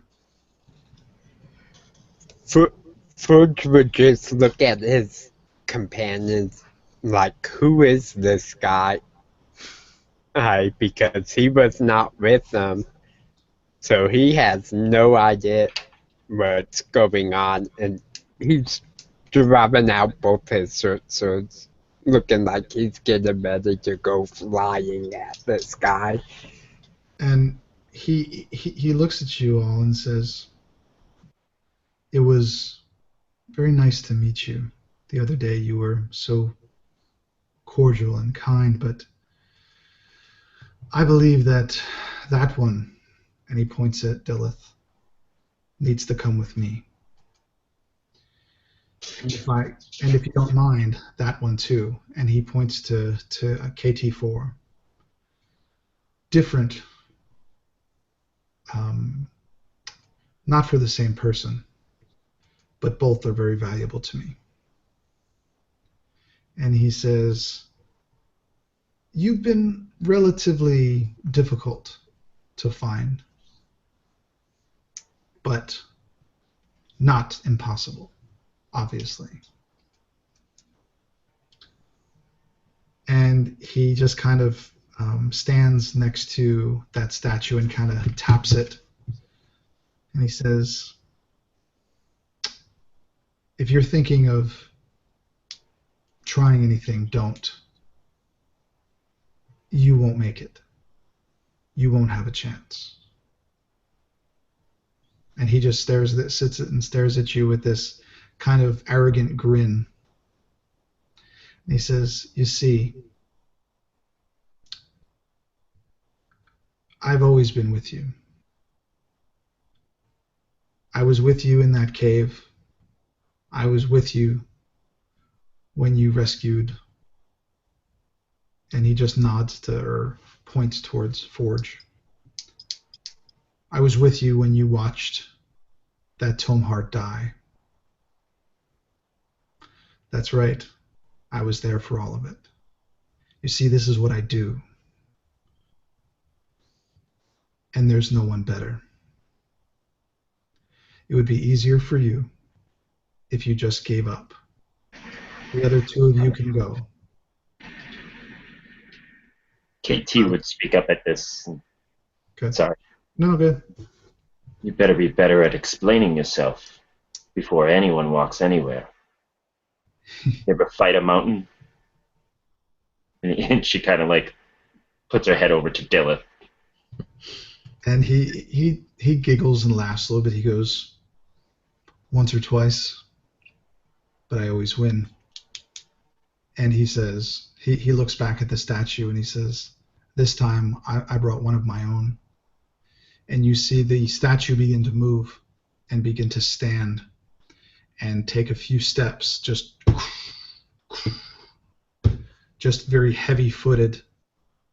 And you see this to be a very large, standing about 10 foot tall construct of metal and stone. He says, "Perhaps you wonder how I found you." And he was looking at Dilith when I said that, when he says that. Dilith, you have an answer? If not, KT will talk.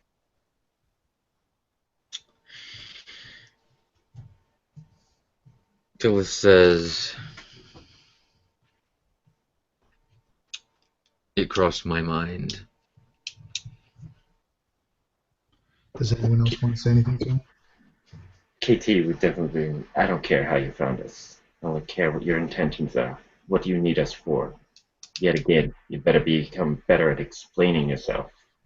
"Oh, see," You can't just demand and expect us to listen. and he says, "but especially you. I think you would care most of all how I found you."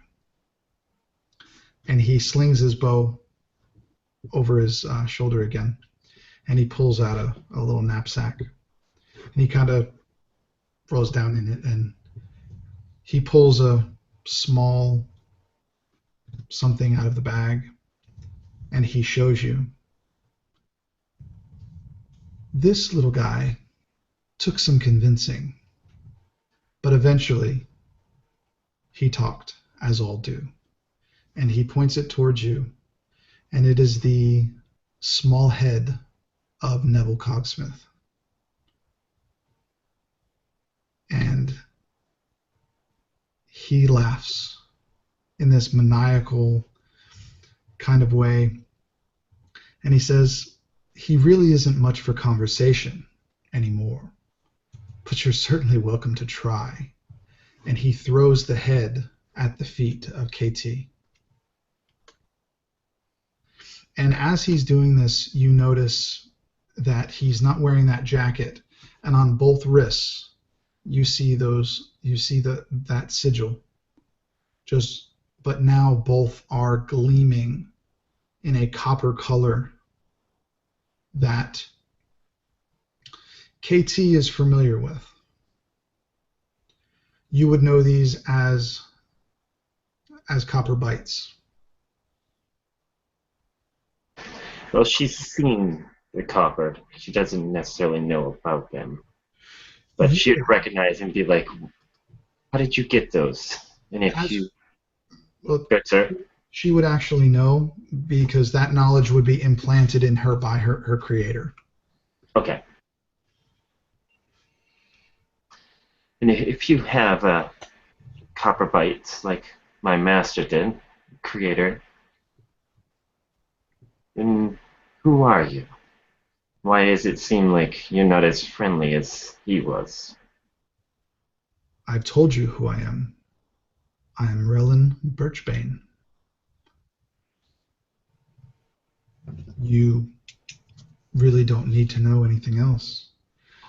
But let's just say that these marks were who I once was, not who I am today. They said if you're referring to that band of nitwits known as the Jackals, and he kind of spits on the ground, says, I am far beyond any of their talents. I am what you would refer to as a Rustborn. I have certain skills from my time with them, but I have no more affiliation, and I have become stronger and far beyond anything they could imagine.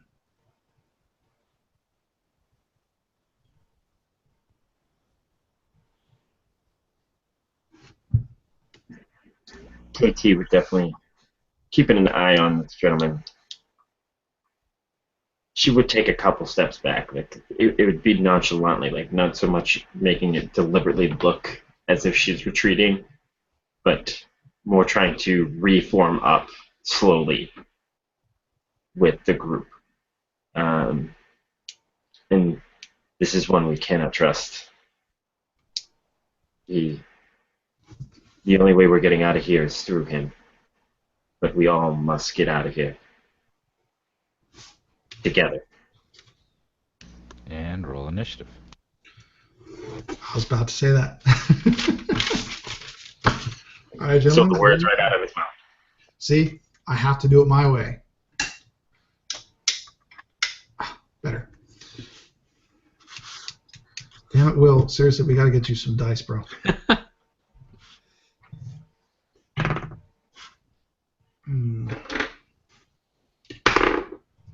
Okay.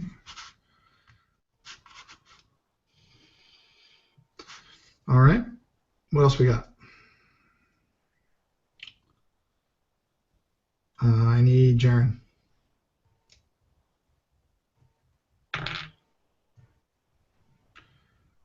Okay. So. Wow. We got skills. Yeah. So Rel's gonna go first, and then Will, you got the best one, bud. Woo! It's funny. All right. Oh. Sorry. I'm trying to get my pencil here, Ben. Jaren. All right.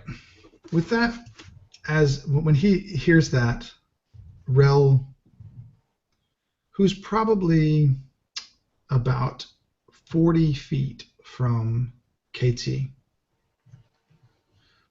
just unslings his bow and fires two shots right, one after the other at KT.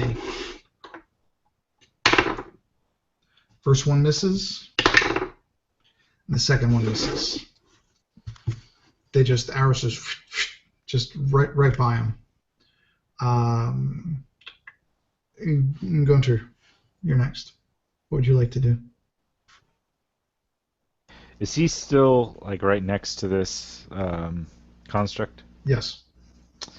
Torn between two things, but Gunter wants to respond. He saw these arrows coming, and he will again lift his hand, pointing towards Rel this time.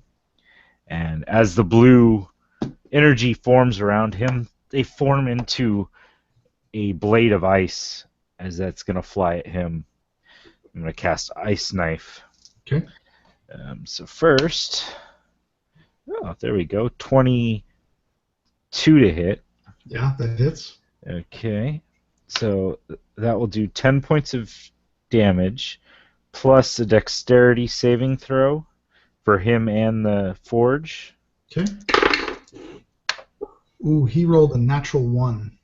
Okay, so that will be 9 more points of cold damage to him, and if the forge passes his 9. He did. He got a 15. Okay, so that will pass. So that nothing to the forge. So 19 points to Rel. And so, what is this? You have this ice knife, and it's almost like it does strike him, but it seems to dissipate before it goes into him. It's almost like there's some type of a spell at work or something that it doesn't hurt him. It strikes him, but it just doesn't seem to do damage.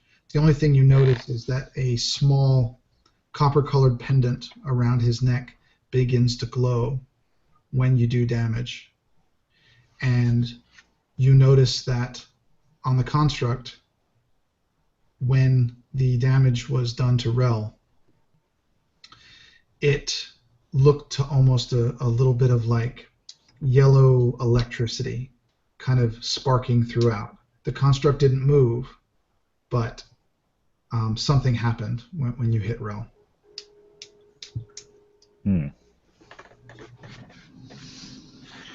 Next is going to be KT4. Is Gunther the only one that saw that? Yes, Gunter's the only one. Okay. Well, KT, as soon as the arrows that he shot come whizzing by, she was backing up, trying to regroup. She now breaks rank and just books it forward, heading right towards him. And definitely going to, first off, I'm going to attempt to disarm him with the superiority dice. Let's see if I hit. Natural 20. Absolutely. All right. So tell me what the superiority dice is D8. Get that out of the way. That's not bad. Okay. All right, and he needs to make a strength saving throw, DC 13, or he is disarmed. He rolled a 12. Total? Total, 12. So you see KT run up, and she just slashes where his hand is holding a bow. And it's either it's taking the hand or he's letting go of the bow. But it's also in far enough to where she slashes across his chest at the same time. And doing some pretty good damage at that. Let's see here. Oh, that fell off. 7. You want me to double the superiority dice also? Sure. Go ahead. Looking at 24 points of damage as she gashes right across his chest, blood squirting everywhere, and it's either he's taking the hand or letting go of the bow, and he lets go of the bow. There's no blood. No blood. You know that you found purchase here. You know that this connected. You know that this went deep. But you notice that although you know that you did a massive amount of damage, there is not a mark on Rel. What you do notice, and only you notice, is as you slash across his chest, the construct behind him shows a line across his chest. Seeing that, well, first let me make my I'll make my bonus attack. This would be all one fluid motion. Yep. Looking at 17 to hit. Yes, that hits. I can use superiority dice once per attack. I didn't mention it before I rolled this one. Can I still use it or no? Let's do it on the next one. Okay. Okay. So what's your damage for this one? Looking at 7 points of damage as stabbing the short sword and offhand into his side. Still no blood, but can see the blade sticking in this man, and it seems to not be phased by it. I take it I also see a corresponding mark on the golem creature. Correct. At this point, she kind of steps back, but not disengaging, but just draws back and yells out, "He's connected to the golem somehow, to the construct." Okay. What was Dilith want to do? Dilith, you hear utter a few more words this time, and you'll see just a yellow light surround him and fade, and he's casting Shield of Faith on himself. Okay. So his AC will be 21. Okay. And he will. He was planning on running up to this construct, seeing it as sort of the bigger thing. Not sure what it's going to do, but he's going to then strike out with this shield hammer or hammer shield at the construct. Okay. Roll to hit. Ooh, that's not very good. That is 8. Now, there's you hit it, but it just clangs off. Does no damage at all. Okay. Forge, what do you want to do? Okay. Would Forge have noticed the copper pendant? Not necessarily what's going on with like the spokes. Absolutely.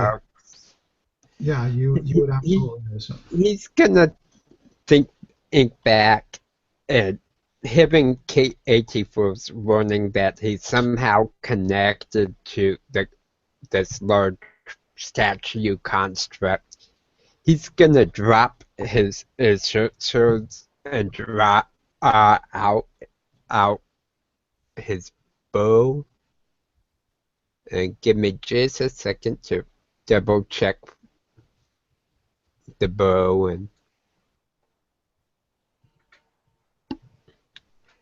it's only a hand crossbow, but I'm going to try to hopefully aim for the pendant itself, and perhaps the chain or strap that it's on, and try to break it away from Rel. Okay, I'm going to write down a number here, and if you roll this number or higher, I'm going to give it to you. Okay. And it's that just a D20 for attack, basically? Yeah, just roll a standard attack, yeah. Okay, so 9, 10, I'm proficient. So that will be a 17. You were one shy, dude. I need to Oh, get 18. oh, what shy. Look, I swear to you, I wrote it down. Look, 18 up on Yeah. top. So, oh, I would picture this as I'm so close to hitting the chain, and that it would just straight up miss Rel himself, almost as if he was twisting around, and I shot between his neck and the chain, and the bolt just goes flying, and I'll sit there and reload my crossbow. Okay. Seeing this now, Rel has been disarmed. His bow is sitting on the ground several feet from him. And he looks at all of you, and he looks at Dillith in front of the construct, and just you can tell he's a little bit surprised at the skills that you guys possess. And he, for lack of a better phrase, he disappears. You do not see him. You don't know where he went. You don't know what he did. But just in this kind of puff of copper smoke for just a brief moment, he is gone. And that is his turn. That's what he's going to do. KT would yell out, "What? You've taken on you've taken on mountains before, but have you taken on 4 mountains? You've run like a scaredy. Come back!" Talking shit to the invisible guy. Okay. All right. So we're gonna go with. First, we just look at Katie for mountains. Sorry, I only see 3 mountains and a very big tree. You have the heart of a mountain, my friend. Oh, that's sweet. KT, what do you want? Actually, no. I'm sorry. Gunter, what do you want to do?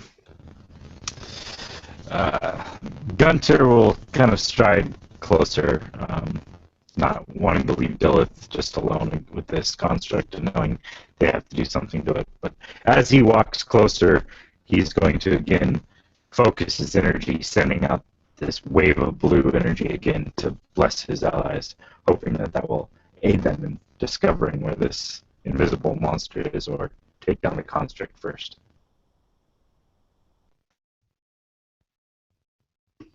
Okay, KT. Is that how I sounded? No. Okay. All right. Not seeing this guy around.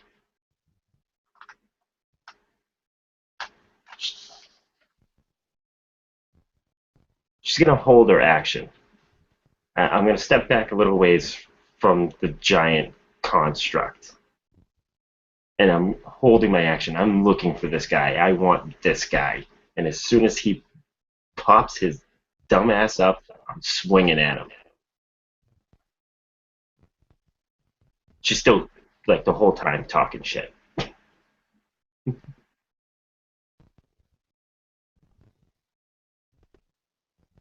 So you can go ahead and, like, I'm holding my action until he comes. And if by the end of the round nothing has happened, then I guess I'll go after the construct.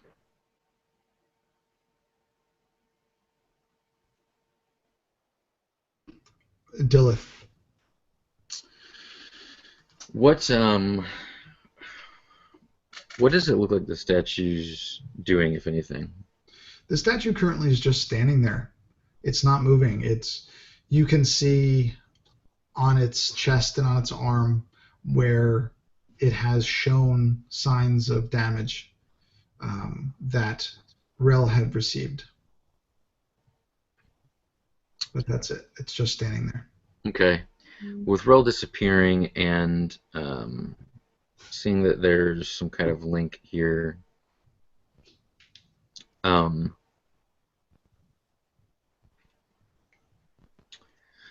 I think that Dillith would just strike again with one of his hammers. Okay. Let's go and do that. And don't forget to use bless. Yes, I will.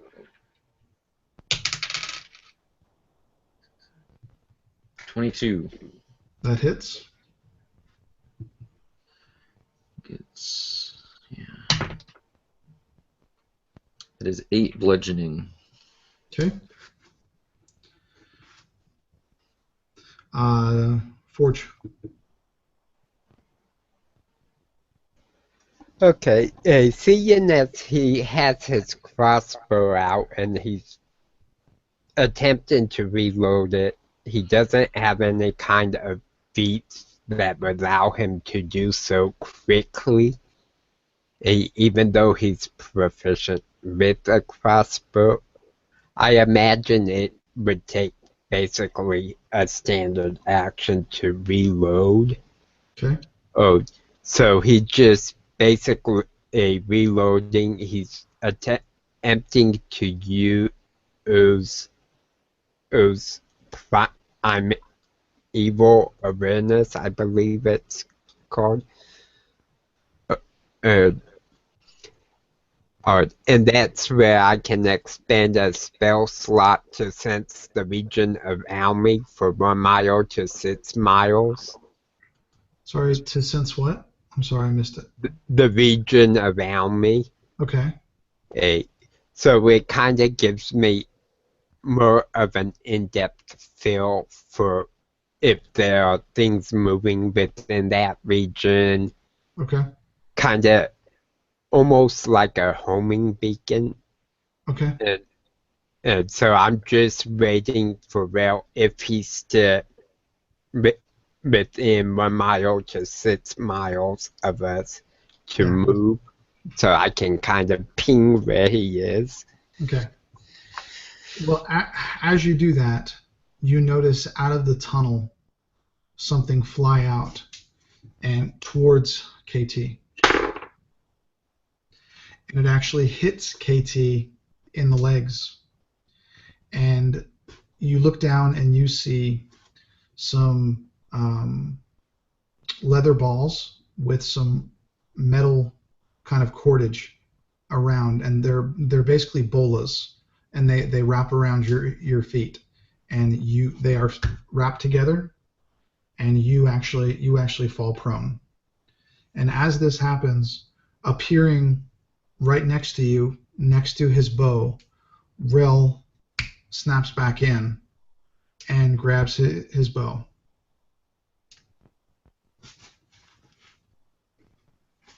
And that's his action. Gunter.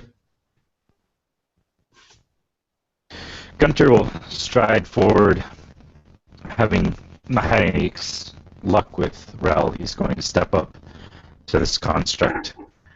And you said it was made of metal and stone? Yes. So then he's going to reach out with his free hand, still holding his shield up to protect himself. And as he brushes his hand against this construct, blue lightning essentially will come out as he's just going to cast Shocking Grasp on the construct, which will give me advantage. So that'll be 22 to hit. Yep, that hits. And only doing 3 points of damage, lightning damage. Okay. It also won't get a reaction. Okay. Dilith, you feel something odd as you get closer, as you're now basically standing between the construct and Rel. Something between them. You actually feel like there's something weighing on you, and you feel that same kind of feeling like something's going on that you don't understand. And I'm going to need you to roll one more time on that table for me.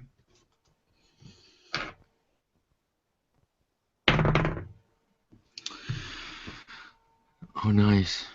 What'd you get? So, a 10. So, suddenly I will almost keel over. I've got one hand on the ground and just moaning in a sound of pain, but that couldn't be right because um, you know, I'm guessing, like me, you guys don't feel pain, but that's what it looks like, what it sounds like, and as if that wasn't enough, suddenly Dilith is engulfed in red flame, and anyone within 5 feet will somehow be affected by this, up to Drake. The construct that you're with doesn't burn. He's made of metal and stone. Rel, on the other hand, is just at 5 feet, maybe 6, but part of his bow is not. And the front half of his bow bursts into flames while he's holding it, including the part that he's holding with his hand. And while this happens, KT, what do you want to do? Well, first things first, I guess use my bonus action, I guess, possible, to cut my way out of the bola. That's fine. You want me to roll for anything, see if I cut through it, or maybe it's... He's occupied with his burning bow right now. You're good. Cuts that loose half my speed to get up, and how far away is he from me? 8 feet, 9 feet. I'm going in for another strike. This time I'm going to use another superiority die to attempt a trip attack, and he does have to make another strength save, 13. Okay.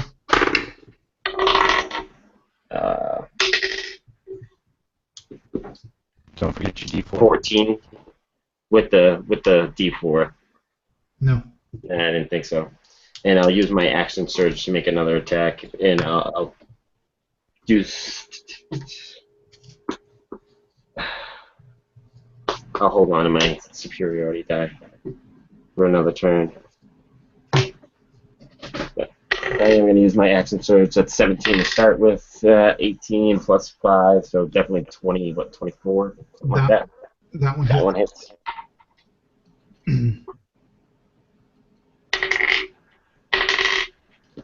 And looking at 8 points of damage as this second slash, which comes in, aiming for his hand again to try to knock that bow out of his hand. He wants that thing gone, and misses with that one as he's flailing it as it's on fire, but just twists it back and comes in and stabs him again.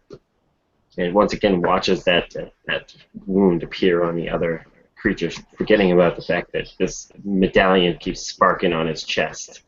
You notice that this time you notice a little bit of blood when it sticks in.